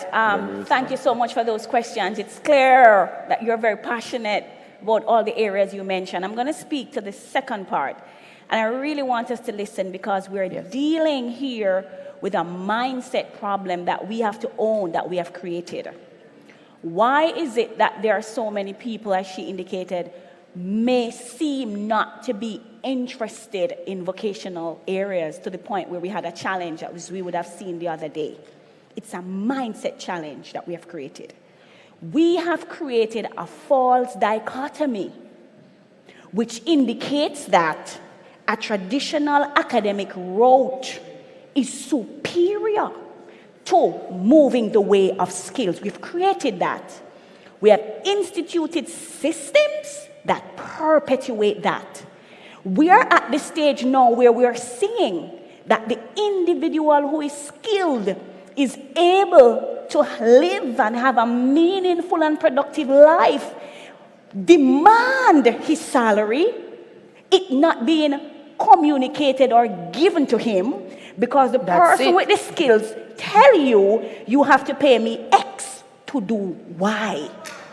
So we are seeing now where the skills, that route is indeed having us as humans beings living a more productive life. However degreed we are, we have to call in the plumber that within 5 minutes fix the problem that we are there struggling with, and then gives us a bill. We're saying, what is this that we are paying for? That is the world we're living in now. But still, we communicate subtly and otherwise that this is a deficit route. That if you go this route, it is because you are unable. It is because you're unable to succeed within that traditional route. We have to stop it, because the changing world of skills today is showing us that the same level of cognitive and critical thinking that you need to become a lawyer or a doctor, you need that same level of cognitive and critical thinking to do robotics, to do mechatronics, to be engaging up to electronics. You need that. No individual without that basis can be engaged in those things. When we are talking about a carpenter and a welder and a plumber, the level of thinking that they engage to their jobs, the high-level technical thinking that they have to bring to the work, how is it that this individual could have been a deficit in school? Something has to be wrong with the way we have been seeing our people and the paths that we have been creating. Skills are indeed paying the bills. I'm going to take Dr. Brown and then take very quickly. Yeah, I'll be very quick, Prof. I'm going to share my time with Prof. Spencer. Yes. First of all, I don't want anyone here to think that we are somehow winning the race of STEM. So although you know, some people may feel that there's a STEM agenda, and there is, and we need one, we're not necessarily winning. It's a journey we're on, right? And Jamaica can never leave the arts behind. Our culture is our identity. Yes. But what we're saying is that Jamaica needs to compete. And we have to compete in the technological race. 62% of our students pass maths. That's not good enough at CSEC level. It's not good enough. And too many students are not doing STEM CSEC.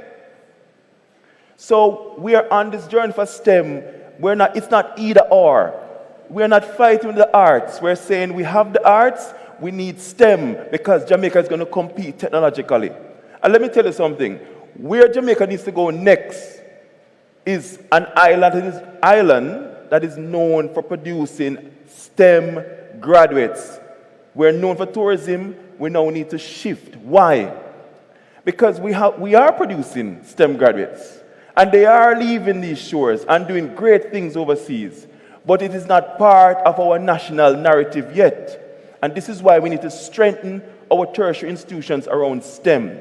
So we are not here to dismiss the arts. Yes. But we're saying that we need to go down the STEM pathway. We're on that journey. There's no turning back, or else Jamaica will be left behind. And at UTech, even though we're STEM focused, we have the arts because you need to learn how to what? Communicate. Yes. You need those soft skills, right? So we're not ignoring the arts, but we need to focus on the STEM, and I hope everyone understands that. Prof. Spencer. Yes, Professor Spencer. Thank you very much. Okay, thank you very much. So I noticed when Dr. Ingleton was speaking, she gesticulated towards me as formally educated, and then she said, and then the arts. Incidentally, I'm an artist of sorts. I'm a musician, okay?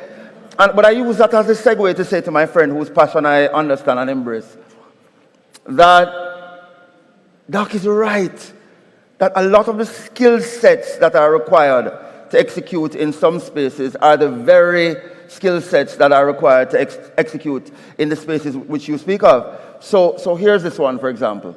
At the CMU, we never say, because we're careful not to trample on our friends' territories. So I know, without question, that I'm a maritime and shipping and logistics space. But I also know that I have the best technologies to do it. So I tell people, I'm not necessarily the STEM university, but STEM is my propulsion. It's the thing I use to get me to where I need to get to go in all of what I'm doing. So I can't escape it. At the same time, we can't escape the side of us that is so innate, the arts. And I see many students in my Faculty of Engineering and Applied Technology who are exceptional in the arts. I'll tell you something that we're talking about now. You ask, what are we doing? One of the conversations we're having with the Ministry of Gender, long name ministry, I hope I don't mess it up. Thank you very much. Is to have established, and I know my colleagues will be excited about this, a center for entertainment management and logistics. It's connected.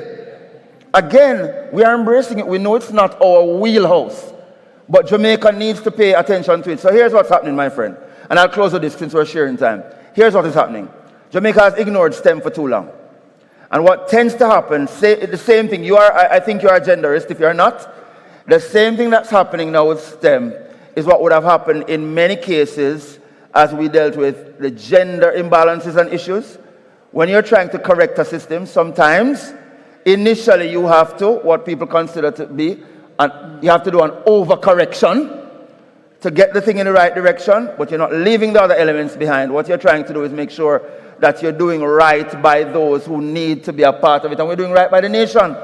The idea is we can't afford to be left behind in the area of STEM, but we cannot lose our core, which will be the arts as well. So bear with us as we correct the steering, right? And as Dr. Brown, and as we move forward to that, but it's not going to be at the expense of, as Doc says, it's a false dichotomy. Why we need to work together is that is the old theory of comparative advantage that needs to be at work. So Dr. Brown does some things amazingly well at UTech. We do some things phenomenally at CMU. Dr. Ingleton is doing amazing things. We understand what UWI does. It's the theory of comparative advantage. Old theory, you know, but very applicable today. Let's pull all of those strengths together. And that's how we're going to move the worker of the future to be able to peacefully coexist with the technology. And just go ahead. Mm-hmm. Just to make one very quick point, following on what Dr. Ingleton said, there's a kind of false dichotomy that we create between academia or academic studies and vocational studies, right? And increasingly we're seeing that there's no sort of wall between these. And a lot of our students at the university were also focused on building digital skills, data skills, and increasingly looking at how to use AI. Those are competency-based vocational kinds of training that have to be incorporated throughout our education system. Yes. So it's not a question of being on one side or the other, and which is better or not for our economy. You need to have both. When I was speaking to you earlier today, we were talking about will people be replaced by AI, and we came to the people who know how to use AI might replace the people who don't know how to, right? And we're living in a VUCA world. It's volatile, it's uncertain, it's complex, and it's ambiguous. And that feeds into the way we need to be educating our people. The Minister of Education talks a lot about STEAM, because if you want a Jamaican to learn math, incorporate music and storytelling and the arts, right? And we're automatically learning more. Is that true? Yes, absolutely. All right, so based on the fact that, things are constantly moving, you're in a degree program. If you have a question, you can come to the microphone while I ask this one. By the time you complete this particular degree, in another year or two, you hear that, degree programs are changing, this is irrelevant. What does that mean for the way we now educate? Well, the challenge for... Let's have some sound and Dr. Brown's mic. Very quickly, that's the big challenge for all of us here, by the way. One of the conversations we're having at UTech, and I keep asking my academics, how can I accelerate the programs? Because we're going to have to meet students where they are now. They don't necessarily, at UTech, for example, want to stay there for 4 years to get a degree. Some will. But what we're looking at now are young people who want to be certified very quickly. They want to start making money as quickly as possible. So we now have to look at how we can accelerate our programs and meet the students where they are. And that's a key challenge for us now. So we're looking at a range of access pathways, because I'm with Dr. Ingleton. We have to try and include all of Jamaica and allow all Jamaicans who want to pursue tertiary education to do so, but at the same time, try and ensure that we have continuous learning programs, so short courses, micro-credentials, and so on, to allow for different exit routes as well. Yeah, very quickly, one more. I think, very quickly. So, in agreement again, I think it's an issue of understanding the student. I don't think we've spent enough time to understand the student. We've done some generational studies and we've done some of those broad categorical type things, but we haven't spent enough time to understand. So, for example, I said to somebody recently, speaking at an engagement in Florida, at a tourism forum where they're trying to figure out the tourism work of the future. And I said, let's understand the tourism work of now. These guys don't care about much of what we care about. And things like burning bridges mean very little to them, I mean, as simple as that. So how do we engage them in a way that ensures that they stick with us? Because that's how the nation will develop. So it's going to be stackable credentialing. It's going to be ensuring that you can get, and that's why heart is so important, you can get certified along the way at every step of the journey as you ladder and move towards that ultimate thing that we want you to get to. But you should be able at any point to exit and contribute in a meaningful way to the workforce. Absolutely. Amazing. Very quickly. Hi, my name is Matthew Taylor. All right, so the juggernaut is coming and no one can stop it. So that's AI, right? No one should be afraid of AI. I study AI. What's going to happen is that there will be no singularity. That's a point when machines start to think for themselves emotionally, and we're not going to have that. We're not going to have that for several years, several hundred years. What's going to happen is that human beings will be controlling AI, all right? Human beings will be controlling AI, so there's nothing to fear.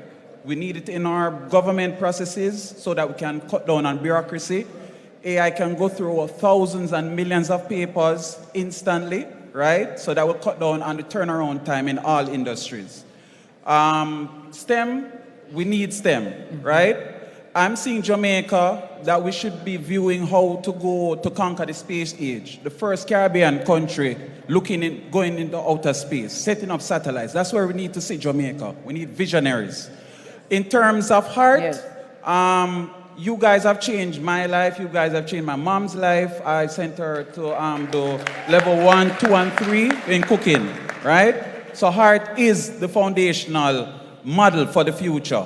The future of work is not degrees. We'll have degrees, but people who have specific skills will be the ones that are market. Because check out LinkedIn, check out Upwork, check out Fiverr. You're calling people who have direct, specific skills to do what you want to do. I just love the people who come up to the mic and lecture. And we've given you some time. So you're going to drive to the question now. All right, so I'm going to hurry up. All right, in terms of the question, I'm a say that I'm in corporate. I'm a corporate CEO. How can I get hired to come in and do what they have to do in terms of my staff? How can someone learn to that, especially for us future entrepreneurs, us future CEOs? How can we get hired to come in and just fix up everything and make it nice, neat, and tidy? So money is made. That's a big question, Doc. Everybody happy. Government can pay our taxes, everything. All right, so that's I do it for free. I do it for free. Yes. You do it for free. I don't know about the free part for that. But certainly that is something that we do right now at Heart. We do go into workspaces and whatever it is that you need us to do in terms of upskilling the team that you have, taking them through various courses such as leadership, supervisory management, understanding business ethics, etc. We do offer that at the Trust. So I have a table right there, so you see the hand up. So as soon as you move away from the mic, she will take your contacts and we'll get in touch with you. The last question. In terms of studying AI, and some people are going to be out of work, but there's nothing to fear. What is Heart doing in terms of studying the jobs that will be marketable in the next 5 to 10 years so that we can jump on board and Jamaica not be running up and down and say, Excellent questions. Everything that Heart is now doing in terms of our digital transformation is because of our internal research mechanism. So these things we do not just happen upon. What you're seeing in terms of the investment in the technology, we do not just happen upon. We have been researching. We understand that the optoelectronics industry is a multi-billion-dollar industry, and that is what it will continue to be in years to come. We recognize what's happening across the world in robotics and mechatronics. And that is why we are being so deliberate, so strategic in investing in those technologies to prepare our youth so that when it is that they are ready, they are able to move seamlessly into society. We also work with World Skills International, which is an 85-member organization. The top countries are across this organization. So we work with them in terms of their global standards, their curriculum, what is it that they're doing now in their current industries and workspaces. And that is a model that we use to be building out the Trust now with the technology that we are. So we are very ready in this regard. And if you look at the demographic, you see those young men sitting around there? They're young men. They are very, very ripe. They are the ones that we have leading the charge. One of them just won a silver medal in China. Where is he? Javed Dixon. Woo! Right? In the area of that's him right there. In the area of optoelectronics.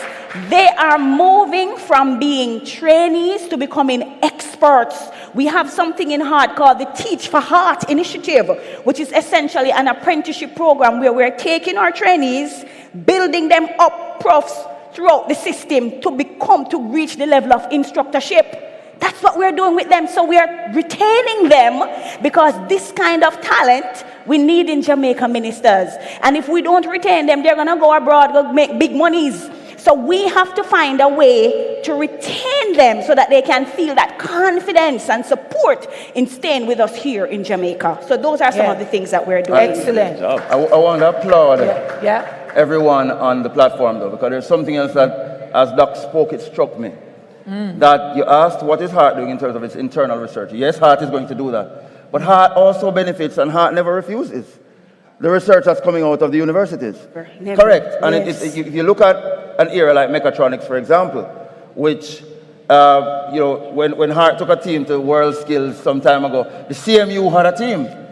While the CMU was offering a degree in mechatronics, Heart then Heart actually came and partnered with us in terms of training its people in the area of mechatronics. And they are now rolling out mechatronics in a way we could not have. So we're talking about, again, making sure that the ecosystem functions. It's not a win for any one entity. It's about how does Jamaica win. And I'm really excited about what the future looks like. And I think it's important to correct something in terms of the individual who spoke prior, that it is not a competition. No. We are breaking down the false dichotomy. We are not saying skills is better than academics or academics is better than skills. We are saying that our young people have enough potential, enough passion, enough innovation to choose wherever they want to go. Let us not do anything to cause them to think one way may be better than the other. Let us allow them to learn in such a way. And so when Prof speaks about the ecosystem, it's important, because if we plug everything, Prof, at the beginning level, at the early childhood level, a child will grow up not even thinking the way we're thinking now in terms of what is better from what is not. For them, it just be a seamless path. I am a lawyer and I am a makeup artist at the same time. And we have those individuals. So that is what we need to be doing with our young people, so that they do not have this thing in their minds that one is better than the other. I can do anything. I can do many things. There is no one career. There is no one path. And there is nothing that is better than the other. So get your degree, get your skills. Not one or the other. And if you're a multi-potentialite, do it all. It's the day and age where there's a space and a resource to do it all. I mean, we're living in the age of the rainbow economy. It's the blue economy, the green economy, the silver economy, orange economy, right? And one of the things I want you to think about just before we take this question is, as we talk about different economies, when you think blue economy, people start thinking CMU, you know, but it's not just CMU. When you think orange economy, people start thinking Edna Manley, who's not on stage with us.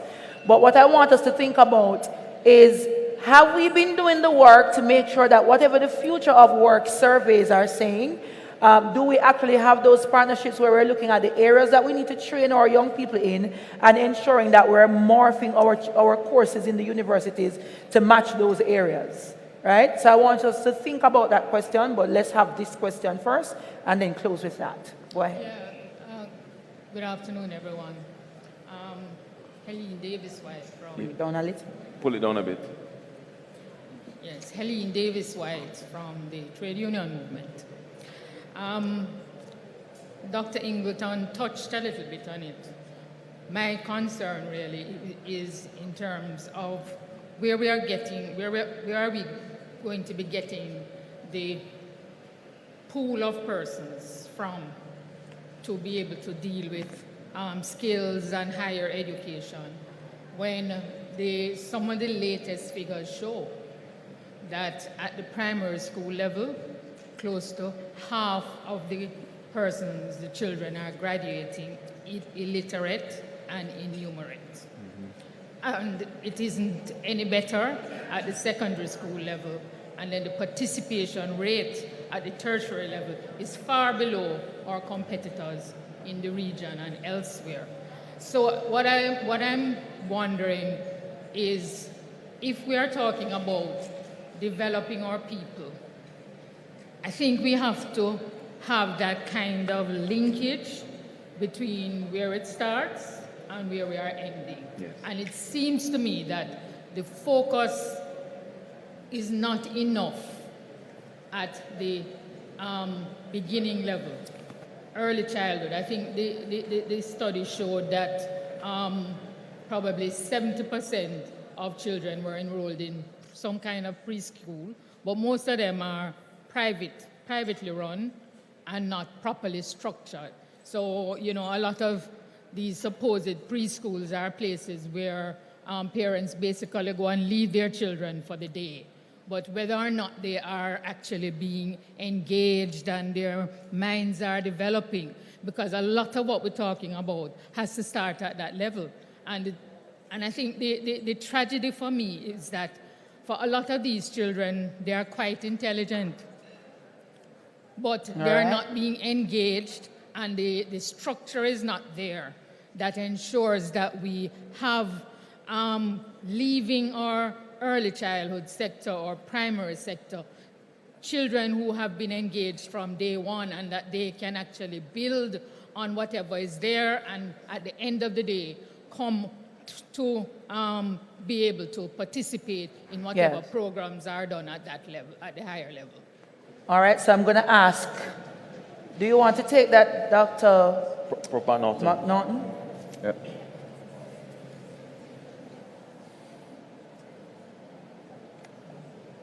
It's an interesting question. Let me think about that a little bit. Let's say something very quickly. I make a sport of studying educational models around the world, and when I studied Singapore and Finland, I realized that based on how they introduce them to education and some of the things that they kind of get into what their interests are pretty early. So you might find a 16-year-old who is an expert plumber.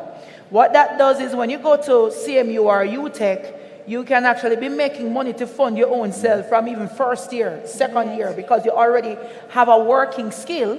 And then in terms of productivity, that means a lot for Jamaica, because you're not waiting till after 4 years to now go and engage in the economy. But during the 4 years while you're in college, you're actually already fully engaged in the economy, right? And I believe that's a part of the response to what our dear friend from the trade union asked. Yes. I didn't get her name. So I'm going to ask one of you to just follow on and take that forward. The point she's making is very critical. I mean, yes. Maybe Dr. Ingleton can survive, but certainly Professor Spencer and myself, our institution can't survive unless we have young people who can matriculate into our institutions. Mm-hmm. So she makes a very good point that you have to start from kindergarten upwards. You know, so even though we're here, you know, I'm here talking about STEM, that STEM has to start from the kindergarten, from the primary school. So and I know that the Ministry of Education is focused on improving the performance of our students for sure. And we're right there with them. You know, right now UTech is looking at our pre-university work, going into high schools, right, and participating in the sixth form pathway program, for example, to try and also, you know, help to uplift those students and get them ready for matriculating into our institutions. So certainly it's something that I know for the government is top of their agenda. And for us, it's an existential threat because we need those students to have the good grades to get into our universities. All right. I hope those in the room at this table. Well, Minister Pernell Charles Jr. is listening very attentively. All right, we're going to take our final question from the audience. I know there's another young. You want to? Okay, sure. I think we are. I can't see where she went. She exited? She don't know. Okay, She's okay. There, yes. It's really a serious question, but I think we are making some strides. If we notice, government, academia, and industry, all three would have come together. You see the interplay. This particular summit is put on by a ministry that is government. We have the academics in the room, and we have industry with us. All three of us have to come together to really make this shift, and it has started. We are seeing the political will. We are seeing the energy of the individuals. We are seeing the changes in the Ministry of Education. We are seeing the seriousness of the universities and how they are following this through. I think that we're at a good place at this time. So the change is definitely there, but certainly it will take a time for us to see it in all its glory. But we have started and we're on a good path. Absolutely. It deserves a round of applause. Yes, sir. Just want to add a commendation to the panel. Excellent presentations. But my mind goes to a place where there's a lot of focus on the end user, the participants, the students, ensuring that their minds are re-engineered and fit for the future of work, productivity. However, we have to also look at the back end, behind the scenes, or faculty. Those who are responsible for delivering this kind of learning. How much do we need to do? What will we be doing to ensure that they too are re-engineered? Because they can only pour that which they have in their bottle. Professor Spencer is going to kick that one off. Excellent question. And I just thought about that because I see incongruence in the industry landscape as it changes and the pace at which our educational institutions are changing. So we don't reform curriculum as quickly as industries change. And that's one of the things we have to look at. It's how long are the intervals between when we review curriculum and change curriculum. At this point, for example, we have had 2 weeks for the last 2 weeks of individuals looking at curriculum, chopping it up, changing it, not holding it like it's their babies and you can't touch it. And I mean, some people have kicked and screamed, but in the end, they've recognized the value of it. The other side of it is, if you don't have the curriculum ready for industry, and I go back to my baby, which is my sort of laboratory, which is tourism. A lot of what's happening in tourism now will require individuals to be able to operate at a particular level. It's no longer what a certain professor you will refer to as cookery and frock, right? Which was really just, food and nutrition and clothing and textile, and I don't want to say just because we're not doing that today or ever. So the point I'm making, though, is that the curriculum we have to drag everybody, even if they don't like it. The only way we will serve this particular generation that needs to be ready for the future of work is if the actual instructors and individuals and those who are designing. So one area that's opening up now is an area for exceptional curriculum development specialists. I'll throw that at you. We just hired 2 the other day for that very reason. And they are understanding how to intertwine and infuse. Last thing I'll say, there are some universal undercurrents that need to be found in all our programs. One is that digitalization component that we talked about. Again, we need to look at how individuals are able to come out of whatever they're doing, technical or otherwise, with the ability to communicate that, to be soft with that. Again, people need to understand what the trends are, and I would be remiss if I didn't mention, very importantly, the Prime Minister, Most Honorable Prime Minister Andrew Holness, said that we've turned our backs to the sea. I have to mention that here for a reason, because our economic zone is 25 times larger by sea than it is on land. And it tells me that we're not tapping into a particular thing, and some of those same STEM skills will become important as we get people interested in marine biotechnology, as we get people interested in multiple areas that will enable them to make big money. I throw this last one at you. One student who left us recently, 21-year-old, about to be 22, earns more money than I make from having done a unique program and went to ply his trade somewhere outside of Jamaica. Now, the idea is, Dr. Brown said it, we're not only creating a workforce for Jamaica, though we'd like for the best to stay, we're creating a global workforce, and so that requires agile minds, it requires global mindsets, it requires re-engineering of our perspectives, and that's the only way to do it. Excellent. Dr. Brown. Very, very quickly, on this staff, because that's a really good point. I mentioned it earlier, but I want to just go into it a bit deeper. So if I take UTech, for example, where we aspire to be more research intensive, right? Because that's how universities solve problems that exist in society. You do research, you innovate, as Professor McNaughton highlighted. But you need the staff who are wired to do that, who are skilled to do that. And currently we are about, 20% PhDs, terminal degrees, for a university that's not good enough.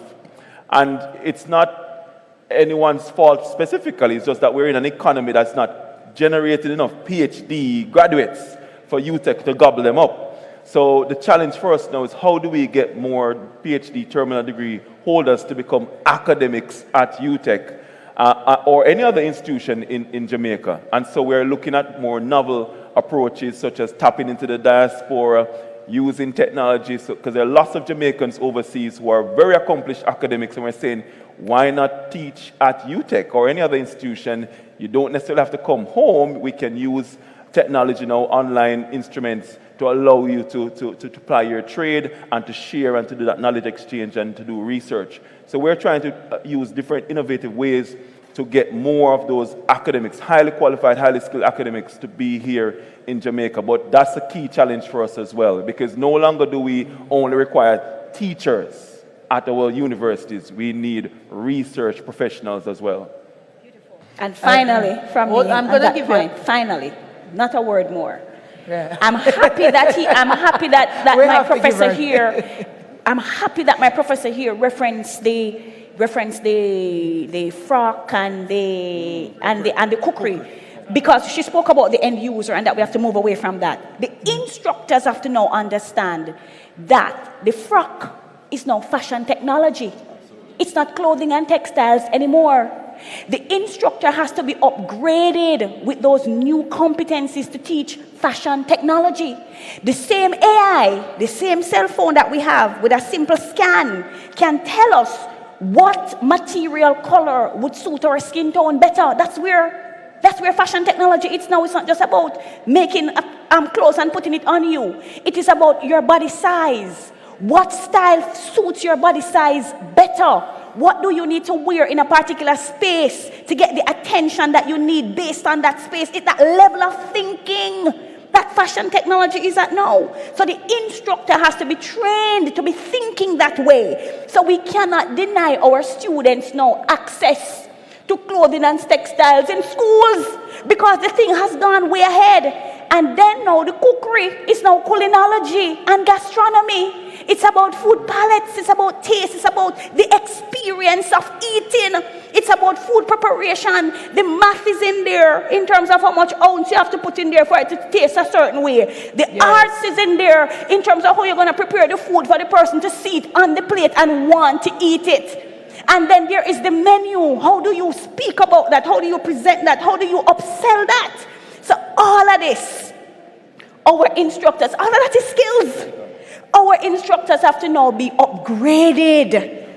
Exactly. To be teaching that way and not to be teaching in the traditional way so people are believing this is not a good route. And soon, Dr. Ingleton, well, already you can just press a button on the 3D printer to print out a dress that is your size and fits your Perfect. color. So that's also something to think about. Ladies and gentlemen, the panel has informed us about the reform and change that we need so our curriculum are moving at the speed of modern day advancement.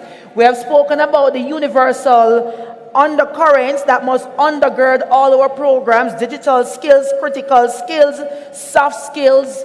And I want to, as we close, if you should have a t-shirt, and this is your message to the world about what educators should be thinking, what does your t-shirt say? We want to end with that challenge. And Dr. Brown, you look very ready. No, it's a t-shirt, so it must be able to hold on the front of the t-shirt. So every move you move, this is your message to the world as an educator. Don't give him a cop-out. Let's go, Dr. Brown.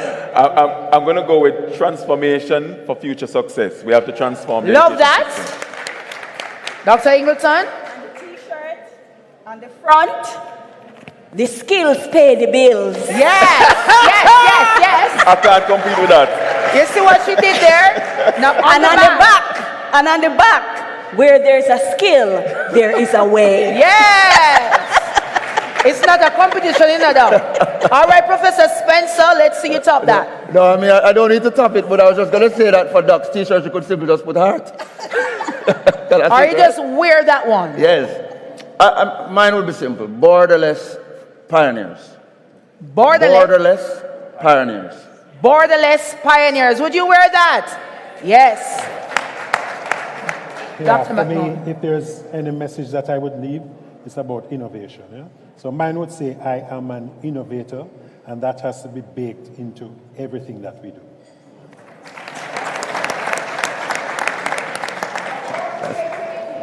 That's a lot of words. Any AI, and with that, ladies and gentlemen, this is just a representative of the transformers of our education system in Jamaica and beyond. Thank you very much.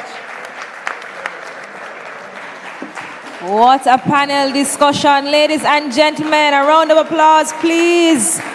Taneisha Mullings, Dr. Kevin Brown, Professor Andrew Spencer, Dr. Maurice McNaughton, and of course, Dr. Taneisha Ingleton. So many invaluable lessons you shared today. Of course, reminding us and reiterating that we are indeed capable to achieve it all. We're multifaceted individuals. There is no need for competition. We can achieve the skills.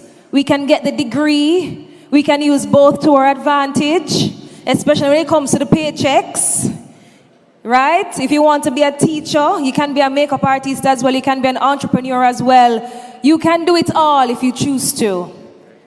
So thank you so much. And guess what? All of us are students of today.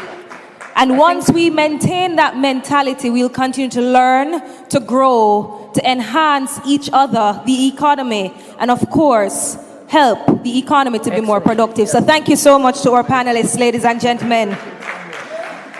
All right, so we're going to jump straight into our Productivity Innovation Competition Awards ceremony. So at this time, I'd like to invite Tamar Nelson, JP, and Chief Technical Director right here at the JPC to provide us with an overview. A round of applause for her, please. Thank you, Moderator Talia, Honorable Minister Pernell Charles, Dr. the Honorable Norman Dunn, Mrs. Colette Roberts-Risden, our Permanent Secretary in the Ministry of Labor and Social Security, our Chairman, Omar Azan, Board Directors of the JPC, CTDs within the Ministry of Labor and Social Security that are here with us, presenters and panelists, other Ministry of Labor and Social Security staff members, our productivity ambassadors that are in the house, competition finalists, media partners, ladies and gentlemen, esteemed colleagues, and distinguished guests, both here and online, good afternoon. So on behalf of the Ministry of Labor and Social Security, we are pleased to have you join us this afternoon for the 2024 Productivity Innovation Competition Awards ceremony. Now, each year, the Jamaica Productivity Center recognizes World Productivity Day, which is celebrated on June 20th every year. So it's no surprise that we are here around this time to celebrate World Productivity Day. And the Productivity Innovation Competition 2024 is a key activity that we use coming up to celebrate World Productivity Day. And since our inaugural competition in 2021, we at the JPC have sought to promote and encourage and reward the development of transformative ideas that can boost sustainable productivity improvement here in Jamaica. So the inception of this competition in 2021 marked an introduction to open to the general public. And we did that during COVID, just to help to stimulate the thinking and the thoughts and to use up that time that we had, being shut in to be more innovative. And then over the years, subsequent refinements included the establishment of an Innovator of the Year competition. And then we went on to roll it out to students. And this year, we are thrilled to have the Development Bank of Jamaica and their Big E program, all right, hear them in the back, as main sponsors for the entrepreneurship, productivity, innovation in the tertiary and the Innovator of the Year competitions. So we want to thank DBJ for coming on board as a huge sponsor. And we know they are big on innovation, and so are we. And we are also thrilled to have Incomex as sponsors for the laptops and tablets for the tertiary productivity innovation competition as well. So this year, our theme is bridging the innovation and productivity gaps, education, skills, and economic transformation. And over the last 3 days, you have been hearing about all of the above. And we just had a riveting panel on education and skills. And, it was very comforting and hopeful when you heard this discussion this afternoon, because it tells us that we are headed in the right direction. So our recent studies have shown that in Jamaica, inadequate innovation ecosystems and lack of skills and quality education are critical limiters to the potential of productivity growth here in Jamaica. And in light of this, we seek to create that environment that supports the thinking and learning in the innovation space. So the participation of the entrepreneur and the tertiary segments of the competition, they were asked to submit their ideas to help improve productivity on a firm, or a personal, or a national level. And these were judged by technical experts on certain aspects. 1, the level of innovation and originality. 2, potential to positively impact productivity. 3, the extent to which the idea benefits Jamaicans. And 4, clarity. We also have a People's Choice Award that was presented to the project that was voted the best online. The Productivity of the Year award is presented to a business that has implemented an innovation to improve productivity. For this competition, the entrants were asked to demonstrate how the innovation boosts productivity, who benefited from the innovation, the resources that were required for the innovation, and the evidence that the innovation was implemented no earlier than 2022. You will learn more now about a competition that we had this year because we wanted to ensure that the competition reaches everybody in Jamaica. We rolled out our inaugural productivity public sector competition this year. And you will get to hear more, and I see some of the participants in that looking really excited to hear how they performed. And I must say that, you know, all the entrants for the public sector competition really blew the team away. And we hope that we can use this as an example to show others that productivity is something within our reach and that we can do, and we can do well. So we will hear more about that from Jonathan Isaacs a little later.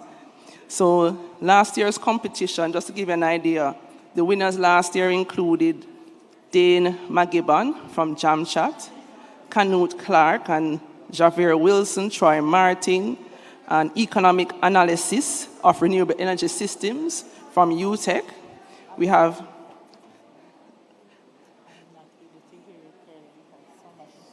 Okay. You want to come on this side? Come on this side. No, she's having a difficulty hearing because there is extra. Careful, please stay here. Don't want anything to happen to you. So last year's winners including Dade McGibbon from Jamchat, Canute Clark, Xavier Wilson, Troy Martin, Christoph Watson, who did an economic analysis of renewable energy systems at UTech. Third, we had Norval Mendez and Claudine Reed from iThriver. Fourth, we had Nkrumah Fong and Floyd James for the Science Set Notebook. And the People's Choice Award went to Barry Joe Lawrence from Smart Task, who was revolutionizing personal productivity. And we also had Star Apple AI, who won the Productivity Innovator of the Year. And now, this afternoon, we look forward to recognizing and congratulating this year's winners. But I must say that all the entrants were winners. We really had some phenomenal entries this year, and we hope to expand it. So I don't want anybody going away thinking that they aren't winners. Everybody is a winner in this case. So we look forward to hearing and presenting these awards to you. So stay tuned. Thank you. Thank you so much, Tamar, for that competition overview. So now it's time to hear about financing innovative solutions. So let's welcome Christopher Brown from the Development Bank of Jamaica.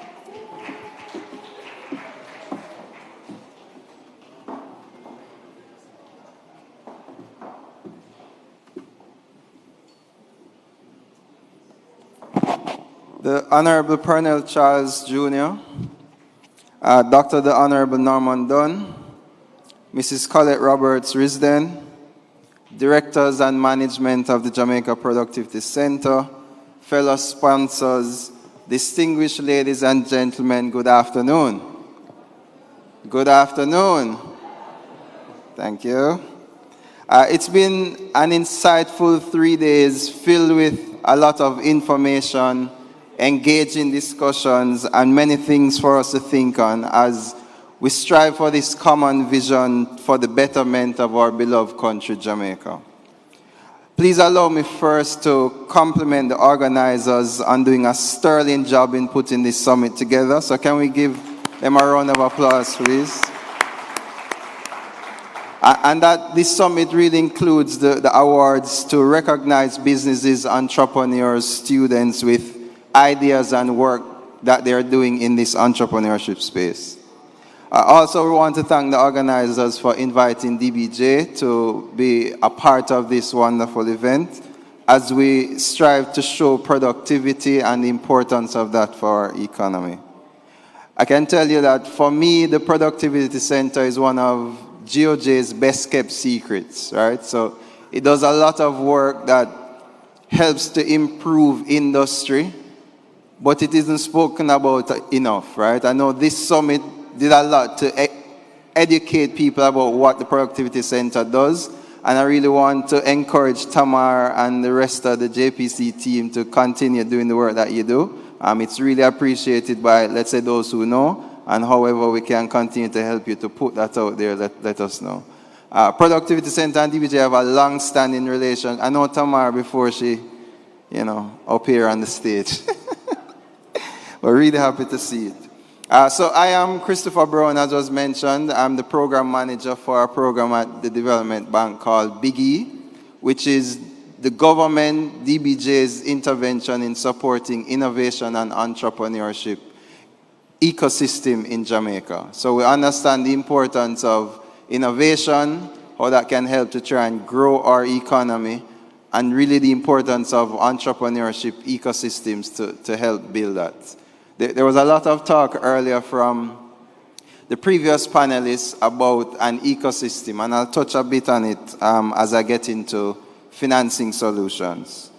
So prior to us starting the Big E program, there were 3 key points that influenced us to put it together. The first is that Jamaica has low growth, and it's partially attributed to the fact that there is declining productivity. So the total factor productivity is something that has continued to decline over the years since the year 2000. Another thing is that there are only 13% of MSMEs who are actively investing in innovation and investing in research and development, with far less having specific departments for research and development. And then the third being that financing has been stated as the #1 reason why innovation cannot be implemented. So we started this program looking at supporting what we consider an ecosystem. So recognize that entrepreneurs or businesses at different stages require different types of support. So if you have an idea, you need a different type of intervention from if you have a business for the last 5 years, what that is required to carry you further. So the first financing advice I would give is for innovators is if you're trying to innovate, the first thing you really need to do is ensure that what you're doing is technically sound or business savvy, right? When I talk about the ecosystem, if you have an idea, very often you don't know where to go to help you flesh it out, figure out if it actually makes sense for you to get into business. And that's where the ecosystem part comes in. So we've been working with the University of Technology, University of the West Indies, a number of business incubation programs to help entrepreneurs to figure it out. Figure out if this idea you have makes sense for you to put money into it and start it. Because I can bet you that when they say 80% of startups fail, majority of that is because you didn't test it first. You didn't figure out if you should start the business, if there's validity to it before actually investing in it. And that's what we're trying to create as an ecosystem to try and prevent or to reduce the risk of that failure. So technical capacity and infrastructure is important. The second thing I would say is you try and tap into friends and family to try and get funding, financing to do your business. If you're unable to convince them that it's worth to put money towards you, imagine how hard it will be to go to a traditional financing institution and convince them, who don't even know you, to give you money to try something that is novel and new. Remember, innovation, as was defined earlier, is about bringing some kind of new product or service or process, or really trying something new that, you know, there's a lot of risk around it, but to be honest, there can be a lot of reward. Traditional financing institutions won't be able, just by their design, to appreciate that they will lend you money for something that you may try, that may fail, which may never pay them back, right? So I think as an entrepreneur, an inventor, an innovator, you should really have that in mind, that the traditional sense of going to a bank to borrow money to try something that may fail is not the right place to start. So with the Development Bank recognizing that fact, we've created a pool of resources, multiple programs that offer grants to businesses who want to innovate. So we have a program that's focused on if you're an inventor and you need to protect your intellectual property by filing a patent, there's a grant that you can get towards that. We currently offer up to 4 million Jamaican dollars to help you to put your patent application together, pay the necessary fees, file it, and so forth. So protect your invention so that ultimately you can get some value out of it in the future. For those who have, startups, and I'll stress the point, we're talking about innovation. For those who have innovative startups, we have a program called the Ignite program that allows you to access between 3 and 7 million Jamaican dollars as a grant towards building a prototype and testing whether this business, this product, this service, this innovation that you're creating will actually work. And then we have other grants available for, let's say, more established firms who have generated lots of customers over the years, have a market, but really need to do something new that can help to take them to the other level. And we have resources dedicated towards these through our Innovation Grant Fund, our Jamaica Business Fund, etc. All of the programs that I mentioned are geared at increasing productivity of private businesses, helping them to create more jobs, ultimately helping them to create wealth, because we want to see businesses grow through increased sales and profits and so forth. And finally, to really help with exports. So we need to, as a country, for us to grow, we need to focus on improving productivity, getting better efficiency, and a lot of this happens through innovation. So within your own organizations, you tell your friends, you talk to whomever it is, I think that is the message that we should be bringing across. Because as I say all the time, Jamaica is the greatest place on earth and I want to live here forever. But there are just some things in here that we need to fix, right? Jamaica needs to be a more prosperous country, and economic activity is what will drive that. Another piece I'll just touch on before I close is the importance that equity financing can play. So as I mentioned before, borrowing money from a bank to do innovation is very challenging. There is another source of financing where it's more patient, you don't have to pay back money every month, which is equity financing. So finding someone who is willing to invest in the company for ownership of the company, but they are willing to share in the losses as well. And that is how innovation or innovative businesses really will be funded. And we have two programs, our Angel Fund, and we recently invested in a venture capital fund that's geared at supporting that.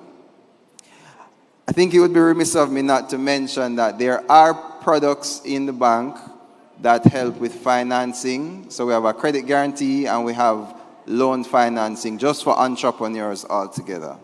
And with that, ladies and gentlemen, I'll close and just indicate that DBJ is the business builder.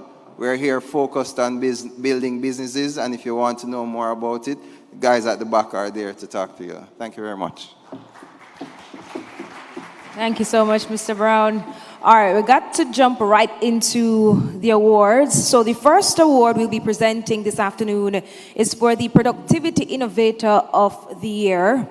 And our presenter is the Honorable Minister Pernell Charles Jr.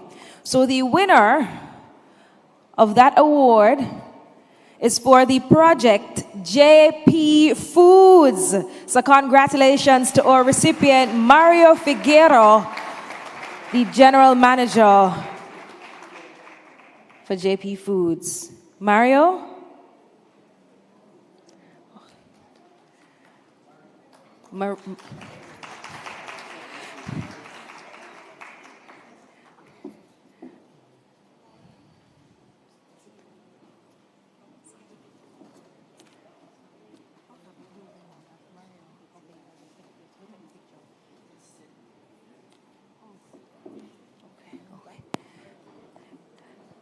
Congratulations to JP Foods. And Minister Dunn said I should big up the St. Mary people. All the way. Yes, Minister Dunn. I heard you loud and clear. Congratulations to you. Mario, if you'd like to say a few words, we're giving you about 30 seconds.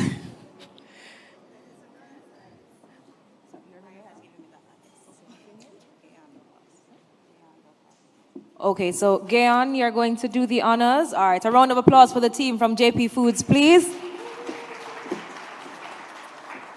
Good afternoon, everyone. Thank you. All protocols observed. So on behalf of the entire team at JP Farms, we'd like to say thank you to the Jamaica Productivity Center and the Selection Committee. At JP Farms, we sincerely believe that innovation isn't just about the latest technology, but it's about finding ways to revolutionize the way we grow food. This award wouldn't be possible without the incredible dedication of our team. That's 250 strong in St. Mary, Dr. Dunn. And our farmers pour their heart and sweat into bringing the best of Jamaica and the best of St. Mary to your tables every day. So this award is a testament to their tireless efforts. Thank you very much. Thank you so much, Gayon. All right, we're moving along to the Tertiary Productivity Innovation Competition. And this award will be presented by Tamar Nelson. She'll be presenting the plaque, and the cash award will be presented by Mr. Christopher Brown. We also have tablets courtesy of our sponsor, Incomex. So third place goes to EduBridge. Congratulations to EduBridge. So I'd like to invite David Kelly, who will be receiving the award.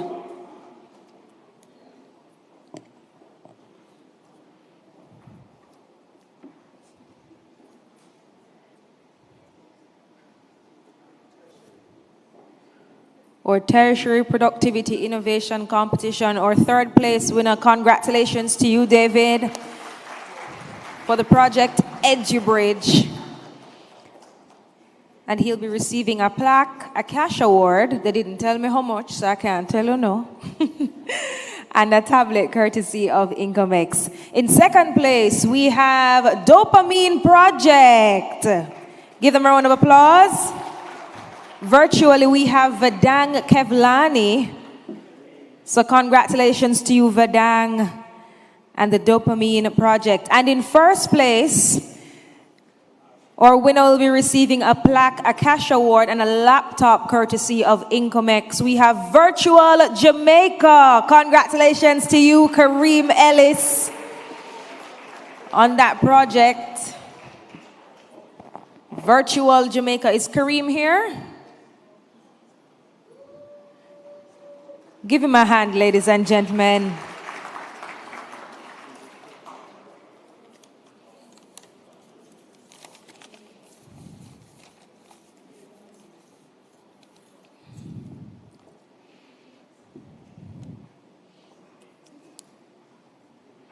Big smiles.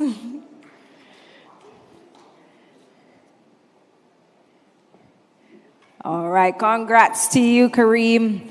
We're going to be moving along to our Entrepreneur Productivity Innovation Competition. In third place, we have the project Easy Teach AI. Congratulations to them. And receiving the award, we have EduHub Company Limited.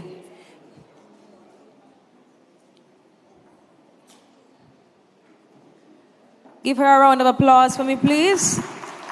Third place, Easy Teach AI. Of course, they'll also be receiving a plaque and a cash award.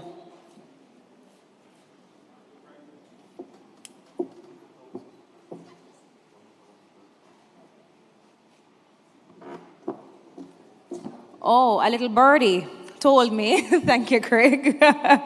Third place will actually be receiving $100,000. Second place will be receiving $150,000. And first place will be receiving $500,000. Thank you, Craig.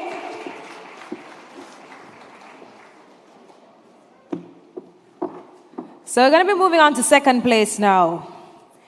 Congratulations to Dane McGibbon for the WhatsApp data collection.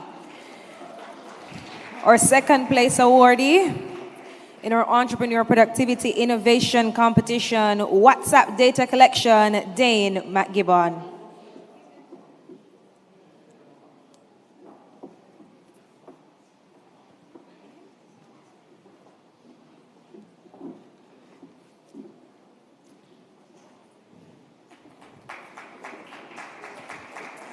Congratulations, Dane.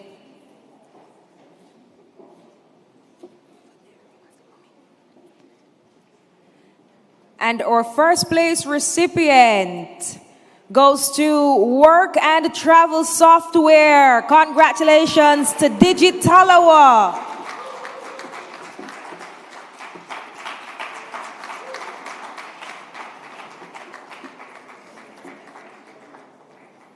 Of course, this would not be possible without all our sponsors.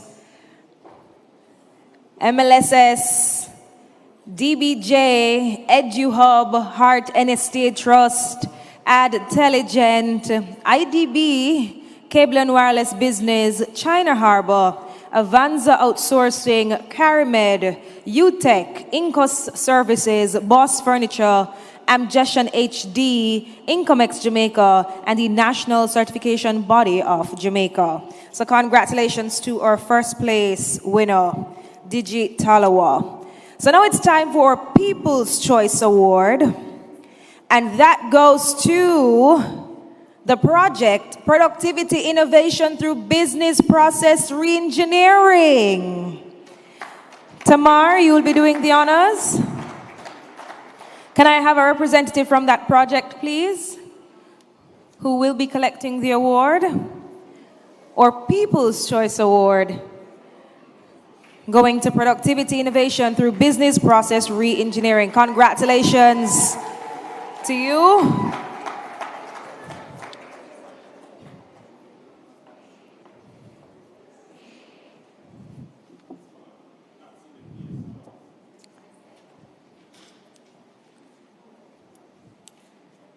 Thank you so much. Now, our final award section this afternoon, ladies and gentlemen, is about our public sector productivity competition. But before we get into who our winners are, I'd like to invite Jonathan Isaacs, our Acting Senior Director for TASU and JPC, to give us an overview of the competition. Please put your hands together for Mr. Isaacs, ladies and gentlemen.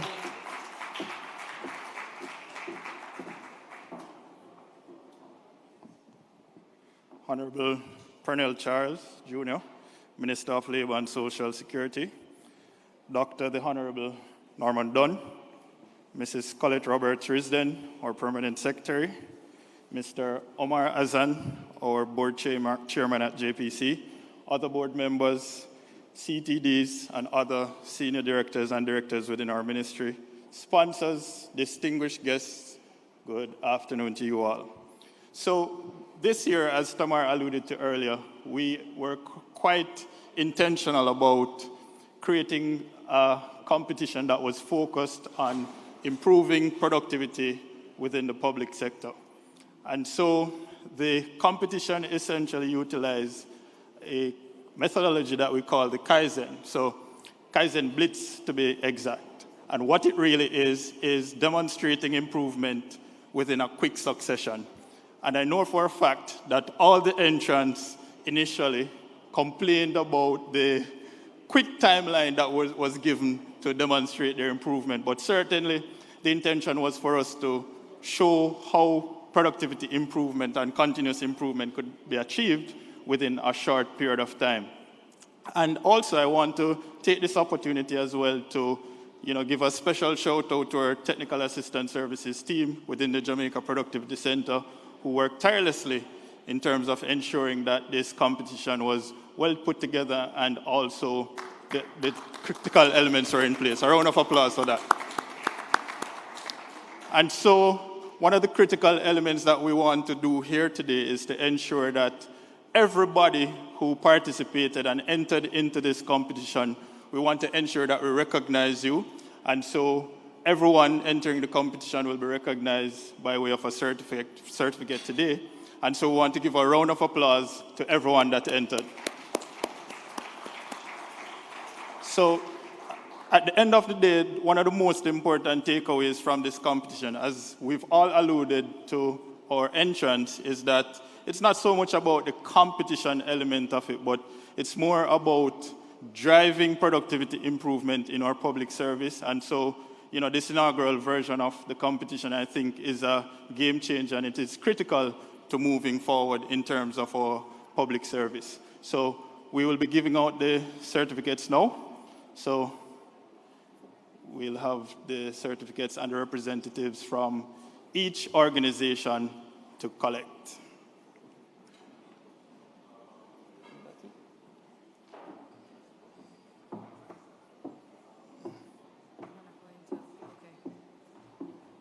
Thank you, Mr. Isaacs.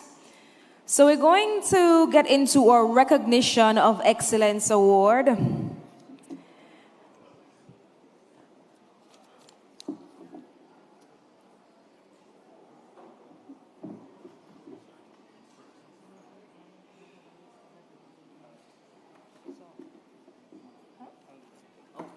Alrighty.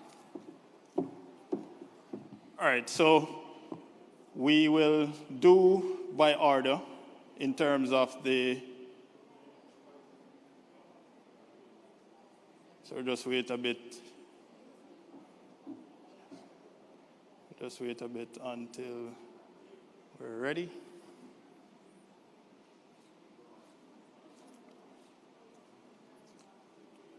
All right, so we will start with the first certificate being handed to the Jamaica Tertiary Education Council, JTEC.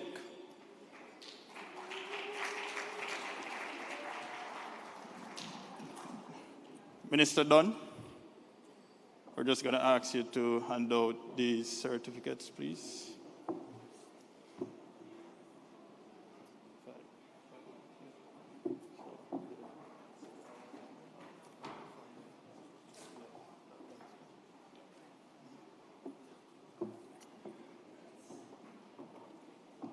All right, so a round of applause for JTEC, everybody. All right, so next we have the National Housing Trust.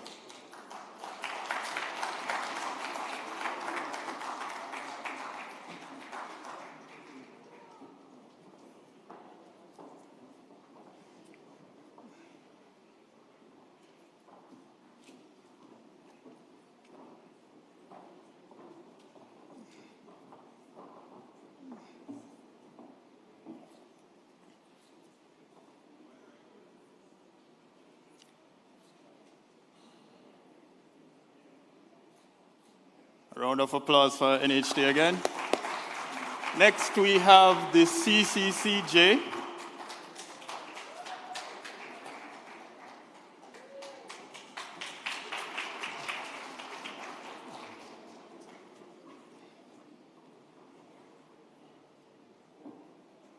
Dr. Dunn, you still need.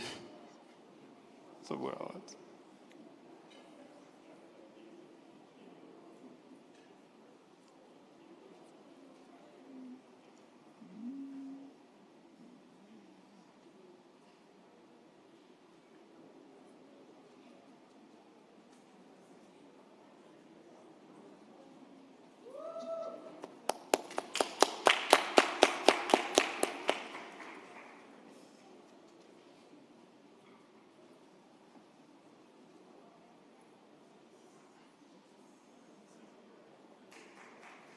All right.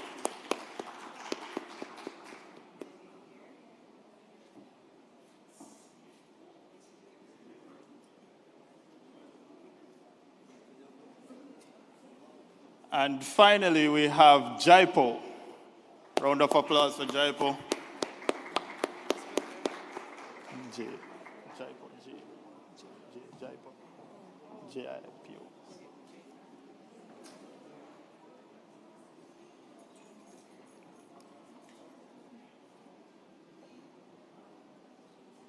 Round of applause for Jaipo, everyone.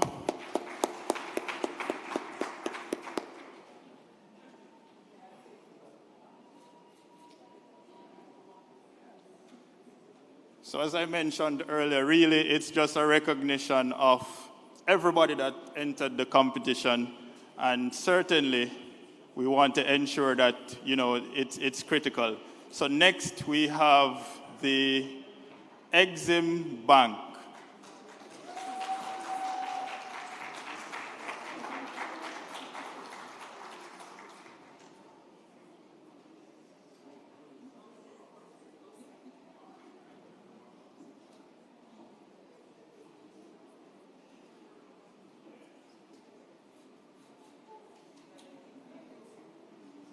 So the Exim Bank is next. Round of applause for Exim.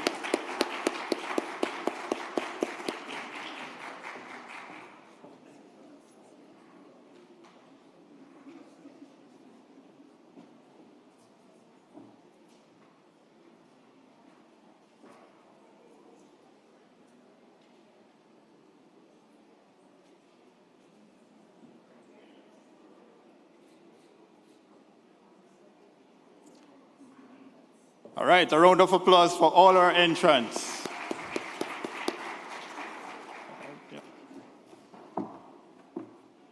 All right, thank you, Mr. Isaacs.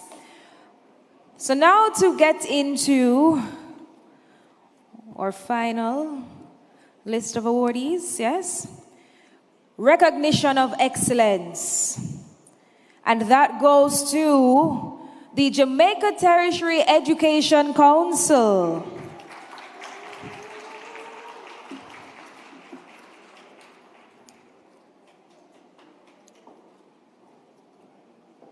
Dr. Don, I think you are the one who is, no? Okay. Mr. Reginald Bodan. Thank you for joining us, sir.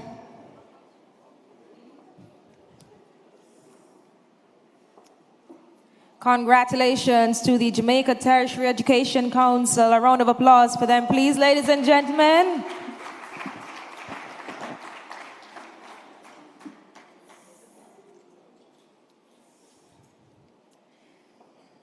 Next up, we have third place, Dr. the Honorable Norman Dunn. Please to join us on stage. You will be doing that presentation. And in third place, we have the Council of Community Colleges of Jamaica.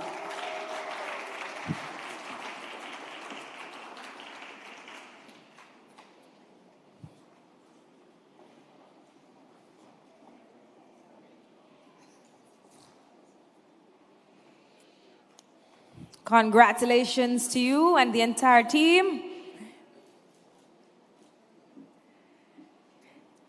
Second place goes to the National Export-Import Bank of Jamaica.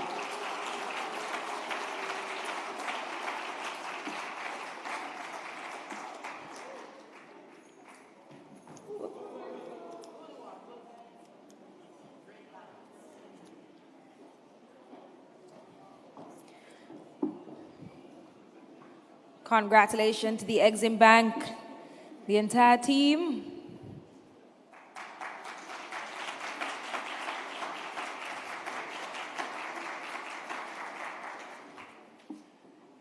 And first place goes to Dr. Dunn. Don't leave just yet. First place goes to the National Housing Trust.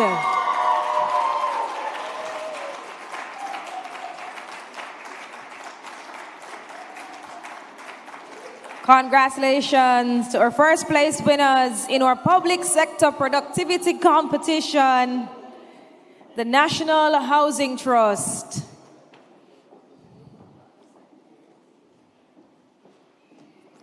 The entire team coming up to take the picture, you know. Congratulations.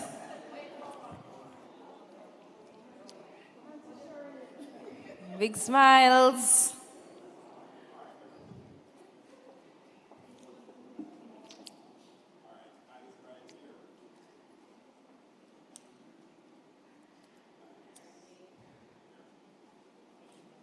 Congratulations to the NHT, the National Housing Trust, to our first place winners in our public sector productivity competition. And I'd like to invite a representative from the National Housing Trust to say a few words. 30 seconds to a minute, a thank you. Anything that you'd like to express or share?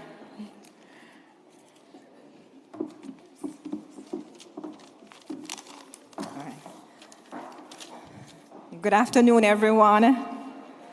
So first, let me just thank the Jamaica Productivity Center and by extension, the Minister of Labor and Social Security for designing and executing this productivity competition. In fact, it was something that we were happy to participate in. They came at a time when we were ready to transform our special assistance program. And the special assistance program actually is the program whereby we seek to help our mortgagors who are faced with unfortunate circumstances, whether due to illness or unemployment, and we want to help them to get back on track by giving them solutions such as like a moratorium or interest rate reduction. So they came at a time when we needed to reduce significantly the cycle time for that program. And so we were very happy to participate. We made a lot of changes, and some of the changes include we actually created what we call a dashboard whereby the officers can see clearly the productivity of the area. So it's actually a serve as a very important motivating tool for the team. We created posters, so when customers walk in, they could see that there is a program designed to help them to manage their arrears, and that has been helpful to many of them. Another thing that we did is actually restructure our communication flow so the customers know that they're actually the center of the program, and it's all about sustaining and home ownership for them. There are other things that we did, and we have a 1-minute video which we leave with the Jamaica Productivity Center that they perhaps could share on their website to show all the great things that NHT has done regarding improvements to the customer and also in satisfying our continuous improvement under our ISO 9001-2015 certification. So I thank you again. I thank you for the award. And I want to just say thank you for the team, the loan management and the CRM division. They did awesome. 2 weeks, and we did a lot in that 2 weeks period. Thank you.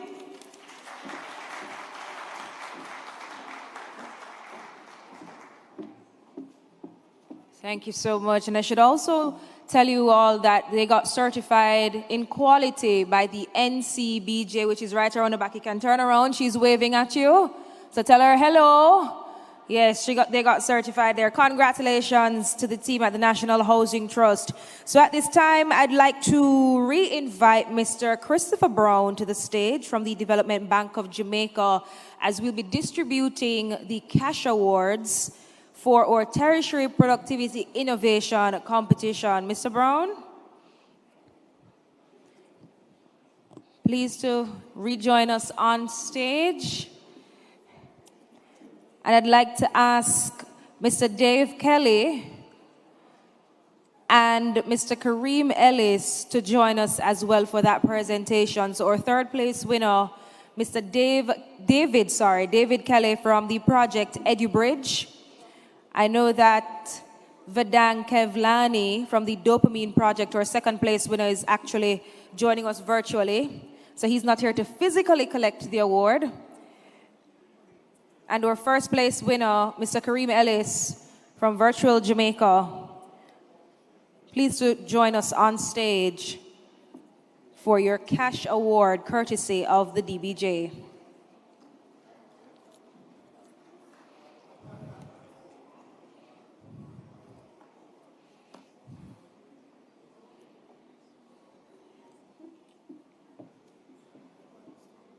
Right, so I have David Kelly, Kareem Ellis, and then the other one. No. So first up, we have David Kelly, our third place winner. Your cash prize, courtesy of DBJ. I was told it's $100,000, so congratulations to you.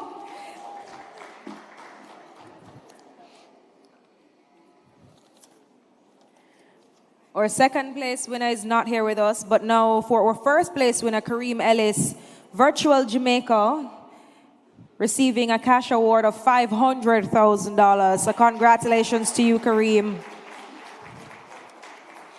And I'd like to re-invite the winners in our public sector productivity competition who will be receiving their cash prizes courtesy of the DBJ as well. So I'd like to invite the Council of Community Colleges of Jamaica, your representative, our third place winner. Our second place winner, the National Export-Import Bank of Jamaica.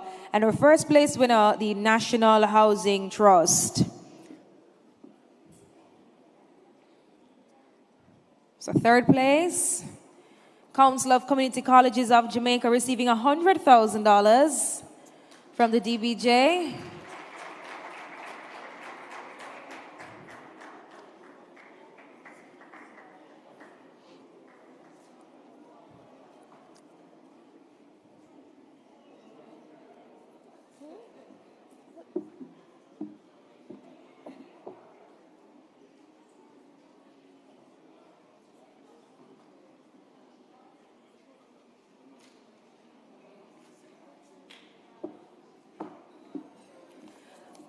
All right, so I was corrected.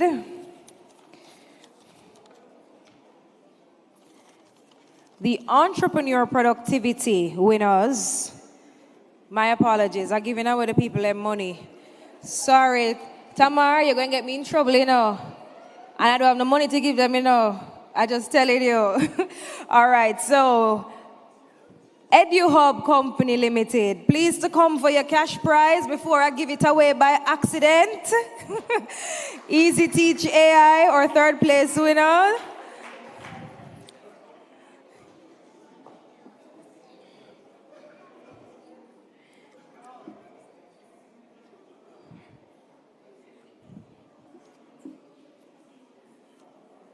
Congratulations, EduHub Company Limited, receiving $100,000 from the DBJ.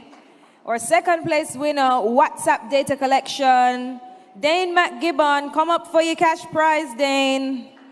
$150,000 courtesy of the DBJ.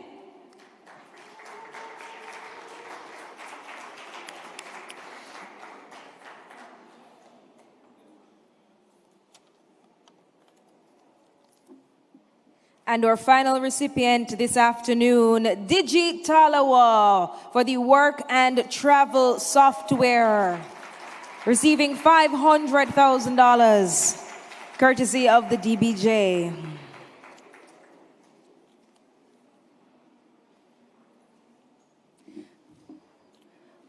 There you have it, ladies and gentlemen. A hearty congratulations to all our awardees this afternoon. Please to give them a round of applause. And as we close out, I'd like to invite Mr. Elon Parkinson, Board Director at the JPC, to bring some regards to us and to help us to close out this afternoon. Please to put your hands together for Mr. Parkinson.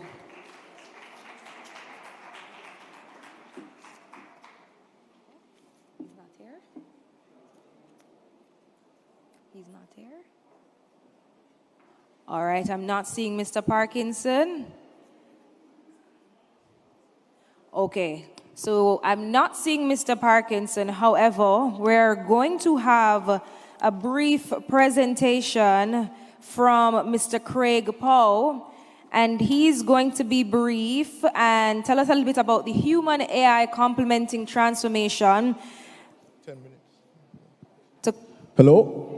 Yes, he's going to be presenting on human AI complementing transformation, and I should let you know he is the CEO for Adtelligent and a 2023 Prime Minister's Youth Awardee for entrepreneurship. So please put your hands together for Mr. Paul.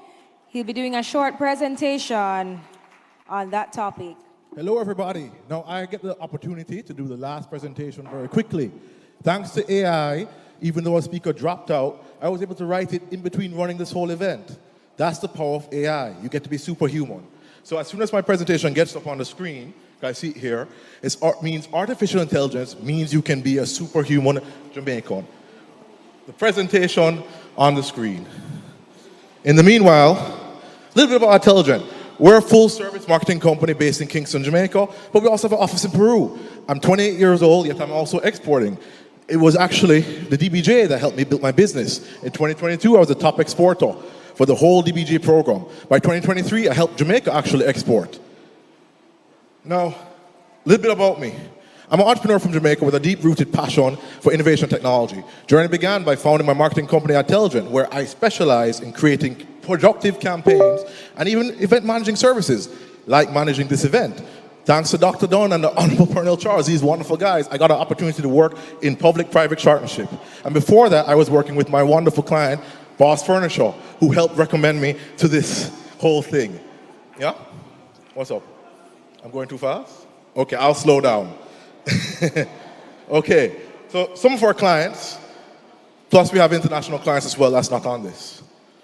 So I started with a question here. Why did Grace Kennedy grow faster than Jamaica? If any of you guys know me, Doug Lassorain is my mentor. And I say the answers are already there. When Doug Lassorain came back to Jamaica, he thought this country was going to be a first world place. A lot of people did. This is in the 1960s, 1970s. As you know, 20 years later, in 1990, the country was not a first world. We're getting FinStat, the place was going down. And 20 years later, he said it's no longer up to him. It's going to be up to the young people. But although he asked that question for the country, he said Grace needs to grow faster than Jamaica. So it has to export. So he just did it. As an individual, he decided he was going to grow faster than the whole country. And Jamaica, as a unit, we've had many visions, but I haven't seen us hitting those targets. But Grace did.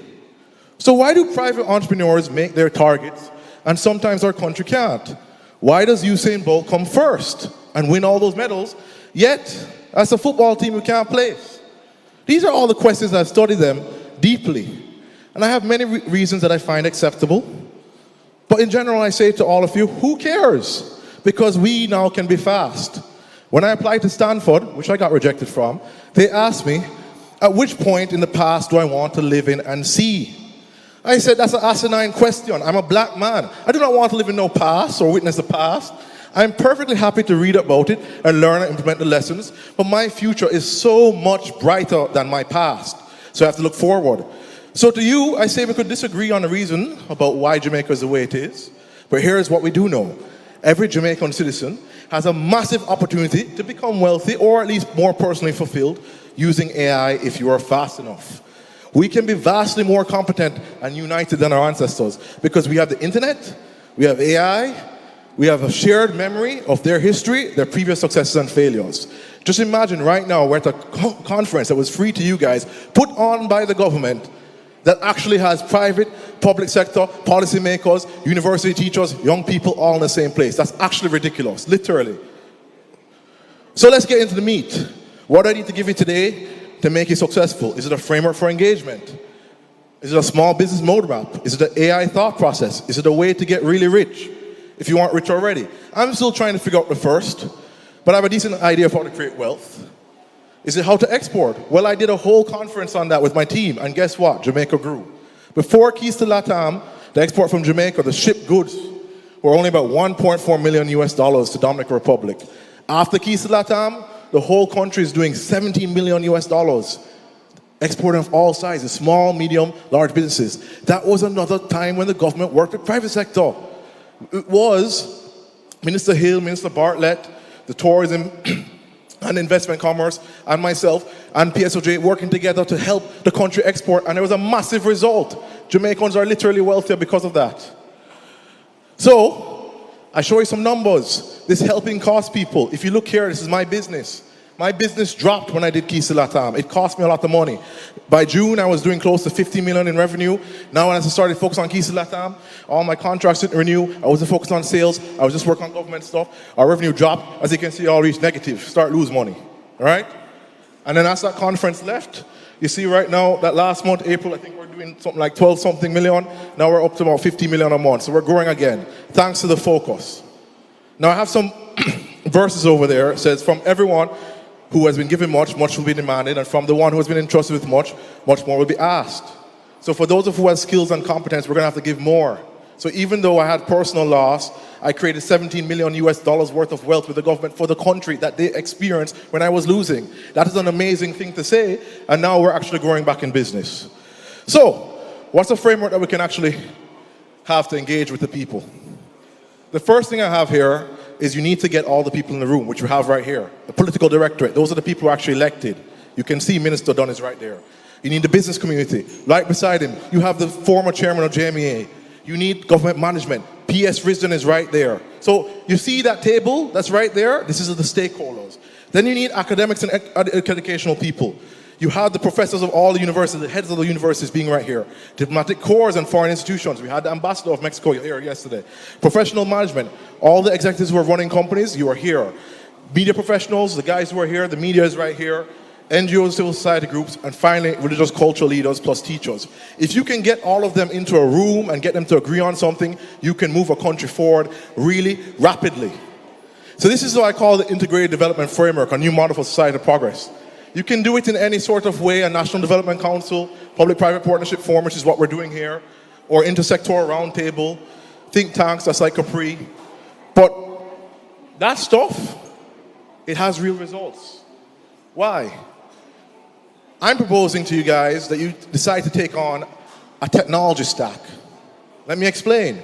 Singapore, one of the fastest growing countries in the world, which we compare ourselves to, which beat us a long time ago, I heard their minister say, what do we need to make our country grow? He said, guys, we need to work on small business first. We're going to create a technology stack, a layer of tools for businesses that all the businesses just use. And if all those businesses could use the same tools, it'd be very flexible to upskill yourself quickly, change workers, and of course be easy to invest because it'd be the same language or the same ecosystem or technology between all those things. So for you guys, accounting for finance, I have QuickBooks here. CRM, you should use Salesforce or HubSpot, communication. Either use Slack, that's what I use, product management, ClickUp, Trello, Asana, marketing and sales, jump on Hootsuite, MailChimp. And e-commerce, if you're advanced, do Shopify. If you're a coder, you can do WooCommerce. If not, I use Wix. The whole website process here was built for Wix.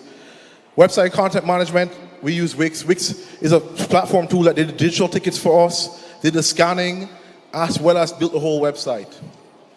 Now, Singapore just said this. I have over here, what do you need to attract investment? Good laws that are understandable and not too aggressive on employers and not too aggressive in the form of employees. Work with standardized skills, flexible works situation to upskill and quickly upsize and downsize if necessary. The modern minister says, hey, I just need to make it really easy to invest in Singapore because we are using the same stack. Now, our modern ministers are trying to create a stack for the country to succeed. Look where you see behind. Do you see that thing called the business builder?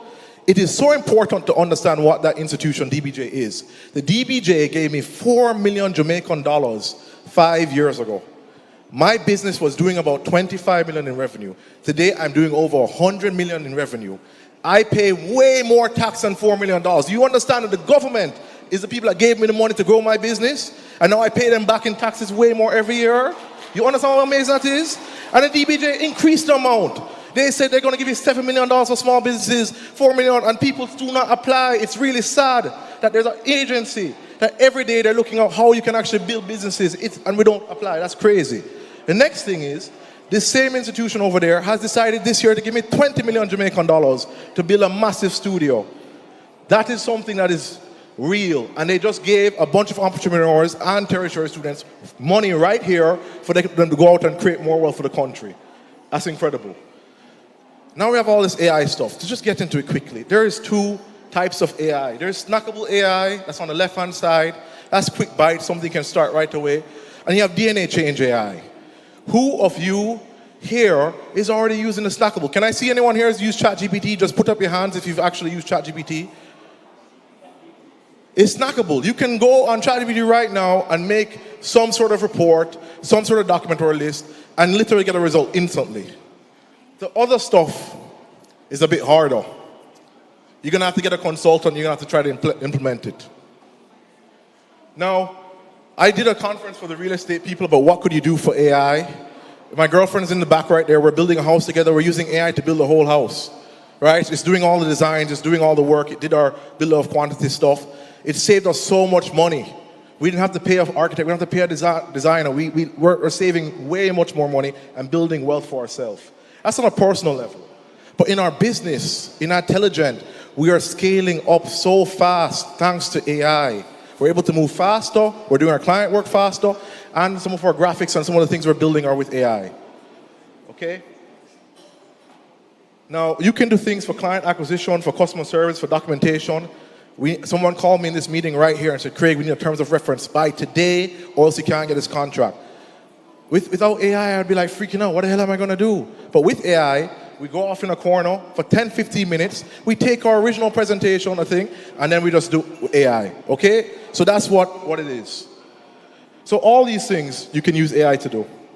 Strategic planning. Now, I wrote prompts for people to take a picture, but the quality isn't very good here. So maybe I'll just email it to you guys after. In terms of what you can do to actually get the stuff done, right? And I'm going to just go a quick live demo, which is going to take literally 15 seconds to blow you away. So here, hey ChatGPT, I'm in front of an audience with a minister. His name is Dr. Don. I'm in front of my chairman, Omar Azan. I'm also in front of PS Risden and a bunch of other important stakeholders. I'm really nervous on stage. Can you tell them something impressive about my business at Intelligent, as well as the DBJ, and how they're going to help me grow my business, and maybe give them some opportunities for them? Just speak freely. Thank you, ChatGPT.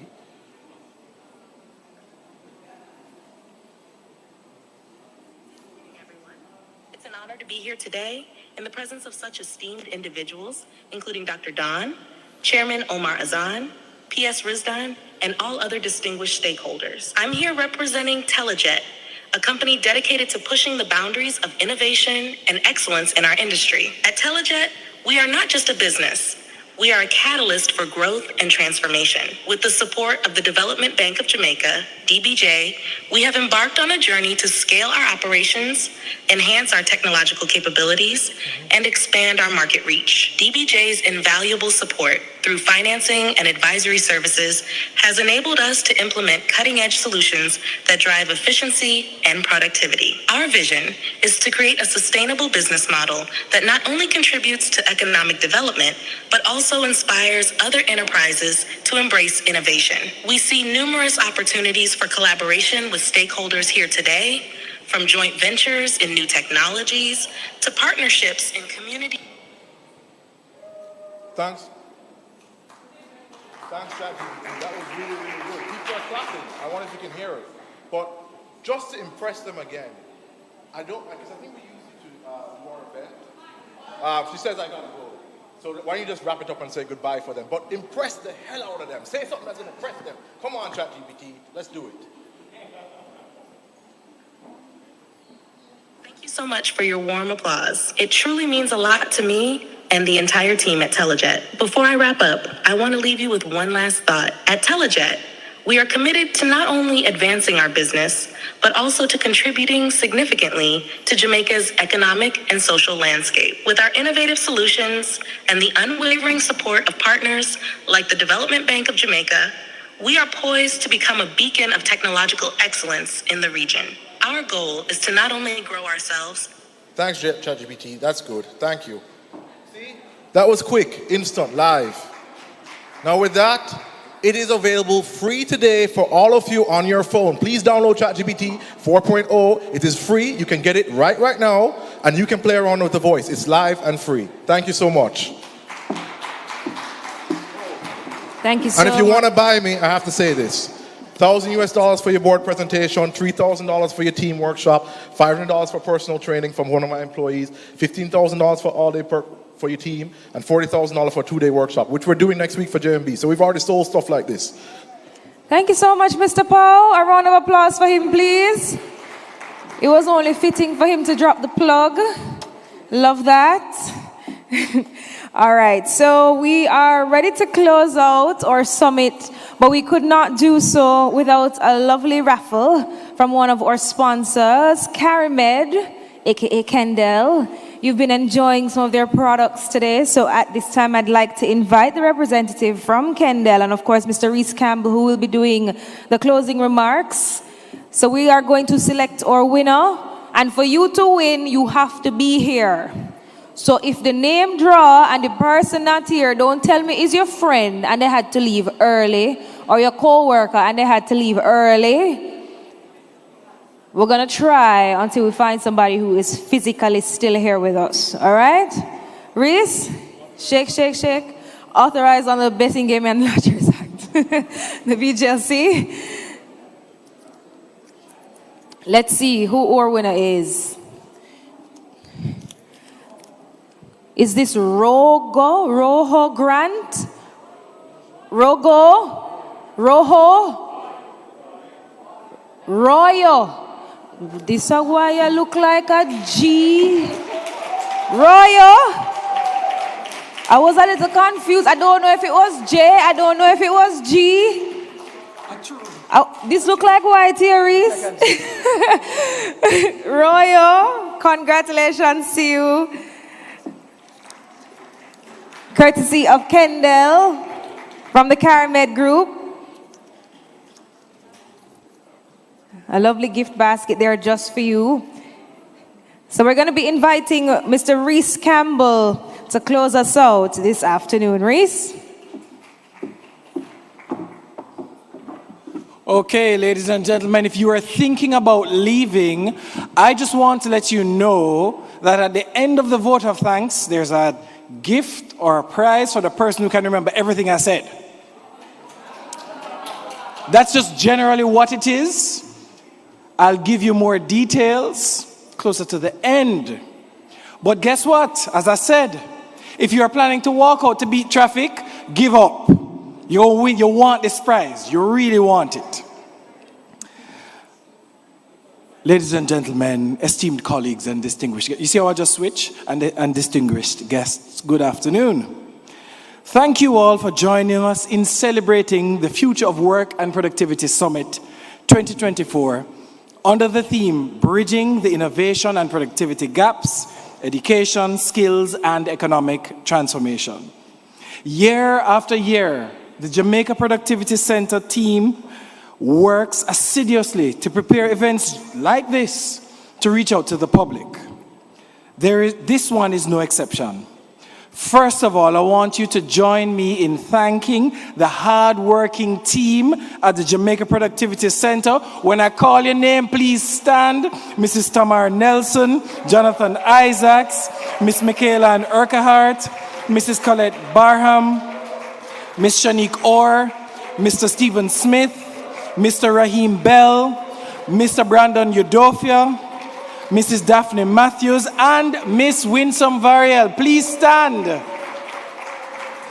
I would also like to give special thanks. Don't think you can sit down there, Donna. No. Donna Patterson, and to our interns, Jacia Alexander and Royo Grant, a.k.a. Rojo, a.k.a. Rogo, a.k.a. all of the other names that we were just giving him a while ago based on his bad penmanship. Thank you very much, Jamaica Productivity Center staff. You made this happen. We also want to thank the Public Relations Department of the Ministry of Labor and Social Security for their unwavering support. We know we can count on them to help us fulfill our mandate.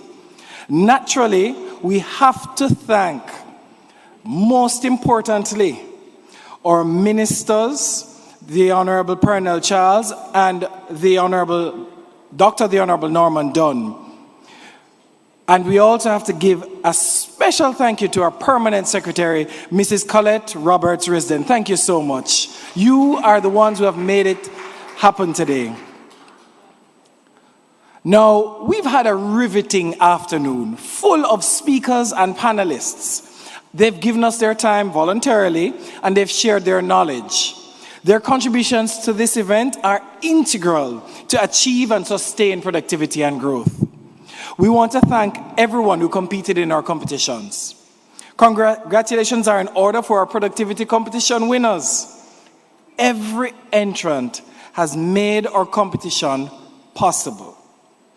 Each one of you who have entered today, you have strived to push the country's productivity potential even further.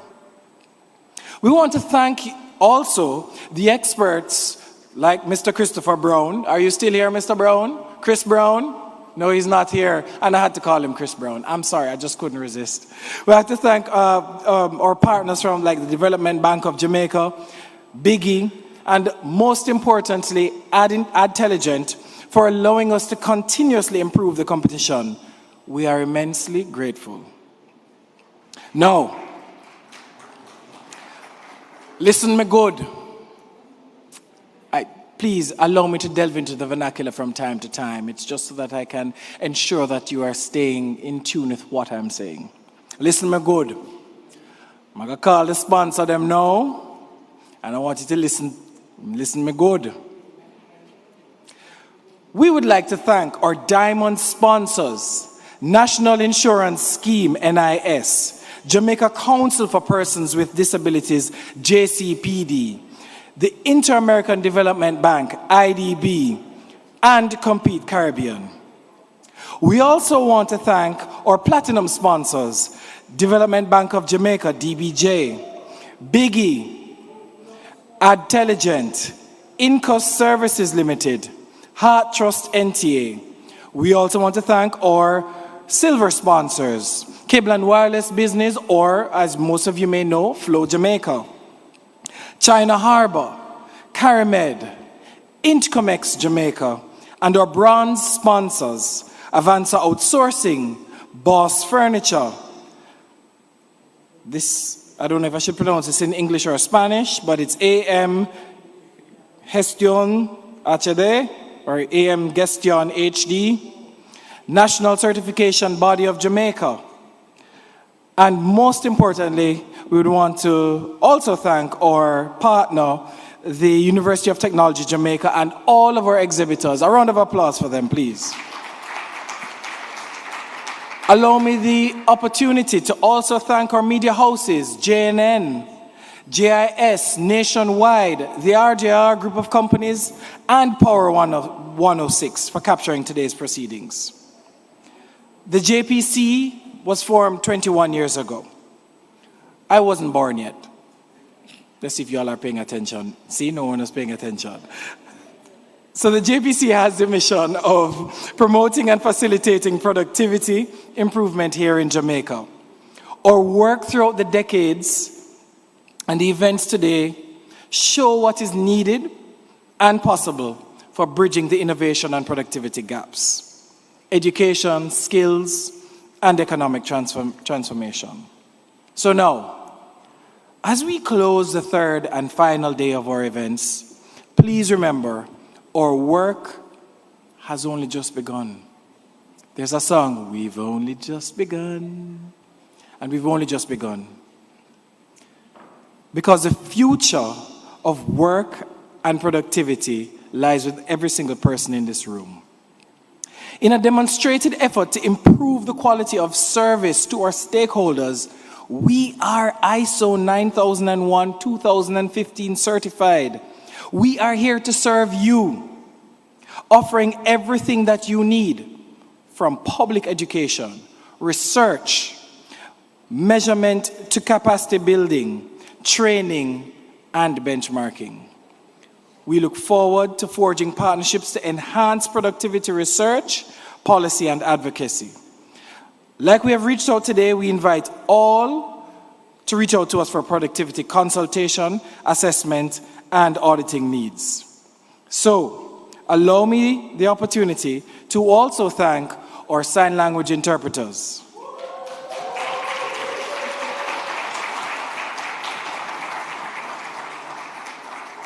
And it would be remiss if I didn't thank our hostess with the mostest and the boastess, Talia Suarez. Ladies and gentlemen, thank you for all your continued support, and remember, productivity is everybody's business. So just before I invite Talia to say the final word, let me ask you a question, and the person who can, where is them? Oh, we've taken up the mic already, but the person who can make their way on stage and name 5 sponsors. 5 sponsors. Make your way on the stage if you want to win the prize. That way I know you was listening. We have 2 people here. Oh, all right, my girl, come on the other side. So we have 3 people. No, I don't know. I didn't really think that I would get 3 people on the stage. So now we're going to have to find some way to figure out who the winner is going to be. We may have to ask someone to dance. Does anyone want to drop out now? Nope. Look like we're going to have dancing then. So my technical crew, I needed to find something that these people can dance. So we're not doing anything difficult, no drift. Anything. Play something for me. Play something. Ready? They say no. All right. So we'll move to plan B. Rock, paper, scissors. Best of 3. Okay. What's your name, my dear? Juanita. Chantel. Dominic. Okay. Juanita, Chantel, Dominic. We have a prize to give. Only one prize. Rock, paper, scissors. You have to answer the question first. 5 sponsors. Go. IDB, JCPD, Development Bank of Jamaica, Biggie, CariMed. Okay, thank you, Juanita. All right. So IDB, NCBJ, UTech, Artrust NTA, HEC, and okay, Kendall. Okay. 5? Yeah, 5. NCBJ, the Development Bank of Jamaica, UTech, China Harp winner. All right, thank you very much. So ladies and gentlemen, it looks like already we have a winner. We don't need to rock, paper, scissors. Juanita, you have distinctly won the prize. Thank you very much for participating. You can see us on the other side to collect $100 credit from Flow. Just kidding. Thank you very much. Hello, Jamaica. The Ministry of Labor and Social Security would like to hear from you about the future of work and the impact. All right. Thank you so much, Mr. Reese Campbell, ladies and gentlemen. For those of you who are still here with us, we want to thank you so much. We hope you enjoyed our summit. A lot of invaluable information was shared over this 3-day period, and we hope that, we will all use it to enhance our workspace so that we will have a more innovative, inclusive, and productive Jamaica. My name is Talia Suarez, and it has been an absolute pleasure to be here with you over the 2 days of the 3. Enjoy the rest of your afternoon, everybody. Thank you. We do have 2 videos, though, we're going to play from the ministry and, of course, the Jamaica Productivity Center, so you can turn your attention to the screens before you leave. Thank you.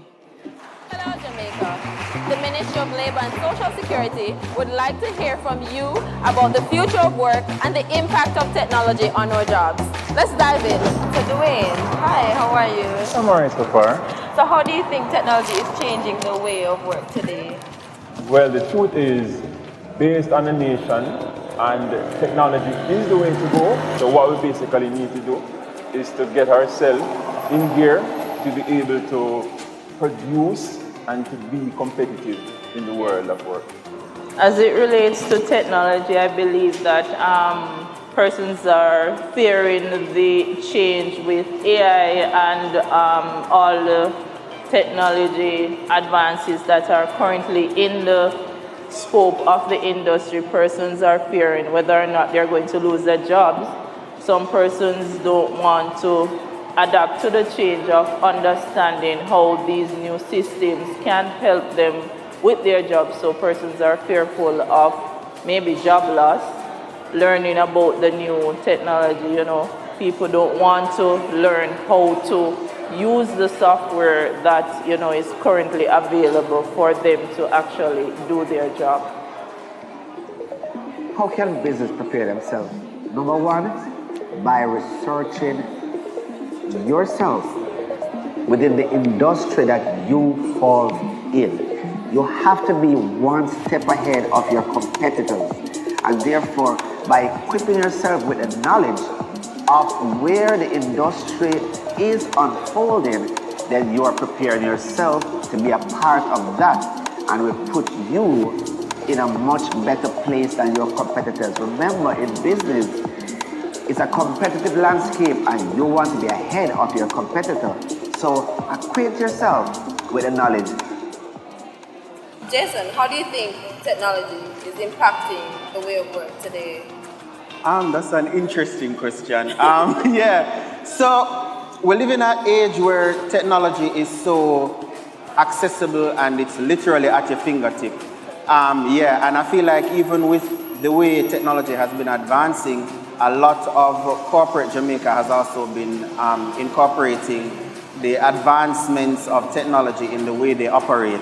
And so I feel like, you know, in a very short time, you might find that a lot of roles and the way people function in the workplace is going to become obsolete, potentially also with the replacement of their functions with the use of technology. If you could learn one new thing that would help you with your business or the world of work, what would it be?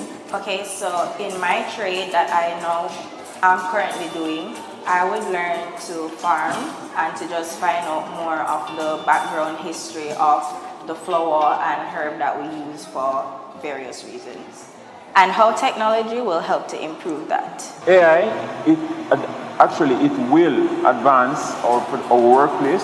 It will advance productivity.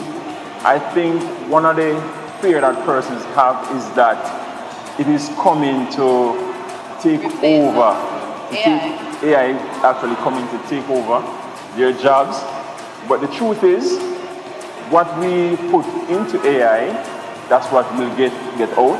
Okay. So realistically, while we advance AI, we also need to advance ourselves so that we can see the weak spots and we will always be advanced. Education is the key to preparing you to bridge that education gap. If you do not acquaint yourself with knowledge, if you do not associate yourself with industry leaders, that will impart knowledge, that will educate you more in the areas that you are now a part of, then you are going to be left behind. So you have to prepare yourself. And this is where education and being exposed to information that will allow you to prepare yourself properly for the future of work.